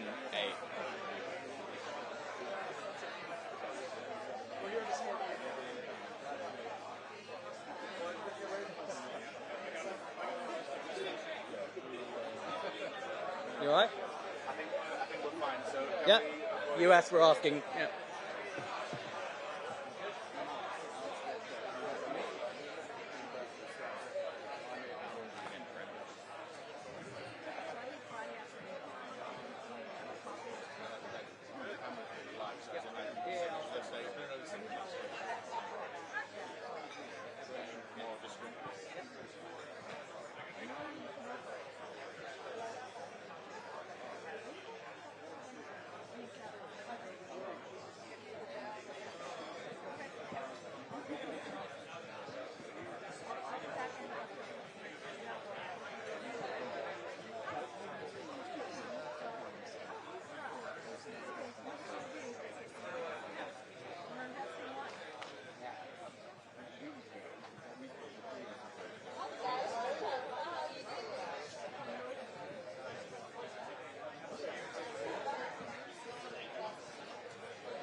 Are we missing anybody? I'm missing Susie.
Thank you very much, and very nice to see you all. And Mr. President, let me welcome you again for this unprecedented second state visit. And it's a great pleasure for me personally to welcome you to my home from home here at Chequers. And thank you very much for taking the time to say hello to the staff, who are absolutely, they've done a brilliant job, and they've been preparing for weeks. And it's really so good to have you here. So thank you so much. You are among friends, and I think we all agree there's so much to celebrate in the special relationship between our two countries. By standing together in war and in peace, this bond is the very foundation of our security, our freedom, and our prosperity. But what is the relationship all about when it comes down to brass tacks? It comes down to leaders, of course, leaders who respect each other, leaders who genuinely like each other. And it comes down to our unique relationship on defence, the closest the world has ever seen. It comes down to the connections between our people, ties of family and friendship. The President himself is a shining example of that. But it also comes down to business, to all of you here, and thank you so much for coming here this afternoon. It's fantastic to have you with us as the best evidence of that people-to-people, business-to-business relationship that thrives in the special relationship. In so many ways, this story is a story about enterprise. The US is our single biggest, largest trading partner. Companies like BP, GSK, Rolls-Royce and AstraZeneca employ thousands of people in the United States. American companies like Microsoft, Citigroup, Boeing, Amazon and Blackstone do the same here. Together, we support over 2.5 million jobs across both economies.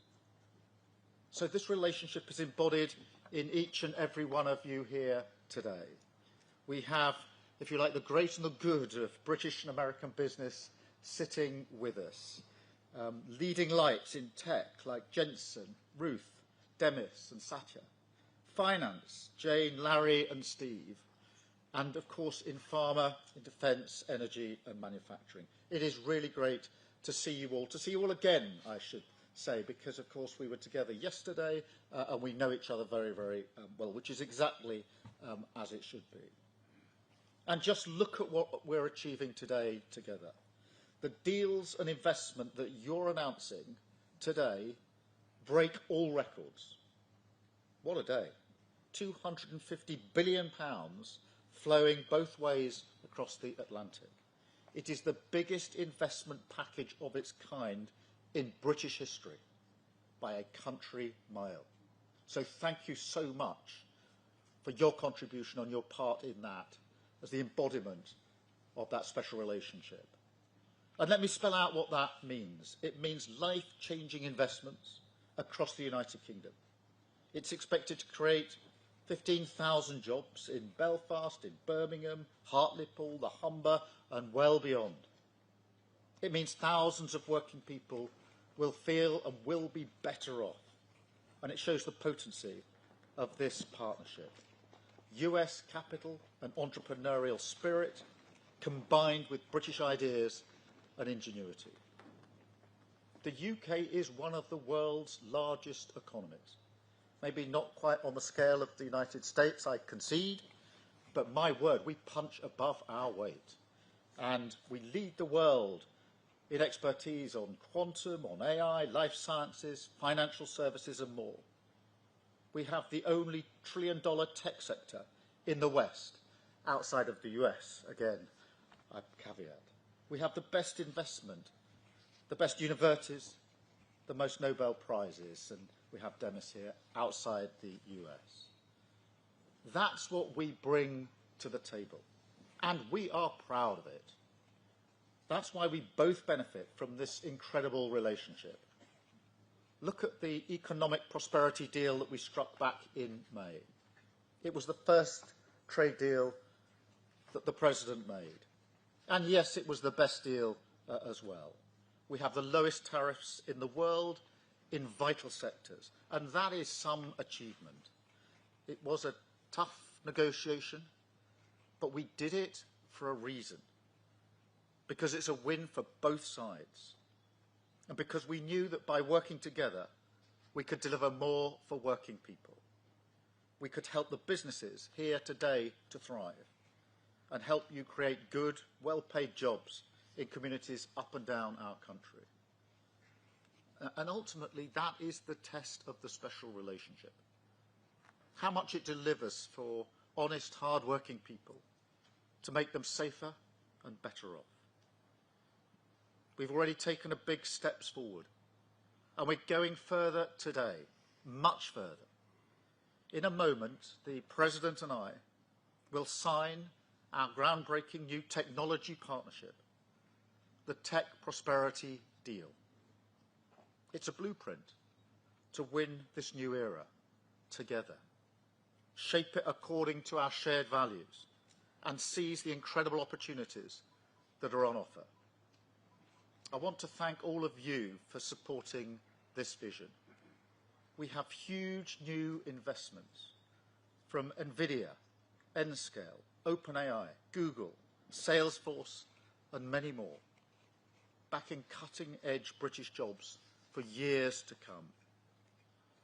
And of course, tech needs energy. So to fuel this revolution, we've struck a new deal on civil nuclear power. We discussed this, Mr. President, last time we were together, and the opportunities we had. Generating energy for millions of homes and businesses, driving down bills on both sides of the Atlantic, and driving up energy security. So I want to thank everybody here for supporting this too, with brilliant job-creating investments from Momentum and others, including building up to 12 advanced nuclear reactors in the northeast.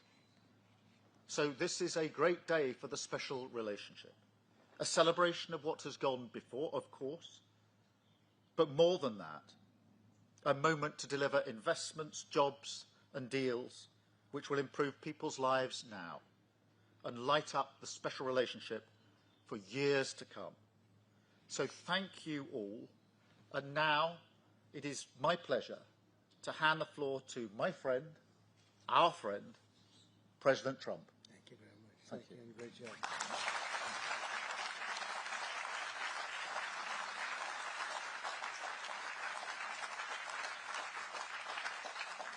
Well, this is a very distinguished group.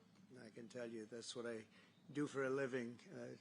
It was before politics. I would have to deal with you, and you are the best. You're the best in the world, and you're here. And it's an honor to have all of these great leaders. Really an honor. But I'm sincerely grateful to Prime Minister Starmer and Lady Starmer for welcoming us to this very special home, this beautiful place. And I was here a number of years ago, but somehow today it looks even better, even more beautiful, and even more historic. Melania and I are forever thankful to His Majesty King Charles III and Her Majesty Queen Camilla. We had a fantastic evening last night. But the exquisite honor of a second official state visit, the first ever, it's the first time it's ever been done, was, really was an honor. Such great history, and to think it's a first. It's always nice to have a first. But the ties between our countries are priceless, and it's really an inheritance. It's a beautiful inheritance. Today we're making those ties closer than ever before. We've done some things that financially are great for both countries, and we work together, and it keeps us together, and I think it's an unbreakable bond we have, regardless of what we're doing today. I think it's unbreakable. But this is very big, and I want to thank all of the incredibly talented business leaders, the best in the world, biggest in the world, here this afternoon for investing in the Anglo-American Alliance, and you personify an important part of the unique national bond and really a world bond. What you've done is incredible. Our two countries do a great deal of business together. $340 billion last year was the number. In May, the United Kingdom became the first country to make a trade deal with the United States during my second term, and we sort of wanted to make it the first because the bond is so strong and the relationship so long. That agreement will create billions of dollars in opportunities for American farmers to sell their products into the UK, reduce barriers to trade, and give the U.S. manufacturers better access to the UK's world-class aerospace supply chain, which is really is world-class. A lot of people don't understand it, the importance of that particular asset that you have. It's a beautiful job you've done. There's no more natural partnership in the world. Together, we're building up the industrial capacity of both of our countries, which is crucial to our defense. And we work so well together in defense. I met so many of the leaders of your defending group, and many of them I've known by name, but now I know them pretty well. We had some very good meetings today and yesterday. So we're taking the next logical step with a historic agreement on science and technology partnerships, and this will create new government, academic, and private sector cooperation in areas such as AI, which is taking over the world. I mean, I'm looking at you guys. You're taking over the world, Jensen. I don't know what you're doing here. I hope you're right. All I can say is we both hope you're right. But it's pretty amazing. Quantum computing, fusion, 6G, and civil nuclear energy, and align our nations through the approach of centered deregulation and innovation. And we're going to have a lot of deregulation and a tremendous amount of innovation. It's just happening. But this new accord is already helping spur a massive wave of private sector deals worth over $350 billion alone, headlined by a $136 billion from Blackstone. That's very nice. Steve, thank you. That's why you have that location, I think. It's considered the best seat of the year. Yours is pretty good too, Jensen. That's good. That's great, Steve. You know what you're doing better than anybody. American company X Energy and British company Centric has been announcing, and really for a long while they've been talking about this deal, the deployment of modular nuclear reactors across the UK, all across the UK. It's been in the wind for a couple of years, and now we're getting it done, generating more than $50 billion in economic value, creating up to 2,500 jobs, and powering 1.5 million homes. That's a lot of homes. 7 decades after British genius Alan Turing pioneered the field, this agreement will also help America and our British allies dominate the future of artificial intelligence. You need the energy. You have to have the energy. That's one thing I learned very quickly. They need a lot of electricity. In the United States, you need double what we have right now just to maintain that fight. We're right now, and I want to say, leading China and the world by a lot in AI, a lot. And we're creating tremendous amounts of energy and letting you create your own electricity in many, many cases. And we're giving you very rapid approvals. We're getting them approvals like they've never seen before. They used to wait 15 and 20 years to be rejected. Now they wait 2 weeks or 3 weeks to be accepted. That's a pretty big difference. And at the same time, we always have the environment in mind, but we move them along. But we're committed to ensuring that you have secure and reliable sources of American AI and quantum technology. We intend to always be the UK's strongest, closest, and most trusted business partner. Very important to us. The relationship is very important. 1 year ago, our country was in serious trouble. The King of Saudi Arabia, a great gentleman, you all know him. He said, "Sir, your country was dead 1 year ago, and now you have the hottest country anywhere in the world," and it's true. We'll have more than $17 trillion invested in our country this year. 17 trillion, which is many, many times what we had last year, and we're only in our just about almost 9th month. It's moving along quickly. It's amazing. I was saying we're in our 3rd month, our 4th month, our 5th month, but we're at, it's going to be over $17 trillion. No country has ever had anything like that, even close. GDP last quarter was 3.3%. Despite all of the things we're doing, One of the things we're doing, which I'm very proud of, is the border. We now have a totally closed border, totally secure for 3 months. 0 people came into our country, bad people. And they come in, but they have to come in legally. We have a great process going. And inflation is virtually non-existent. As you know, we're taking in trillions of dollars from tariffs, and they've been so incredible for our country, so incredible. We're keeping our companies happy. We're keeping them solid and sane, and they're very, very thrilled at what's happened. They can't even believe it. And we've never seen investment like this. Without the tariffs, we would have just a fraction of that. And we're really the only one that can do tariffs. Nobody else is able to do them. With us, it works because people have to be there. But we've slashed 30-year-old regulations. And as you know, in my first term, we had a very successful first term. We had the greatest economy in the history of our country. And we had the biggest regulation cut in the history of our country. And now we're doing it again. We're slashing them at a level that is even beyond what we did in the first term. The first term, we did more regulation cutting by 4 times at any other time that any other country has done or that we've done. And we think we're going to exceed that this time. And we'll have regulation, but it'll be sane regulation. It'll be regulation that allows you to compete and do your thing, or regulations that you're able to get around and do things and you no longer have that regulation. But we slashed regulations at a level that's never been done before, and we're doing it at the same level right now. I recently signed the largest tax cuts in our country's history, and the bill includes a 100% expensing for investments in equipment and factories. Nobody's ever seen anything like that, and it lasts for a 10-year period, so it's going to be there for a while. But the countries and companies are coming into our country for the expensing aspect of the bill. It was in I call it the big, beautiful bill, the great, big, beautiful bill. We got so much, the largest bill ever passed in the history of our country. In fact, so big that we really don't have to pass too much anymore. We can just do this for 4 years, implement.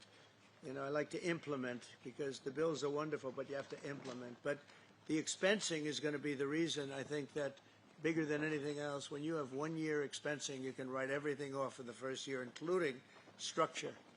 So you didn't even have that in the first bill. I think it was the biggest factor in the first bill why it led to such growth, and this is actually a better form of expensing, and it's actually more significant. So today America is strong. Our economy is, I think, potentially the strongest it's ever been. We'll see very soon those big places that are being built all over the country. Car companies are moving in. AI is moving in. Everybody's coming in. They all want to be here. The drug companies are coming back. They all want to be there. They sort of have to be there, but they want to be there. But with this agreement, our cherished friendship with the United Kingdom is getting stronger and stronger. And again, I want to thank the Prime Minister. He worked very hard on this and getting this deal done. This is long in the making. They've been talking about it for a long time, and we got it done. And it's a real honor to be with you, and thank you very much. Thank you.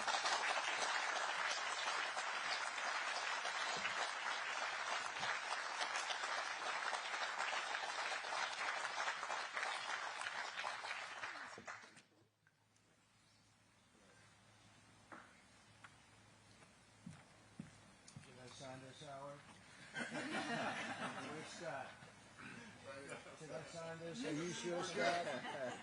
If the deal's no good, I'm blaming you, Scott. It's a great honor.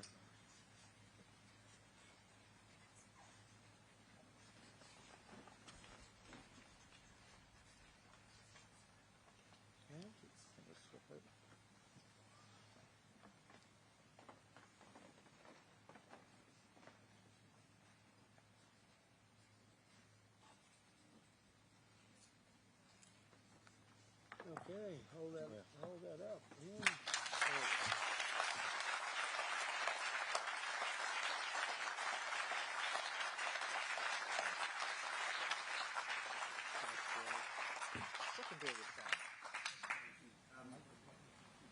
Mr. President, Mr. Prime Minister, we're now going to take some contributions from our distinguished guests from the business community, starting with Sir Demis Hassabis, the co-founder and CEO of DeepMind. Thanks, Warren. It's a huge pleasure and honour to be here today, and thank you, Mr. President and Prime Minister, for your fantastic leadership on the US-UK tech prosperity deal.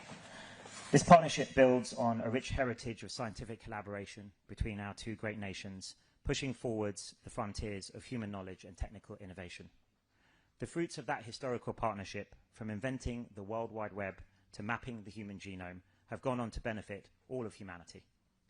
In many ways, Google DeepMind, the frontier AI lab that I lead, is the modern embodiment of this wonderful transatlantic spirit of cooperation. With our two major research offices in London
So just so you know, this isn't really. I don't know if you were involved in discussing this. So what we've agreed here is let's just stick to the AAP campus live.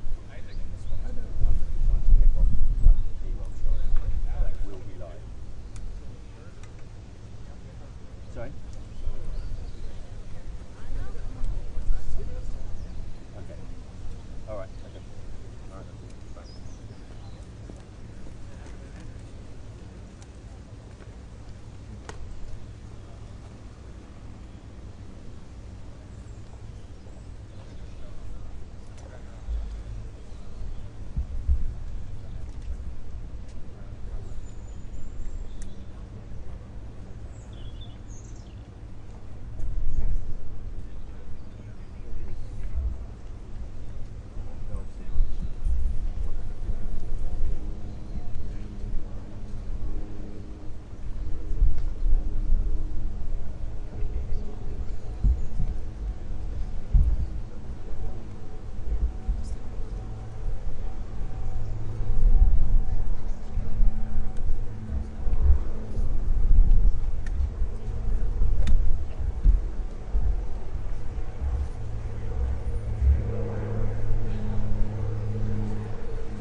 super smooth.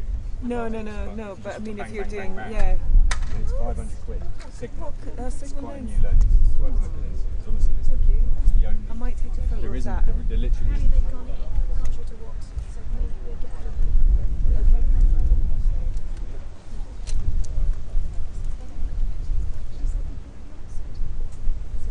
So I'm going into my. I'm going to go and try and find it, okay?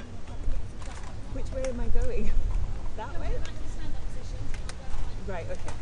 Hi, we're all done. Yep, that's how you don't find them. Yeah. I'm happy, yes. Should I not be? Or should I? No.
1 2 1 2 1 2 1 2.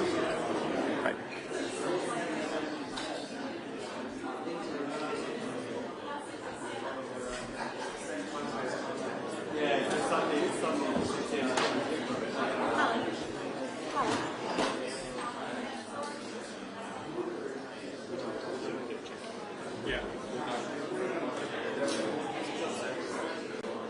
As in there's clips over there.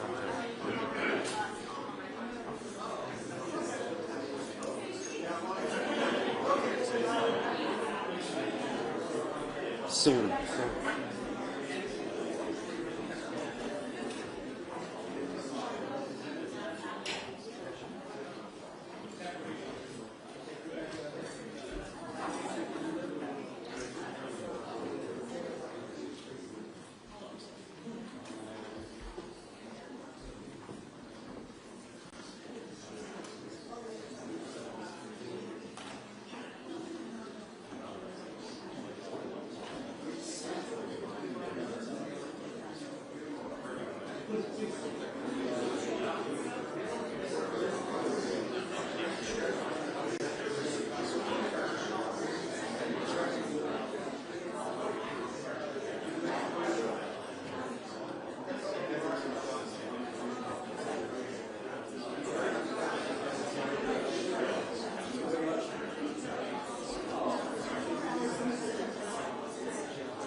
Audio check 1 2. Audio check for press 1 2. 1 2 3 4. Good afternoon. Audio check for press 1 2. 1 2 3 4.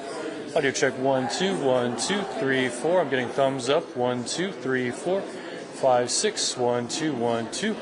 Check check 1 2. Audio check for press. Left podium good. 1 2. Audio check 1 2 3 4. Still good. Good. Everybody good. Thumbs up. 1 2. All right.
I don't think it can.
Mr. President, it's a pleasure to welcome you to Chequers.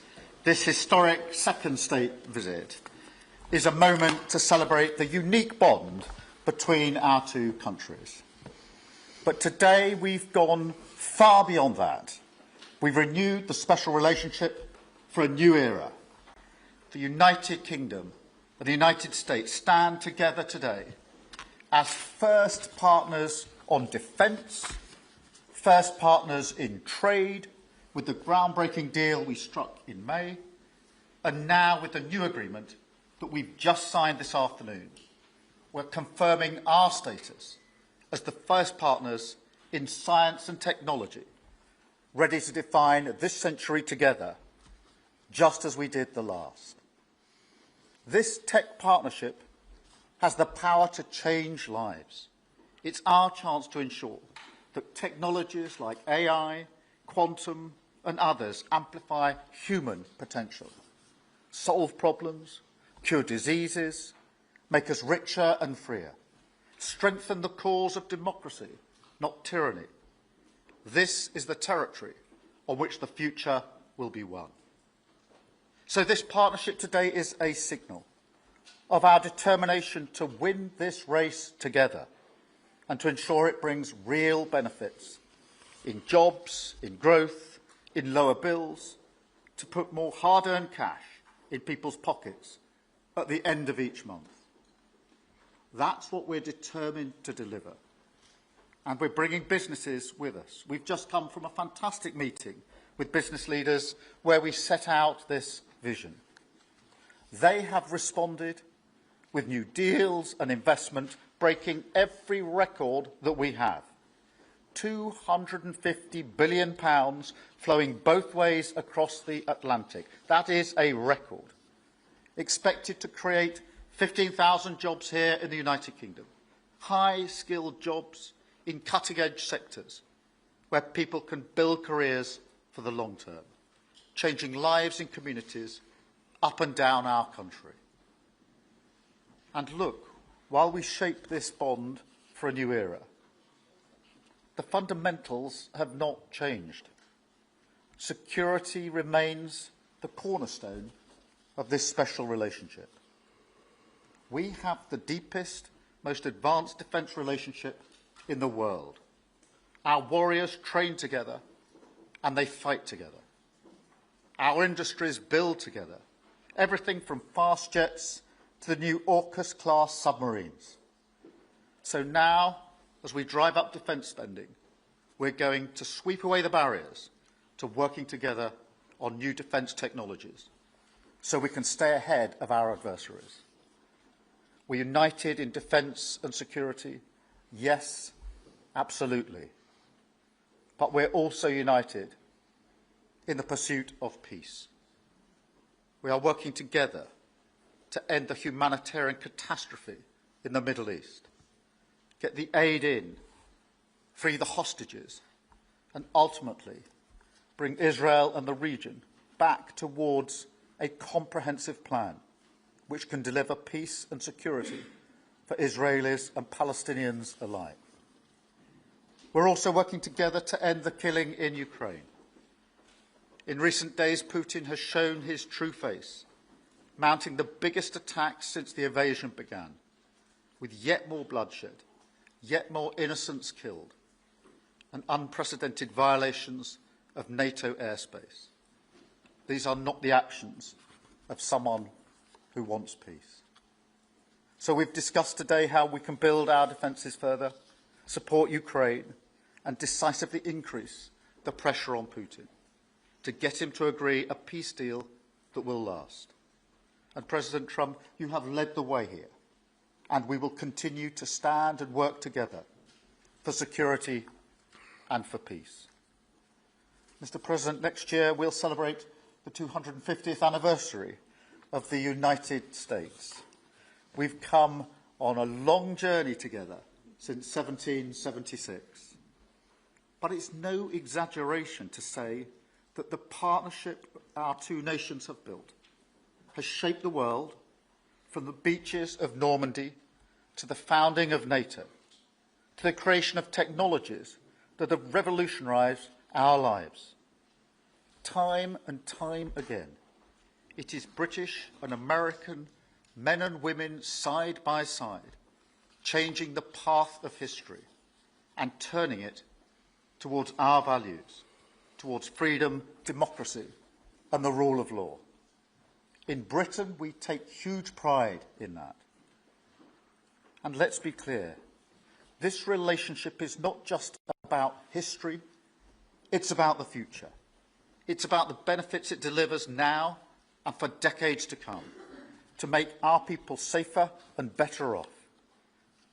We've shown today that we're delivering those benefits, improving people's lives. So we will go into that anniversary year more optimistic than ever and more confident than ever about our two great nations and what they can achieve side by side. Thank you. And it is now my pleasure to give the floor to Mr. President. Thank you. Thank you very much, very much. Prime Minister Starmer, Melania and I are tremendously thankful for the wonderful hospitality that you and Lady Starmer have extended today at Chequers. Quite the place, I must say, quite the place. And we're grateful beyond words for the spectacular honor of the state visit yesterday at Windsor Castle, hosted by His Majesty King Charles III and Her Majesty Queen Camilla. These are two fantastic people. We will never forget it. As I said last night, the bond between our countries is like no other anywhere in the world. The United States and the United Kingdom have done more good on this planet than any two nations in human history. That is thanks in large part to the traditions of British liberty, which grew up on these isles, these beautiful, magnificent isles, and were carried by our ancestors to the New World. We're forever joined, and we are forever friends, and we will always be friends. This enduring connection is why I was thrilled that the United Kingdom was the very first country with which we made a historic trade deal, and a very good trade deal. He's a tough negotiator. I think it was a better deal for you than us, but these are minor details. It's a very good deal for both of us. He's a great negotiator who will extend our unparalleled security alliance into the realm of economic security for the first time, and I look forward to finalizing it very soon. We'll have it done very quickly. We have also just signed a historic technology prosperity deal, one of a kind, to ensure our countries lead the next great technological revolution side by side. In fact, we just left the business leaders, the biggest in the world. Some are in this room right now. And that was quite a meeting we had on business and trade and technology.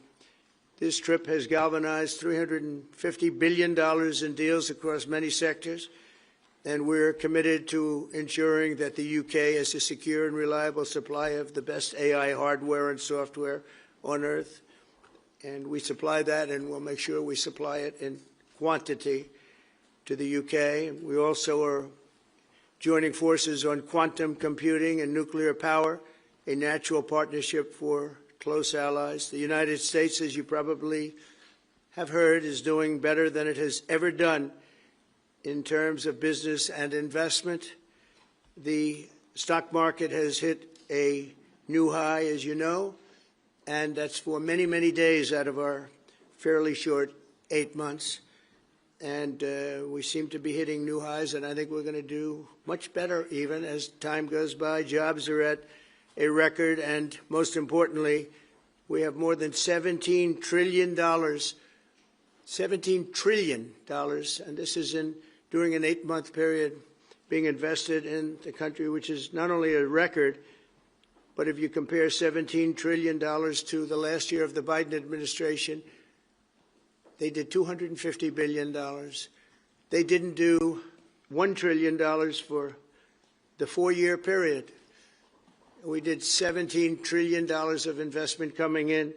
A lot of it's because of tariffs, and a lot of it's for a lot of other reasons, but there's never been anything like it. It's an economic superstar. That's what's become. It was mismanaged and badly handled for a long period of time, but it's not badly handled anymore. So that's a record. And remember, that's up until 8 months. We have another few months to go, and that number is going to get significantly higher, especially if we win a certain case that we're waiting to hear. That will be something like the world has never seen. I want to congratulate the United Kingdom on making the vital commitment to spend 5% of GDP on defense at the NATO summit this year. We've worked together very closely in so many ways. I'm very honored to tell you that we've solved 7 wars, wars that were unsolvable, wars that couldn't be negotiated or done. The U.S. has done 7 of them. The one that I thought would be easiest would be because of my relationship with President Putin, but he's let me down. He's really let me down. It was going to be Russia and Ukraine, but we'll see how that turns out. But that turned out to be, I thought it might be among the easiest of the group, but we had settled just about every conflict, and as you know, we're working very hard on Israel and Gaza. All that's happening over there. Complex, but it's going to get done. It'll all get done right. And likewise, Russia and Ukraine will get done. But you never know in war. You know, war is a different thing. Things happen that are very opposite of what you thought. You thought you were going to have an easy time or a hard time, and it turns out to be the reverse. As we saw in the unforgettable parade yesterday at Windsor Castle, what a place it is. The British Armed Forces carry on one of the finest military traditions in the world, one of the greatest marching bands, one of the most magnificent sights I've seen. I know that our service members look forward, and we do look so forward, to working even more closely with yours as you push toward that 5% goal. And I think, Mr. Prime Minister, you're just about there. You're going to be there very quickly, along with a lot of other great countries. I want to thank NATO and our wonderful head of NATO, who's really worked very hard, Mark, for the job they've done. As you know, NATO was at 2% GDP, and they didn't pay it. Now they're at 5%, then they pay it. And we appreciate that. And we're sending a lot of weapons to NATO. NATO is paying for those weapons in full. But we're sending them, and we're doing a great job at getting them what they need. And we appreciate the fact that they're taking care, because the United States is into that war for $350 billion. And just really very sad. It just got out of control. They didn't know what they were doing. But over the generations, British and American warriors have shed their blood side by side in defense of liberty and freedom. And that's why it's so imperative that the United States and the United Kingdom stand together for these fundamental rights and values of the English-speaking world. And we've always stood together, and we will continue to. Just last week, a great American, Charlie Kirk, was heinously assassinated for speaking his mind. He was a great young man, incredible future. Some people said he might be president someday. I told him, I said, Charlie, I think you have a good shot someday at being president. And he just wanted to take care of youth. He loved youth. I've never seen anybody relate to youth like Charlie, and they related to him, and they're devastated. But I appreciate the many British citizens who have offered their condolences. And again, Charlie was a great person. We'll be going out to a service on Sunday. I'll be leaving with some of the people in this room just to celebrate Charlie and all that he's done. So incredible. Never seen anything like it. But I hope that together our nations can lead a movement to defend the glorious traditions of freedom on both sides of the Atlantic. There could be no greater tribute to the immortal bonds of affection and loyalty that unite the British and the American people for all of time. We have a relationship like no other. It will always be that way. We will always be united. We'll always be together. And I just want to thank you, Mr. Prime Minister, for the great job I think you're doing. Thank you very much. Thank you.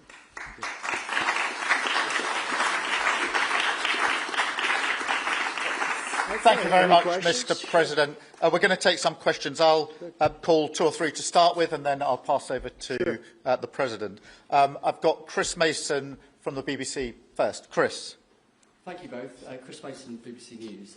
Mr. President, the UK is expected to recognise a Palestinian state in the coming days as the killing in Gaza continues. It often seems that you're the only person that Israel will listen to. What more can you say to them to tell them to stop? And why is the UK's position on a Palestinian state, in your view, wrong? And Prime Minister, what will the recognition of a Palestinian state actually achieve? Is it not just gesture politics to appease people in your own party?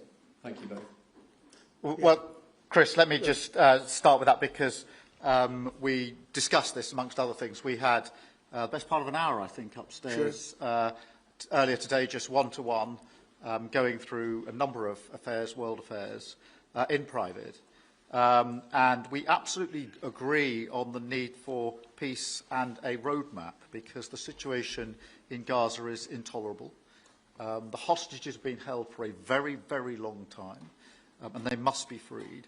And we need aid to get into Gaza at speed. And so it's within that context of a plan for peace, which we're working hard on, which not only did we discuss this morning, but our two teams have been working together on, that the question of recognition needs to be seen. And so it's part of that overall package which hopefully takes us from the appalling situation we're in now to the outcome of a safe and secure Israel, which we do not have, and a viable Palestinian state. Thank you. Well, simply, I want the hostages released now, right now, not 1, 2, we'll give you 3 more tomorrow, and, you know, like it's been, but we're the ones that got all the hostages released. We got many, many came to the Oval Office, and I've heard stories like I've never thought even possible. There was no humanity, no anything. I said to them, I said, was there any warmth shown during this stay? Like they offered you a little extra meal, they gave you a little smile, and they said, don't worry, you'll be okay. And every one of them said, not even a little bit. Amazing, you know, to think that during this stay, long stay in some cases. We had a man the other day, 451 days he was there. I always ask that question. And was there any warmth shown? Just a little word of, you know, encouragement. And the answer is every time, absolutely not. I'm shocked to hear it, because in the worst cases, there's always somebody that comes through. We have to remember October 7th, one of the worst, most violent days in the history of the world, not just there, the history of the world. And I got to see the tapes, and I wish I didn't see them, actually, but I got to see them. And I want an end. I want the hostages released, and I think it's going to be okay. But it has been a brutal period of time. But this has been going on for a long time. This is not something that's over the last year, 2 years, but this has been for decades and decades. But we want it to end. We have to have the hostages back immediately. That's what the people of Israel want. They want them back. And we want the fighting to stop, and it's going to stop. But a lot of bad things. You know, Hamas said that they're going to put the hostages up as bait. They're going to put the hostages in front of any attack. And that's pretty brutal. We haven't heard that one in a long time. So we have to remember that. So I have a disagreement with the Prime Minister on that score. Okay? One of our few disagreements, actually. Great. Can I take Jack from The Sun? Jack. Thank you both. Jack Elson from The Sun. Mr. President, in the 9 months you've been in office, you've been incredibly successful in all but eliminating crossings on your southern border. Yeah. Meanwhile, illegal migration is at record levels in Britain. The Prime Minister is trying to tackle that. What advice would you give to the man standing next to you on trying to stop illegal migration in Britain? And Prime Minister, if I can just ask, the President is all about drill, baby, drill in terms of trying to secure American energy and cut bills for Americans. Meanwhile, you are turning Britain's back on oil and gas in favour of renewable energies, such as wind turbines. Why do you think that you are right and he is wrong? So we had millions of people flowing in, totally unchecked, totally unvetted from the Biden administration. 25 million, in my opinion, that would be about 25 million. They came from prisons. They came from mental institutions. They were gang members. They were drug dealers. They came from the Congo. They came from all parts of South America. They came from everywhere. Think of it. Prisons from the Congo being released into the United States. Prisons opened up in Venezuela and many other countries, pouring into the United States. And I couldn't believe it. And one of the reasons I decided to run. I decided to run because I don't want to be controversial, but you see what's happened and you see all the information that's come out. We won in 2020 big. And I said, let's run, we got to run, because I saw what was happening. And the worst thing that I saw was all of these people. You know, we've already solved inflation. We've solved prices. Oil is way down. Energy is way down in the United States. But what I saw happening with millions of people pouring into our country, I couldn't stand to watch it. And we've done a great job. Nobody, if you've seen the last, I appreciate your question, by the way. Nobody, absolutely zero, and I'm not even sure that's possible, but it's a very liberal group that come out with those statistics. The last 3 months, we had zero.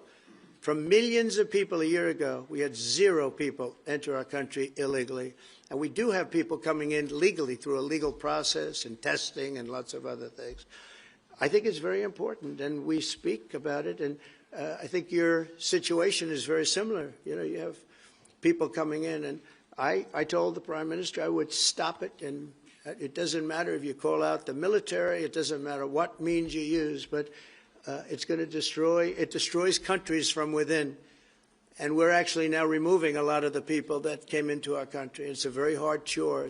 We were given a very, very bad hand. Millions of people came in from prisons and mental institutions. We have to remove them. And we are removing them. We have no choice, and I feel very strongly about it. Thank you very much. Jack, let me just deal with the question of returns, because this is obviously an issue we're taking incredibly seriously. We've struck a number of deals, both on cooperation with other countries, because this is a problem right across Europe, to tackle the problem of actually breaking up the gangs that are running this trade. We have had a record number of returns, over 35,000 now, since we came into office. That's the highest number for the best part of 10 years. We struck the returns arrangement with France, and notwithstanding the challenges to that scheme, which you've seen in the last few days, a flight went off at 6:15 this morning, successfully returning someone under that scheme. So that is an important step forward. Obviously, there's no silver bullet here. There's a range of things that need to be done.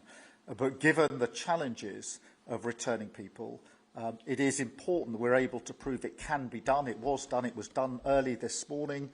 So I can confirm that that flight went. It went successfully. And I'm pleased about that. Now we need to ramp that up at scale, which was always envisaged under the scheme. But it's very important that we have been able to prove that the proof of concept, if you like, that this can be done, and will continue in that way. On the question of energy, firstly, let me be really clear that I am absolutely determined to ensure that the price and cost of energy comes down, so that bills come down both for individuals, for families, with their household bills, but also for business, because this is so important. The mix will include oil and gas for many years to come from the North Sea. We've been clear about that for some time, but we also need to mix that with renewables, and it's the mix that's really important. And the approach I've taken on this is the same approach that I take to many other things, a pragmatic approach. Thank you, Jack. I would like to say that we inherited the worst inflation in the history of our country. We had inflation, the likes of which we've really never seen. They say 48 years, and I'll accept that, but I really don't. We had the worst inflation in the history of our country. And we had an expression that I used a lot, drill, baby, drill. And as you know, we brought fuel way down, the prices way down. And we don't do wind because wind is a disaster. It's a very expensive joke, frankly. And we got our energy prices way down. That brought the inflation way down. And now we have very little inflation. And we have a very, very strong economy. So that was very important. Drill, baby, drill. And you have a great asset here. We spoke about it. It's called the North Sea. The North Sea oil is phenomenal. And I hope, because I love this country, you know, my mother was born in Scotland, and the Hebrides, Stornoway, that's serious Scotland. We were talking about it. And I want this country to do well. And you have great assets that you're going to start using, I believe, under this Prime Minister. Thank you. And I've got Matthew from The Economist. Matthew. Thank you, Prime Minister. Mr. President, you say that President Putin has let you down. Have negotiations run out of road, and what are your next steps to compel an end to this war? Well, he has let me down. I mean, he's killing many people, and he's losing more people than he's killing. I mean, frankly, the Russian soldiers are being killed at a higher rate than the Ukrainian soldiers. But, yeah, he said, let me down. I don't like to see. It's death. You know, it doesn't affect the United States. We have, other than unless you end up in a world war over this thing, you could. This was a thing that would have never happened had I been president. If I were president, it would have never happened. And it didn't happen for 4 years. Most people agree it didn't happen, nor was it close to happening. And I spoke to President Putin about Ukraine. It was the apple of his eye. I've said that many times. It was. But he would have never done what he did, except that he didn't respect the leadership of the United States. They just went through the Afghanistan total disaster for no reason whatsoever. We're going to leave Afghanistan, but we're going to leave it with strength and dignity. And we're going to keep Bagram, the big air base, one of the biggest air bases in the world. We gave it to them for nothing. We're trying to get it back, by the way. Okay, that could be a little breaking news. We're trying to get it back because they need things from us. We want that base back.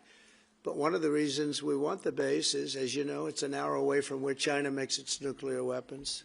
So a lot of things are happening, but I am very disappointed in the fact that that one's not settled. To think that we settled Azerbaijan and Albania, as an example, it was going on for years. It was never going to be settled. If you remember, the Prime Minister and the presidents, they were there for many years. They said, when they were in my office, we settled. And they started off at both sides of the Oval Office, so far away. I didn't know you could be so far away. And as we were together for an hour, they kept getting closer, closer. And by the time we finished, we all hugged each other. And one said, I've been in this position for 22 years, and all I've done is kill their people. The other was there for 7 years, and all he did was kill their people. And we got it settled. And we did others, as you know. The Congo, we settled the Congo with Rwanda. That was going on, and that was a machete war. That was a gruesome war. Many people, close to 10 million people killed. We got that settled. My biggest disappointment, but it's, you know, look, we did 7, and most of them were not thought to be settleable. We did India and we did Pakistan. That's 2 nuclear. That was purely for trade. You want to trade with us, you're going to have to get along. And they were going at it hot and heavy. But the Russia situation, I hope we're going to have some good news for you coming up. But again, it doesn't affect the United States. And look, it doesn't so much affect you. Of course, you are a lot closer to the scene than we are. We have a whole ocean separating us. But I will say this, it's millions of people have died in that war, millions of souls. And they're not American. They're soldiers, mostly soldiers, as you know. The soldiers are being killed at levels nobody's seen since the Second World War. But they're being killed, and I feel I have an obligation to get it settled for that reason. Thank you. And just to add on that question, because we have to put extra pressure on Putin.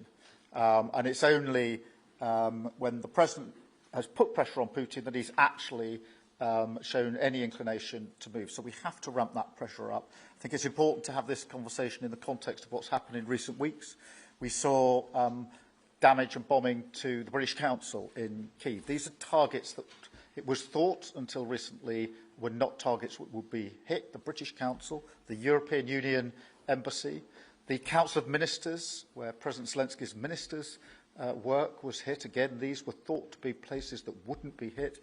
And then the incursion into Poland last week. And if you put that together, what you can see is either an emboldenment or at least an increased recklessness on Putin's part. And that's why I said earlier that they're not the actions of someone who wants peace. So we have to ramp up. And we discussed earlier today, we have built the coalition of the willing with British leadership and French leadership, stepping up with military planning in the seas, in the sky, on the ground, and ramping up what we do with the Ukrainians themselves. And of course, that, taken with an American guarantee, is now an example, I think, of the challenge of Europe stepping up to the plate, which it has done in the last few months, to show through what we and the French have done that we're prepared to take the lead in this and take the necessary measures. But that's a war that could have been a third world war, and I don't think we're going to be there now. But that was heading to a third world war. And what a shame it is. What a shame it is. Mr. President, do you want to call some of the I would love to call a outlets? few of them. Bev, do you want to have a question? I've got to come back to you. Bev Turner, GB News. Thank you. Having been in DC for a few weeks, it's really interesting to see how you run the country as a proud Christian leader. And it really begs the question to the Prime Minister, if you don't mind, are we still a Christian country? But also... when you say we, are you talking here or... Here. The Here? UK. I'm still British. I might I'd live in rather America, have I'm him still answer British. that question. But also... I can't give you that answer.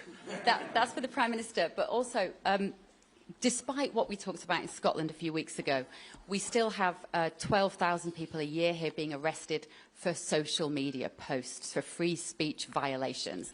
Does that not remain an important area that there is still a lot of disagreement on? I'd like to have you answer that. Yeah, look, I mean, in terms of a Christian country, I was christened, so that is, my church has been all my life, and we are, you know, that is wired into our informal constitution. Of course, we celebrate many other faiths as well, and I'm really proud that we're able to do so as a country.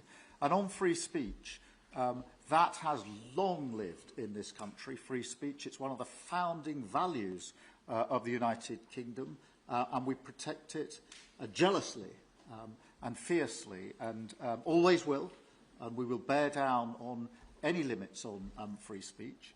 I draw a limit between free speech and the speech of those that want to peddle paedophilia and suicide social media to children, and therefore I'm all for free speech. I'm also for protecting children from things that will harm them, paedophiles, those that peddle suicide, which had a terrible consequence for individual, particularly teenagers. And so that's the balance we strike. But we have had freedom of speech in this country for a very long time, and we will always protect it. Thank you. Thank you very much. Brian, please. Thank you. Prime Minister, it's good to see you again. You have a beautiful country. Thanks for having us. Thank you for being Two here. questions. One, just recently, President Trump labeled Antifa domestic terrorists. Would you consider doing something like that in your country? Well, we obviously will take decisions for ourselves. I don't want to comment on the decisions of the President, but we take our decisions ourselves. And my question to you, President Trump, is there any update on the auto pen? Yeah, it's just gotten worse from their standpoint. The people that used it, and one in particular, one person, was never told by Biden to do it. Only spoke to Biden twice, and that was just talking about the weather, not talking about any order. And he was taking orders from people other than Joe Biden. Joe Biden wasn't giving those orders. You know, Joe Biden didn't believe in open borders. He didn't. I've known him for a long time. He was never the brightest bulb in the ceiling, as we know. You can go back 40 years ago and you'll see that. Go back and take a look at the hearings on Justice Thomas, and you'll see that very much. But he didn't believe in open borders and all of this nonsense that they're peddling now, which is why they're not in office any longer. It's a shame. The auto pen was illegal. It was illegally used. He never gave the orders. He never told them what to do. And I guess the only one he signed, or one of the few he signed, was the pardon for his son. But you had the congressman who, when they got the information, they found out they were guilty, and they deleted and destroyed all information, everything. You couldn't get any of it. They found out that Nancy Pelosi actually was offered the 10,000 soldiers, and she turned them down. They found out many things that were very bad. So they deleted and destroyed all information. You talk about freedom of the press and freedom of speech. How about that one? And there's not a thing. This is after a year and a half of hearings. They destroyed everything. And somebody's got to be held responsible. So Biden, what he did is they knew, I don't think he knew, but somebody knew. I don't think Biden had a clue about anything, if you want to know the truth. But they gave a pardon to those congresspeople. They gave a pardon. Those people are so guilty. They gave a pardon. But Biden didn't know about it. The people, whether it's Lisa or any of those people in there that really ran it. I know them all. And they're sick people. They're smart people. They're very smart. They're probably brilliant, but they're sick in ideology. And they were running the auto pen. And it was totally illegal what he did. And I hope it's going to be so adjudged. Do you want to take one more, and then I'll Okay. go back to the British? Let's see. Peter, go ahead. Thank you, President Trump. In the deal that you're working on for the Chinese to sell TikTok to an American buyer, are the Americans going to have to come up with their own algorithm, or are they going to continue to use the successful but addictive Chinese algorithm? So what we're doing, and we're speaking to President Xi on Friday to see if we can finalize something on TikTok, because there is tremendous value, and I hate to give away value, but I like TikTok. It helped get me elected. In fact, Charlie said, "Sir, you ought to get on TikTok. You'd be great." I said, "Really? Tell me about TikTok." And we, as you know, we did unbelievably well with youth, like at a level that no Republican has ever even dreamt of. And in what, look, I think we won it for a lot of reasons, but that was a reason we won the election by such a big number. TikTok has tremendous value. The United States has that value in its hand because we're the ones that have to approve it. I specifically get the right to approve it. The people that are investing it are among the greatest investors in the world, the biggest, the richest, and they'll do a great job. And we're doing it in conjunction with China. But we are getting, the United States is getting a tremendous fee plus, I call it a fee plus, for just making the deal. And I don't want to throw that out the window. I can say this, that you'll have a lot of very unhappy youth. And I use TikTok very legitimately, very straight, just statements every day, little statements, short statements. "Sir, make it short, please." And TikTok Jack, we call him. It was pretty good. Did a good job for me, I guess. But no, I'd rather reap the benefits. I mean, the kind of money we're talking about is very substantial. And it'll be owned by all American investors and, the best investors and the, very rich people and companies are going to be owning it. Very, very straight, very legitimate companies, and really companies that love America. So they're going to be owning it. It's a big thing.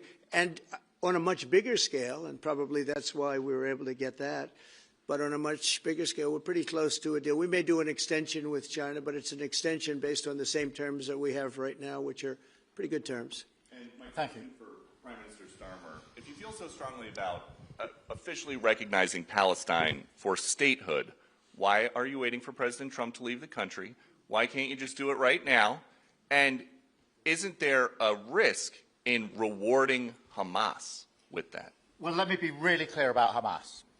They're a terrorist organisation who can have no part in any future governance in Palestine. And what happened on October the 7th was the worst attack since the Holocaust. We have extended family in Israel. I understand firsthand the psychological impact that had across Israel. So I know exactly where I stand in relation to Hamas. Hamas, of course, don't want a two-state solution. They don't want peace. They don't want a ceasefire. So I'm very clear where I stand on Hamas. Okay. On the question of recognition, I made my position clear at the end of July as to the timing, which has got nothing to do with this state visit, and I've discussed it with the President, as you would expect amongst two leaders who respect each other and like each other and want to bring about a better solution in the best way that we can. Thank you so much. Can I go back then to Robert at ITV? Robert Person, ITV. Mr. President, you uniquely, you alone in the whole world, have the power to persuade Prime Minister Netanyahu to stop the demolition of Gaza City, to stop the starvation of Palestine, and to stop the killing of civilians. If not now, when will you exercise that power and tell him to stop? Sure. And then for both of you... But you do understand about October 7th. You do understand. So believe me, I understand. One of the worst days in the history of humanity. What happened, I have seen the tapes. Babies that are 4 months old and just chopped up to pieces. And you've seen the tapes and I've seen the tapes. You're a professional and so am I. And people forget about October 7th. I can't forget about it. So I want it to end, but I want the hostages back. I don't want the hostages used as human shields, which is what Hamas is threatening to do. But as soon as they're back, that's the moment you will tell Netanyahu Well, to stop. it would certainly help, but I have to have the hostages back. And I don't want them back piecemeal, as I said before. I want them back.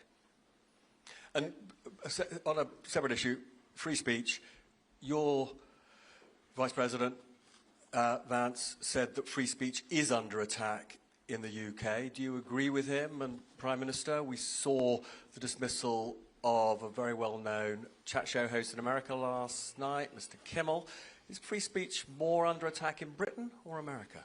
Well, Jimmy Kimmel was fired because he had bad ratings more than anything else, and he said a horrible thing about a great gentleman known as Charlie Kirk. And Jimmy Kimmel is not a talented person. He had very bad ratings, and they should have fired him a long time ago. So, you know, you can call that free speech or not. He was fired for lack of talent. Yeah, please, go ahead. Yeah, I mean, firstly, on the question of Charlie Kirk, can I just express how shocking that is, I think, to everybody who believes in free speech and in democracy. It sent shockwaves through the world, and I know that he was a friend of the President, and I reached out straight away to the President because I understood how impactful it would be on him and his family.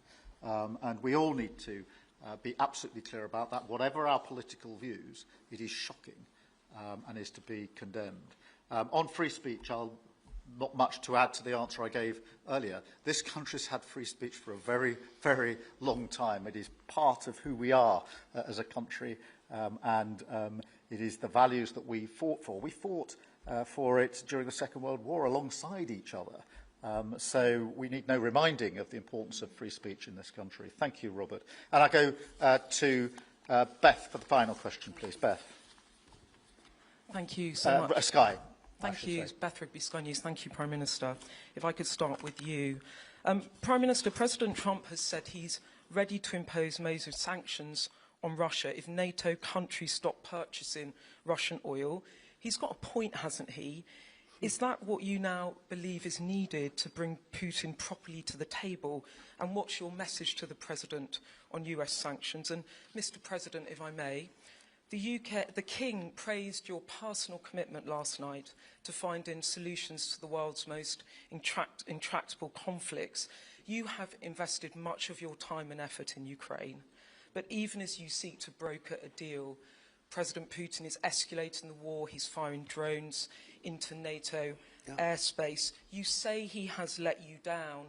Was it a mistake to invite him to Alaska? Do you regret it? No. And is it time to squeeze him, sir, and scare him and impose sanctions? And finally, if I may, the elephant in the room, Lord Mandelson, he is no longer the ambassador.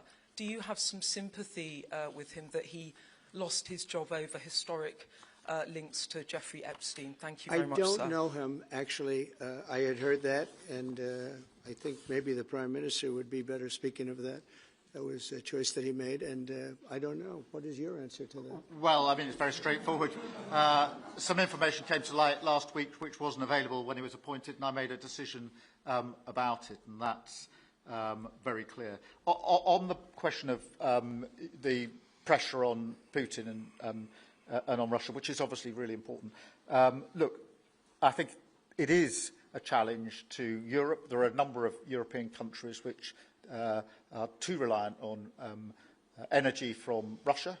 The UK actually obviously has almost got nothing at all, but we do need to bear down and work with our European counterparts here. There are one or two countries, I think, that do need to look again at the question of energy. There's no one silver bullet here. We do have to have a wider suite of sanctions, which we've put in place a number of times, working across Europe and with the United States. And, of course, we must, and we are, making sure that Ukraine is in the strongest position now, because one of my long concerns here has been that whilst we talk about a ceasefire, and we all want a ceasefire, and we talk about what might happen after a ceasefire, we mustn't forget that Ukraine needs our support now. And we've said we stand with Ukraine from the start to finish, and that means we must continue to supply them with what they need in order to fight this war, which, of course, resulted from and is a result of Russian aggression. We have particularly done the sort of leadership role in the coalition of the willing, so that if there is a ceasefire and if there is a deal, and I do hope there is, that is then lasting and not then broken, because given previous history, I don't trust Putin. Thank you. Very simply, if the price of oil comes down, Putin's going to drop out. He's going to have no choice. He's going to drop out of that war. And when I found out that the European nations were buying oil from Russia, and as you know, I'm very close to India. I'm very close to the Prime Minister of India. I spoke to him the other day, wished him a happy birthday. We have a very good relationship. He put out a beautiful statement, too. We have, but I said, you know, I sanctioned them. China is paying a very large tariff right now to the United States, but I'm willing to do other things, but not when the people that I'm fighting for are buying oil from Russia. If the oil price comes down, very simply, Russia will settle. And the oil price is way down. You know, we got it way down. We're drilling and we produce more oil than anybody else in the world. We're doing a lot. But I was disappointed to see that, and the Prime Minister was disappointed to see that. And it wasn't him, it was other countries. And you can't do that. You can't do that. You can't. That's not playing fair with the United States, and we can't have that. Thank you. Thank you very much indeed. Thank you. Thank you. Thank you. Thank you.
Okay.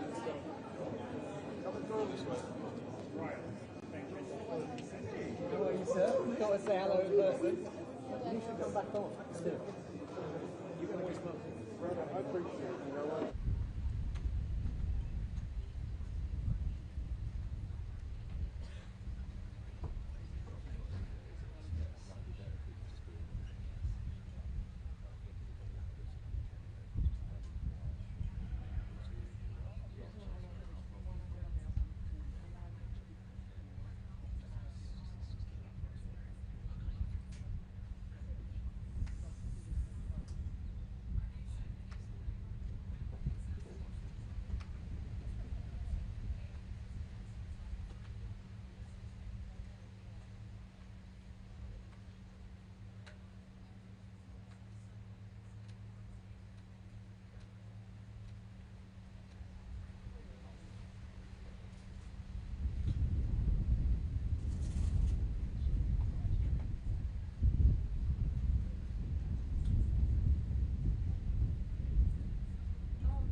acknowledging that they've had their discussion in private about why they are where they are on that position. So it's similarly, I guess, with the conversation about Russia and Ukraine, and the fact that the President and the Prime Minister totally shut it down politically. Yes, yes. In fact, I mean, when I asked if there was a problem with the British ambassador had been sacked over his exit connection, Donald Trump said, I don't know it. Talking about Lord Ransom, absolutely. Even though he had praised his accent in the White House. Yes, and they met many times. They met many times. Yes, yeah. No, I thought if that, though, is what the Prime Minister has won out of this visit, the right to respectfully disagree with the President, but not to change his mind, was it worth it? Well, that's the thing, isn't it? Well, I think Downings's calculation would be in the essence that they got through that interview. So, if you like, the positive feeling, and that they have a sufficiently good relationship with the President that he will hear them out in private specific to the British position that might be at odds with America. But the question about the extent to which the UK, and perhaps other European allies in similar positions on some topics, can persuade the President, it seems to me is the more open question. I didn't get the impression that Keir Starmer had changed the President's mind on anything at all, except perhaps the beauty of Windsor Castle. Which is probably fairly well sort of disclosed.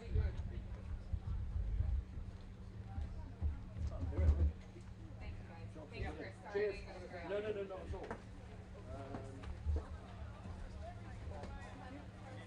Right, I'll charge. See you guys later. Thanks very much. Is it?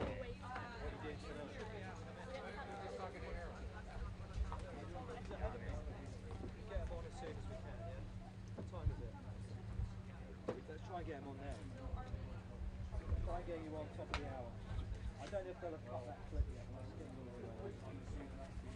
They have the answer to your question, but they don't have No, he didn't have a question. Bev's question. Who's Bev's question? No, not Bev's question. I asked them to cut the son's Small Bev. That was the best question. That's fine, the answer. That's what They've only got the answer, not the actual. Yeah, no, I don't want the question. question. It's small birds. Yes. Is it Christian? No. It is. They're going to interact this interview, pause the video, and come straight to you. I'll be in the I asked them to cut something. Still being punished for walking screen. Not yet. Have they got that clip then? The answer to the son's question. On what topic? What topic then? Yeah, that's good. That's all right. We don't want the question in the army. It's the first question. Thank you. So can I throw to that, please? Can I throw to that? Yeah, it's called military. Yeah. Already? Okay. That's fine. That's fine. Yeah, that's fine. Yeah, 30 seconds. Fine. Perfect. I've got it. Thank you. They can cut that for later. Yeah, it's on reflex, part and ready to go. The answer, so you can just do the precursor to it, yeah, Chris? What's the plan? Just do the precursor, because obviously it's knocked up on the answer. Yeah. So just, Talk about it going just lead into it with the question, the President's asked, what would you do in our situation? Yeah? It's really helpful what you did there, because I've got my notes all over the place. Literally just the key things I've got to extract the key lines. And they kept flashing up there. I think I'll be delighted with that. President Trump disagreed with Keir Starmer, sure, lost quite a few points. Yes, it's our pleasure to be told to rush back and leave cooperation. All good, mate. All good, thank you.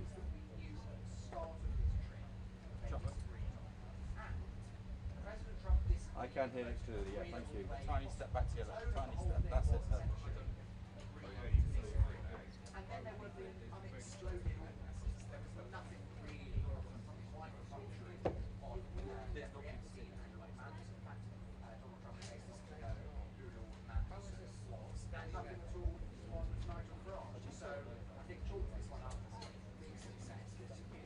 Oh, no, it's fine. I'm going to sit here and recommend it quickly. Yeah. Can they see me? Point the camera down, they can see me. So they know I'm here. Because you couldn't have hoped for that going. Donald Trump was in one of those kind of reflective, I don't want to say no energy, but sort of not quite in one of those sort of full-on moods that can be. It's obviously been a long visit, and that has taken its toll to some degree. And as Henry was saying, there were opportunities for fireworks. Late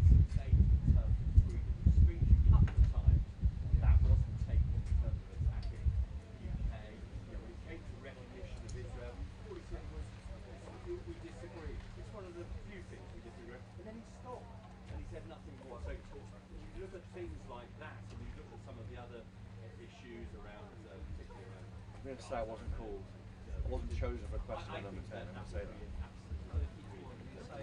I'm sitting in the front row with my hand in it.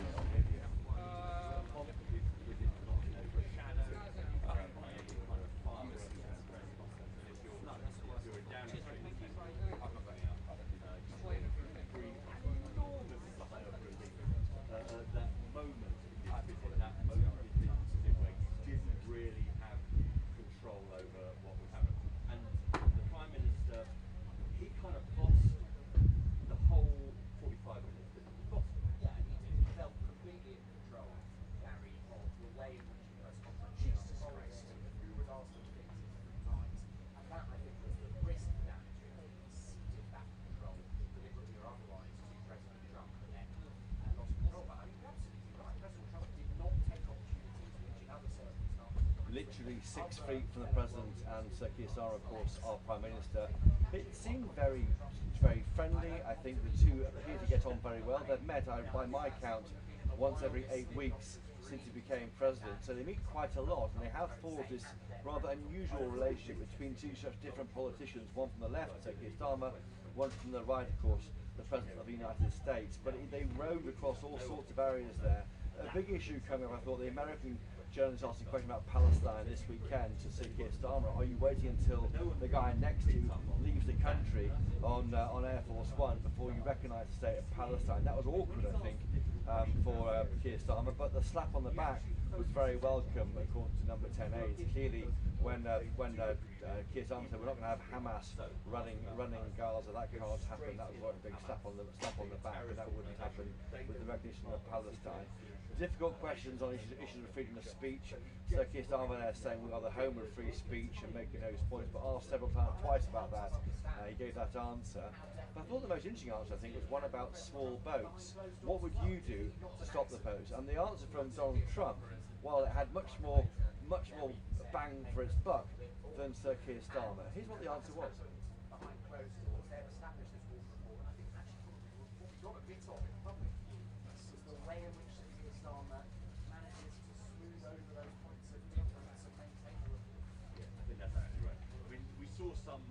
Some elements of Donald Trump in terms of some of the things that he returns from time to time again, which will be a bit bewildering to our viewers watching. There's this whole question about Joe Biden's use of the auto pen. These things do come up and come up. There we have Donald Trump there saying, why can't you be called the military? And something which has been said often by reform UK politicians here. And also news there on Afghanistan. The UK is trying to get back the Bagram Air Base, which Joe Biden, when he was president, he surrendered that to the Taliban, didn't he? But the Bagram Air Base, of course, 1 hour, he said, from where China develops its nuclear weapons or have a nuclear facility at least in China. So clearly, America is thinking around the world on this strategic level. But yes, interesting. I think it was an informative press conference, one much more friendly, I think, when you see with France and the EU and America. I thought in many ways we're back to where we are with this country. Are we going to choose to be the US's best friend or towards the European Union? Again, it was somewhere in the middle.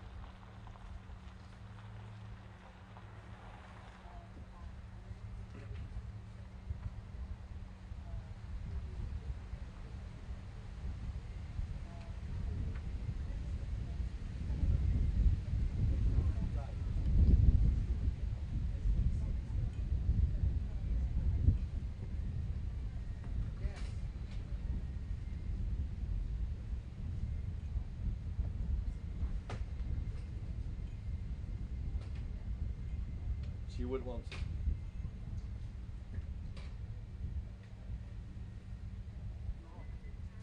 I think that's right. I think you heard that in his tone, didn't you? He was, I wouldn't say overwhelmed, but he was clearly subdued by what had happened.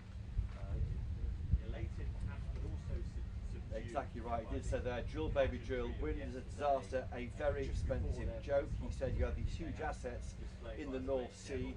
And he sort of implied, though, that that the PM would start exploiting those assets. We haven't seen any sign of that, and of course Ed Miliband, the Climate Change Secretary, would be a lot against that. But yeah, there are divisions here. I think one of the few real divisions was over Palestine, and that's likely to be recognised by the UK government this weekend or early next week before the UN General Assembly meet. But yes, it was a friendly conversation between two close allies. I had my hand in the air, Martin, with your best question. Sadly, I wasn't selected by number 10 Downing Street to ask a question today, but I'll keep my hand in the air all the time for TV News viewers.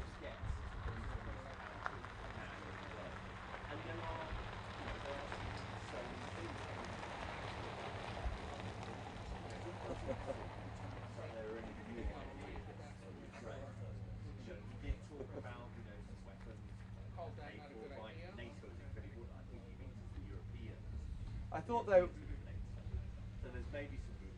Well, I thought the question, Beth Turner's question was brilliant, of course. It was asking about the issue of Christianity, and the America is a big issue in America, laying out your faith on your sleeve. We don't do as much amongst our leaders. But I did hear, I never heard Sir Keir Starmer say that I am a Christian. I've been Christian or Christian all my life. He said he had been christened, and that's not what we hear from him. We do know, of course, he observed the Jewish faith on Friday with his wife, Lady Starmer. But I think I've never heard him do God, if that's how you describe those remarks. And that was quite interesting. And I think Bev Turner pressed him, of course, on issues of freedom of speech, which was so important to us.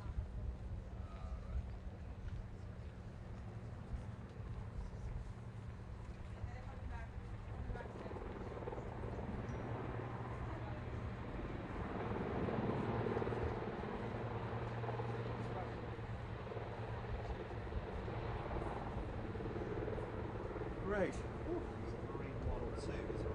Yeah, they're playing the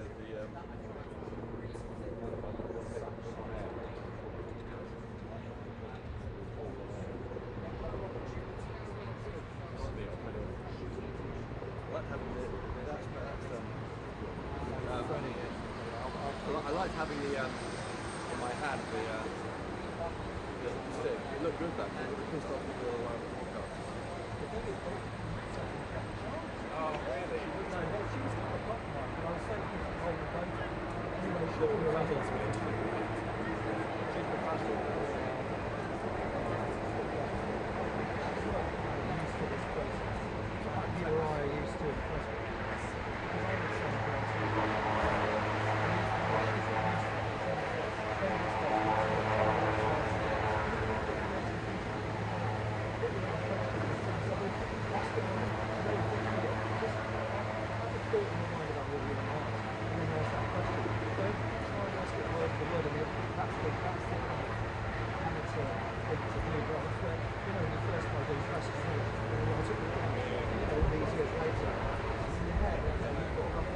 I read out 5 questions as well.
that while you're going to.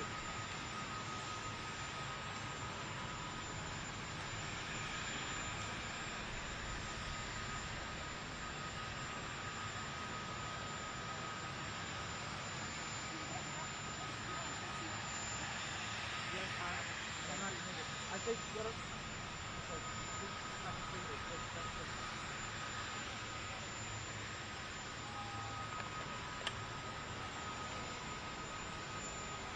come up anyway.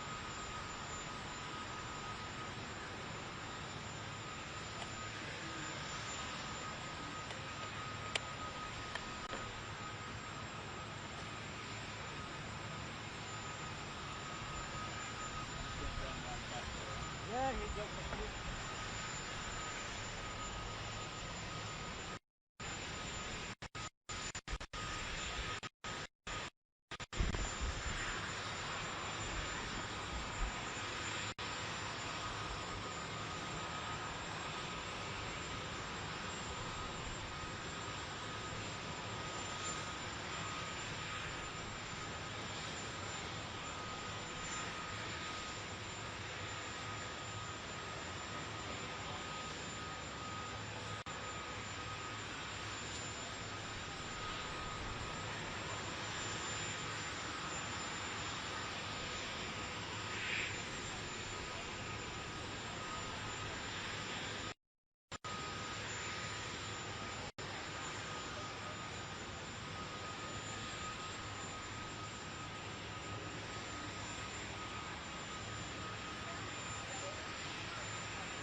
probably not got a date for performance.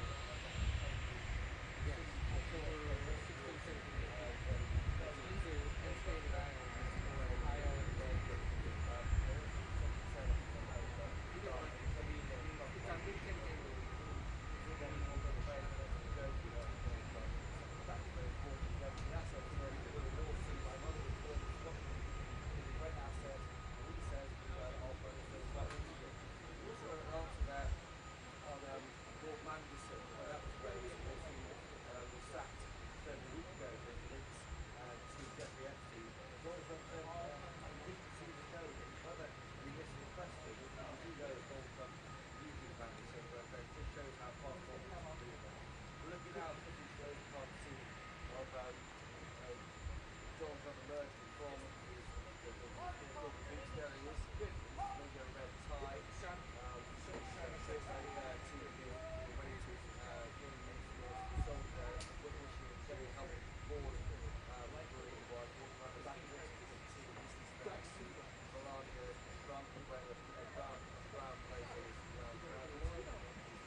Brilliant. Absolutely brilliant. Gone to bars, end of transmission in 1 second.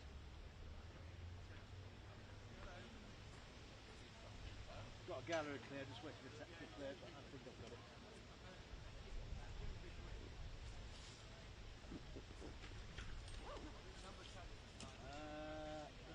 Full sound, because I've got generating bars.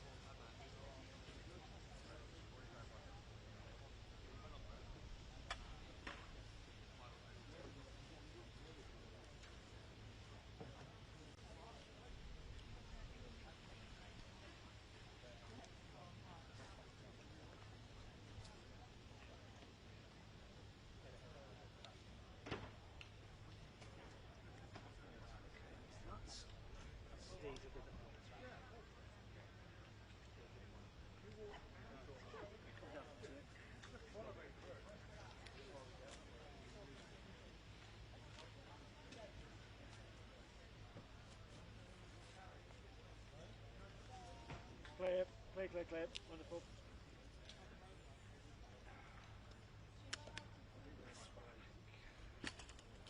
Happy gallery director. That's whatever. 2.5.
we're going to do 2 pre-elections. Okay?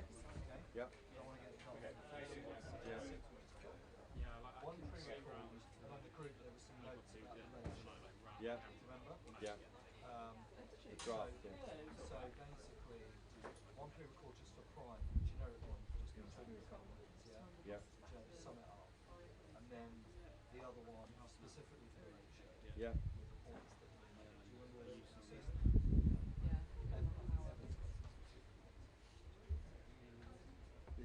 What is the late show? Is not starting on Monday. Yeah, they're piloting something they're still using on social media.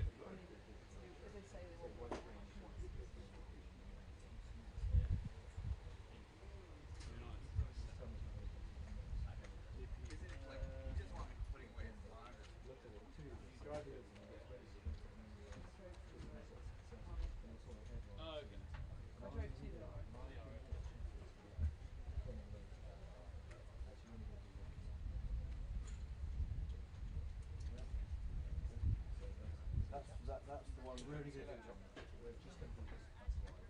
Yeah. It's not general. One has one. You can keep that. What's the late show one? But is that the late show? So one has live, not two. One has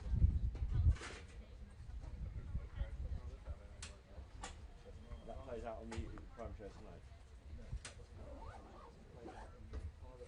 Yeah. You call that 3 o'clock? It's really only There's crisps. I'm a bit hangry.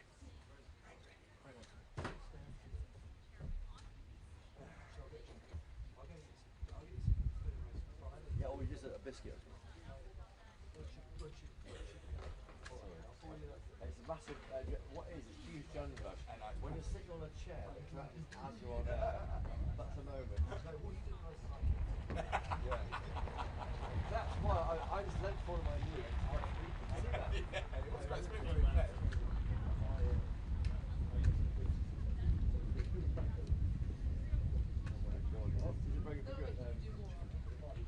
I was rocking on it, that's what happened.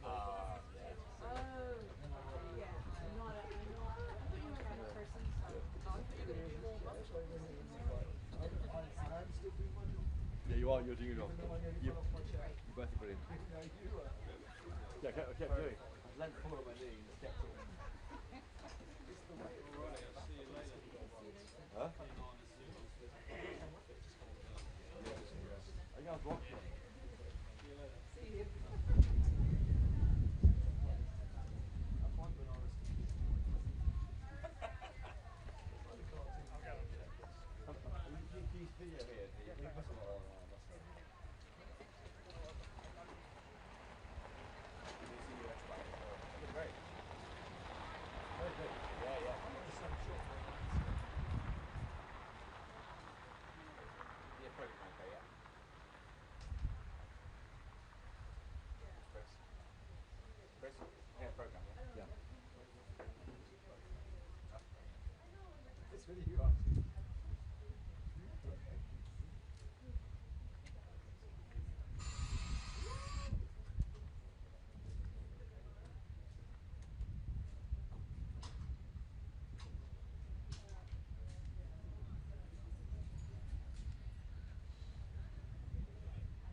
Plain boast. I think you're still talking into that song. I think you're still talking Into the immigration song.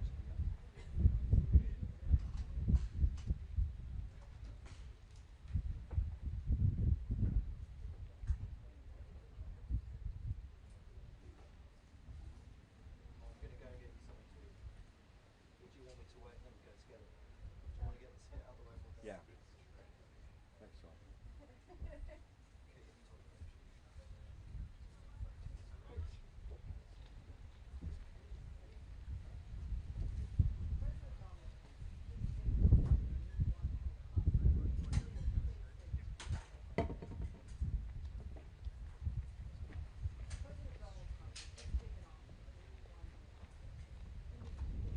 It didn't matter that I wasn't called because Ben was in there. We had a voice in the press conference. I always said you've got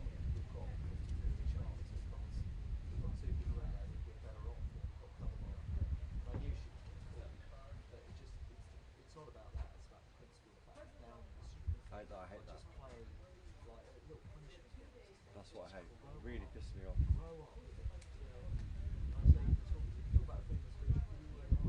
There we go.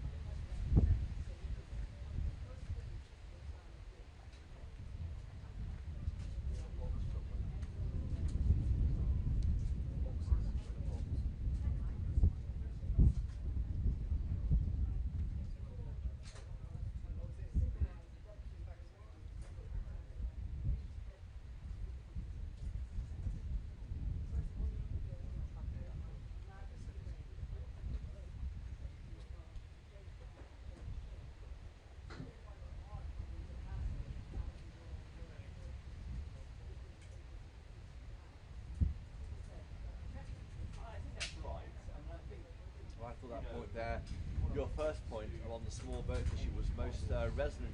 The President said, you have people coming in, and I told the PM I would stop it. Donald Trump told Sir Keir Starmer, and it doesn't matter if you call out the military, it doesn't matter what means you use, because it destroys countries from within. And now we're removing the people that came into the country in the US. That's what he means there. He's very clear. Why not call out the military? Let's listen to what he had to say.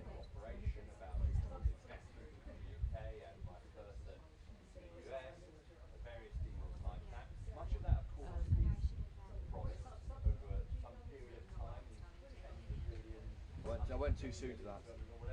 Sorry. Apologies. I thought that. I thought you wanted that. Sorry, Daryl. I'll pick up. Yes. I thought that, yeah. It's fine. Daryl's fine. I won't. Not even for you. So that's it, a lesson now on controlling the small boats crisis on the very day that one person, I think of Indian origin, was sent back to France, and that was billed, of course, by Sir Keir Starmer as his scheme working. Also on the issue of wind farms, yet again, we know he hates them, Donald Trump, not a big fan. Wind is a very expensive joke, he said. We have a very good asset, he says, in the UK, it's called the North Sea, didn't he? He made very clear the North Sea oil is phenomenal. He said, my mother was born in Scotland, in the Hebrides. That's serious, it's serious Scotland we're talking about. I want this country to do well. He loves this country. That's very clear from what you were saying there. And in fact, the entire visit, he looked, in parts, deeply moved, Martin. You saw him, of course, in Windsor yesterday when he met the King and the Queen. You have great assets, he said, you're going to start using, I believe, under this Prime Minister. Drill, baby, drill, he told our Prime Minister. Also, Vladimir Putin over Ukraine has really let me down. I think it looks like we're seeing Donald Trump come back to where the UK has been for many months now. He's killing many people, and he's losing more people than he's killing. I mean, Russian soldiers are being killed at a higher rate than the Ukrainian soldiers, and that is the concern, the clear concern. And that question from Bev Turner on faith, we heard in response, Sir Keir Starmer saying, I'm a Christian, I was christened, although he does of course observe the Jewish faith on Fridays.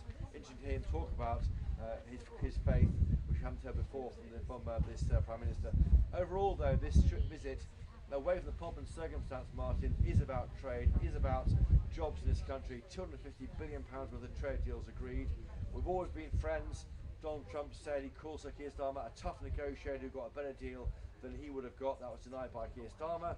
But we're seeing an economic security deal signed soon, as well as this £250 billion tech deal. Clearly the special relationship is moving out of defence and security and into trade and jobs. And again it goes back to where is our role in the world. Are we going towards the European Union or the US? It feels now, today, in Chequers, like it's the US.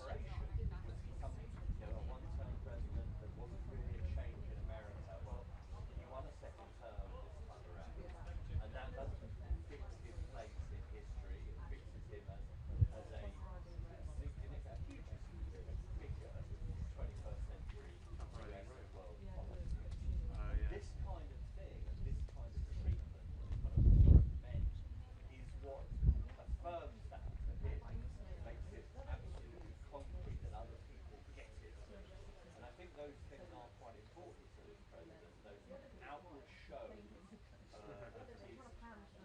nature, and I think that's what he looks for in his allies and his enemies, and that's what he got from the British government, the royal family, British establishment during this trip. Of course, he didn't really get it from the British public because they were kept walking arm's length from him. Chequers.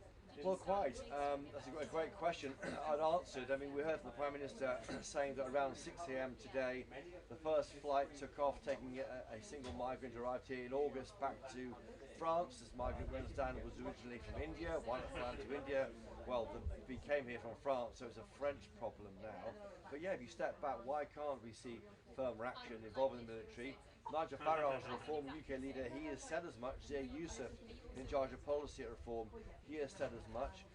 America is not tied into the European Convention on Human Rights, the right Article 8, the right to a family life. That is one of the reasons why we have our efforts to take migrants back to the continent frustrated. He hasn't got that problem in America. He's willing to use the military in ways we wouldn't.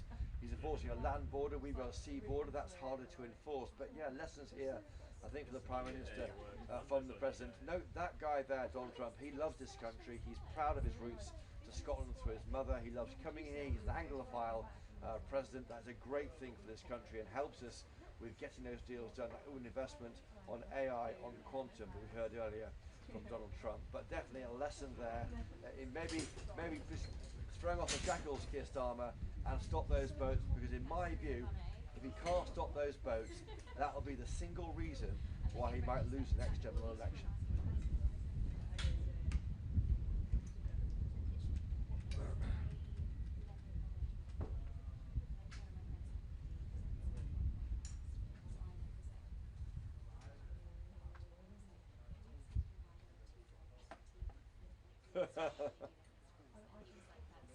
Did you get the salute? I gave Martin the salute. Yeah, that's brilliant. Right. You should have leaned forward to salute and leaned forward to shake his hand. Well, it'd be great. Do these do this Aslan. Yeah, while you've got to do it, I said you can. So you've got to do an Aslan. Look at your, No, I know. and then the tease. Do you want me to get some for you there? What? I'll do that later. That's fine. Let's have a go. Let's have one go. Yeah, I'll just go and do it. You do it. You've got the spiel. I mean, it's just sum up the day, but do the tease has to start. And I've been here at Chequers. I was here at Chequers because obviously it's a news lecture before the round. Oh, that's me. I don't know, went so quite early. Well, that wasn't the point. The point is the gallery wasn't. So is it ultimately It wasn't about the best part of the UAE? This is my first rule. It's more about my food. No, but it was introduced. Yeah, go. No, I said introduced personally. Yeah. So have a look at it. Just read that still. And the last bit is, you know. They drive this thing. And I've been here. Yep. Let's start with that. Yeah. Okay, I'll go into the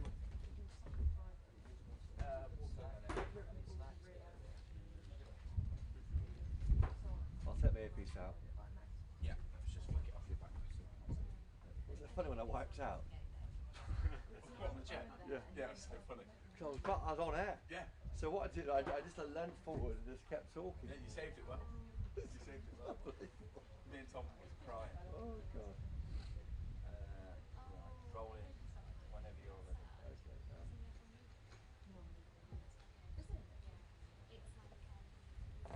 Think it through. Ready? And I'm here in Chequers, the UK Prime Minister's country home, where the end of this two-day visit has been spelled out by Donald Trump and Sir Keir Starmer. Oh, I'll start this. It's a tease, not a hit. Yeah. And I'm here in Chequers, Prime Minister Sir Keir Starmer. And I'm here in Chequers, Prime Minister Sir Keir Starmer's country home, where the US and UK have agreed a £250 billion tech deal. But the fun happened in the press conference, where Donald Trump had some lessons on how to tackle both the issue of the oil and I know what I'm trying to say. I'm just a bit. Sorry, Joe. Cut that. Cut that. End that. Delete that, please. Yeah, I mean, you can take your mind back to February, beginning of this year, it was just a week. And I'm here in Chequers, the Prime Minister Sir Keir Starmer's country home, for the second day of the historic state visit. Deals worth £250 billion agreed, inward investment into the UK, and some lessons from Donald Trump on how to tackle that small boat crisis and how to drill baby drill in the North Sea. Stay tuned. That's good, I think. Yep. Now a tease, now a thing.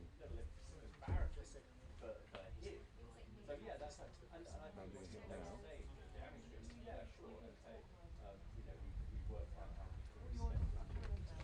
We've also got concrete stuff coming as well. Britain has this lower 10% higher than it used to be, but it's not as high as some countries around the world. They say that's the result of the relationship we've built between Keir Starmer and I got my head going. there are some concrete More things votes.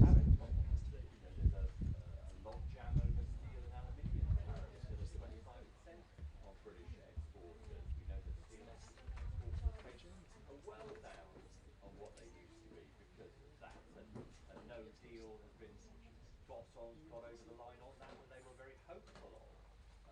Much of the investment that you mentioned earlier is still to be actually committed or committed, but it's still to be spent. When you're talking about $90 billion of private equity, well, let's see when it appears and what it goes into. So there are still lots and lots of questions, but I think they would say you'd rather be in Keir Starmer's position than some other of America's allies. Wayne's probably on the train. And elsewhere in Europe as well, they will believe that they built something pretty strong on this basis of this special relationship.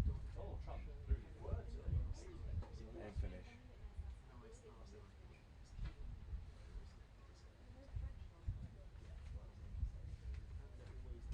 Sorry, Joe, bring your head together. So we've done the teas.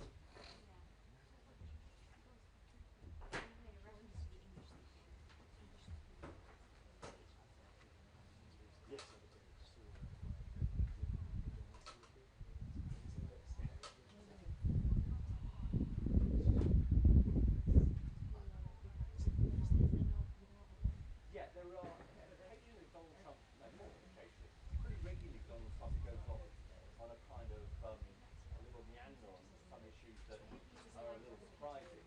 We got the auto pen against didn't we, from Joe Biden, the auto pen. The background thing did strike me. There were some references earlier in the year where the president seemed to suggest that China was controlling the background. There's the biggest air base in Afghanistan. It's the centre of kind of military presence and occupation when the US were in Afghanistan. Two big runways, huge base there, about sort of, I don't know, 40 miles. Shall I start this thing? And the president was suggesting somehow the Chinese have now got control of that under the Taliban. And today, somehow that they were going to, yes, the US might get it back. It sort of ties into a suggestion that, when Joe Biden left Afghanistan, when America left Afghanistan under the Biden regime, on some It's for the there should have been a deal. There was potentially some sort of deal on the background. Joe Biden followed through on somehow we get to reinvigorate that. But it was incredibly out of nowhere. sorry, now my head's going on this. Let's see. Hopefully it doesn't get plenty of time to go back to the officials and say, what's going on? Because on the face of this, it doesn't seem terribly likely that the Taliban are going to hold a hand over the background of Donald Trump.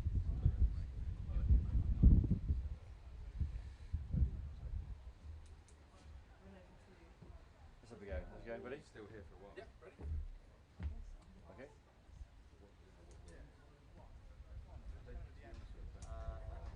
Whenever you're ready.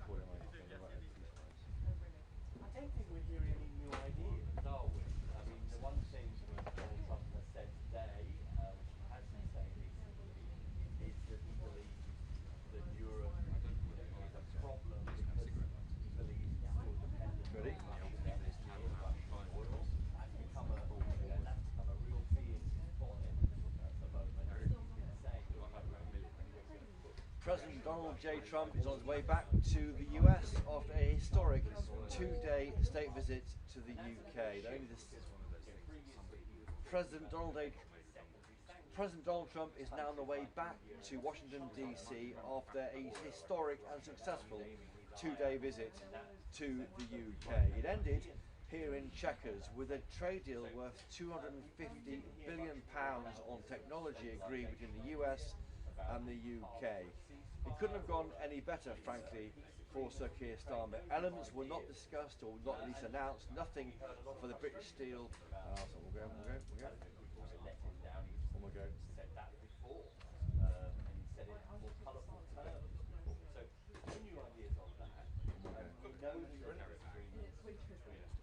I've done the teas, I'm just struggling over the washer.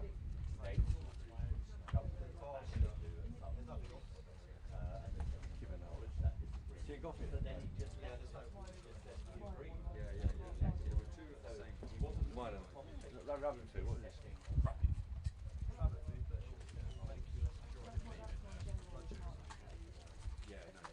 One more go on this. I'm still getting towards it. Okay. So Keir Starmer's on the way back to Donald Trump's flying back to the States. It's been a successful two-day historic visit. Yesterday the King and Queen, today the trade deal covers everything from AI to quantum, etc. Nothing on steel, nothing on AI protections for creators here. It was gone as well as it could, and even the press conference passed off with that.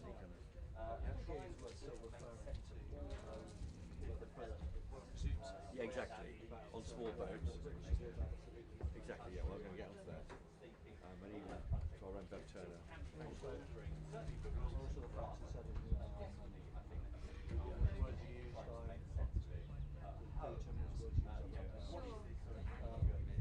Historic. Yeah, he's let him down, felt let down. That's it. Okay.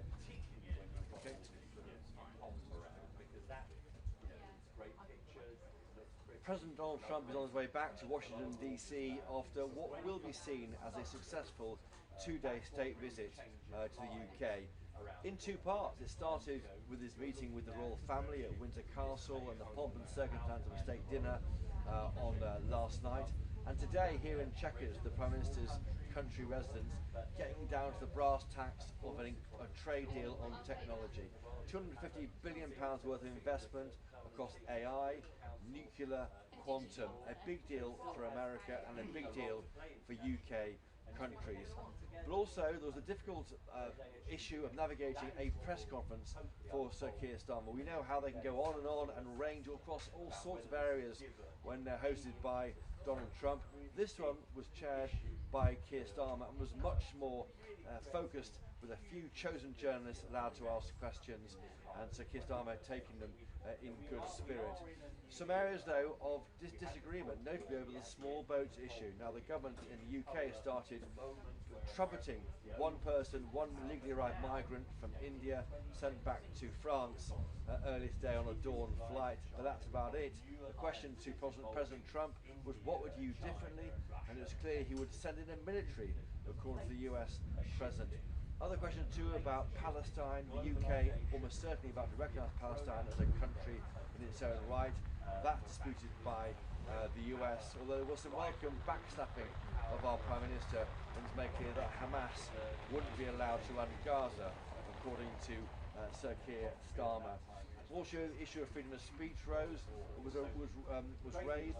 Our colleague Bev Turner, the presenter of The Late Show in the US on GB News, she said, what would you do, is our country Christian anymore, to Keir Starmer? He said, which is rare for him, I am a Christian, I was christened. I've never heard him talk in such personal terms about his own faith. And also, it's an agreement, I think, between the US and UK about Vladimir Putin. We heard there from Donald Trump saying he felt let down by the Russian leader. So all in all, I would suggest a successful visit on the trade deal, nothing on steel, nothing on AI, but otherwise, broadly, it passed off without any damage, I think, to that crucial relationship between the UK and US, and also the personal special relationship between Sir Keir Starmer and Donald J. Trump. Christopher Hope for GB News, here in Chequers.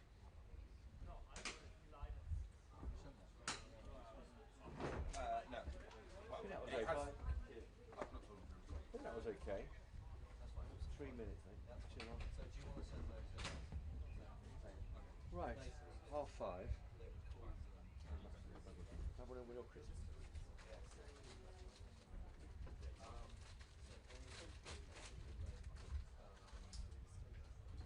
Thanks, guys.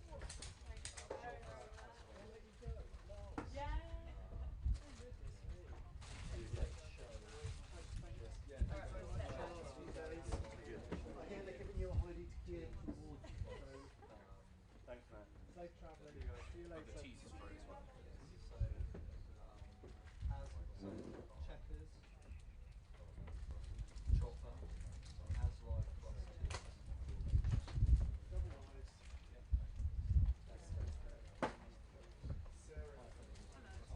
Hey, Tom. Oh. Yeah, good to meet you. God. I feel better now. I can't read it. I've never seen you. Every time I saw Chris, he was like, oh, and I was like, not how. This.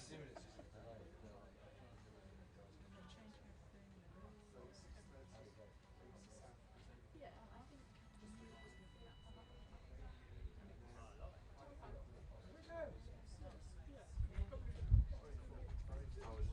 That's pretty positive. Sure.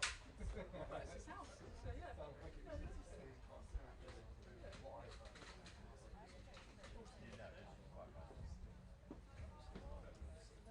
I know, they're a bit like, I'm sorry, we don't. Like,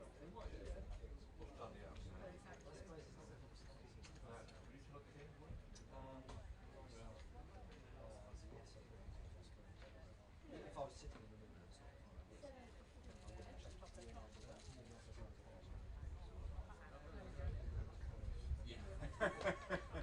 Kick him out. Get him out. Get him out.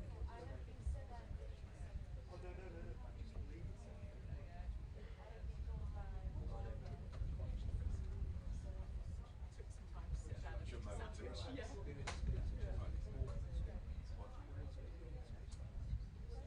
We're closed now.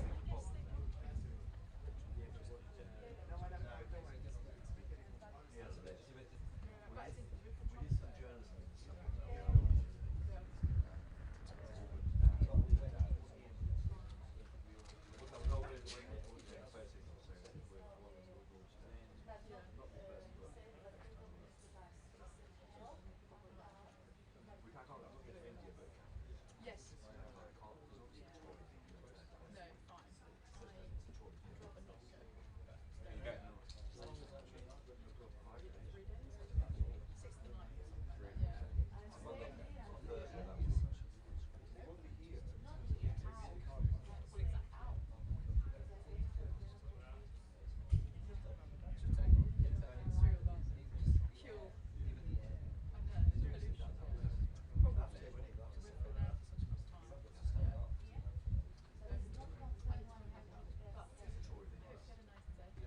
You've done really well.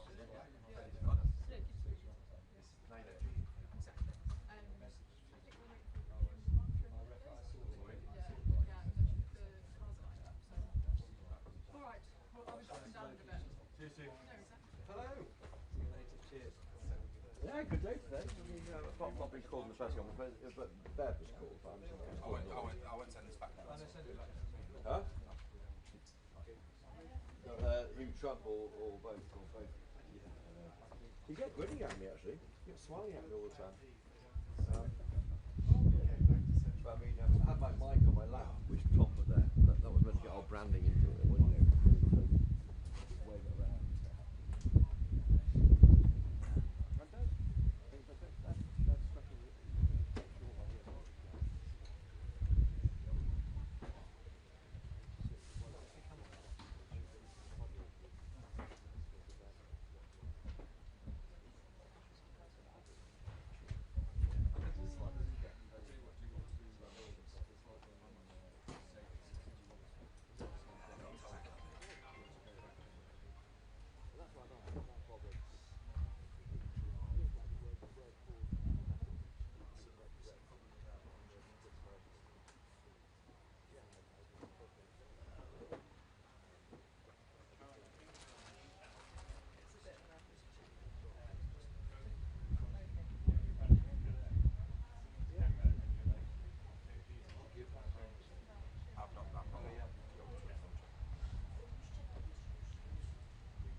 Google it.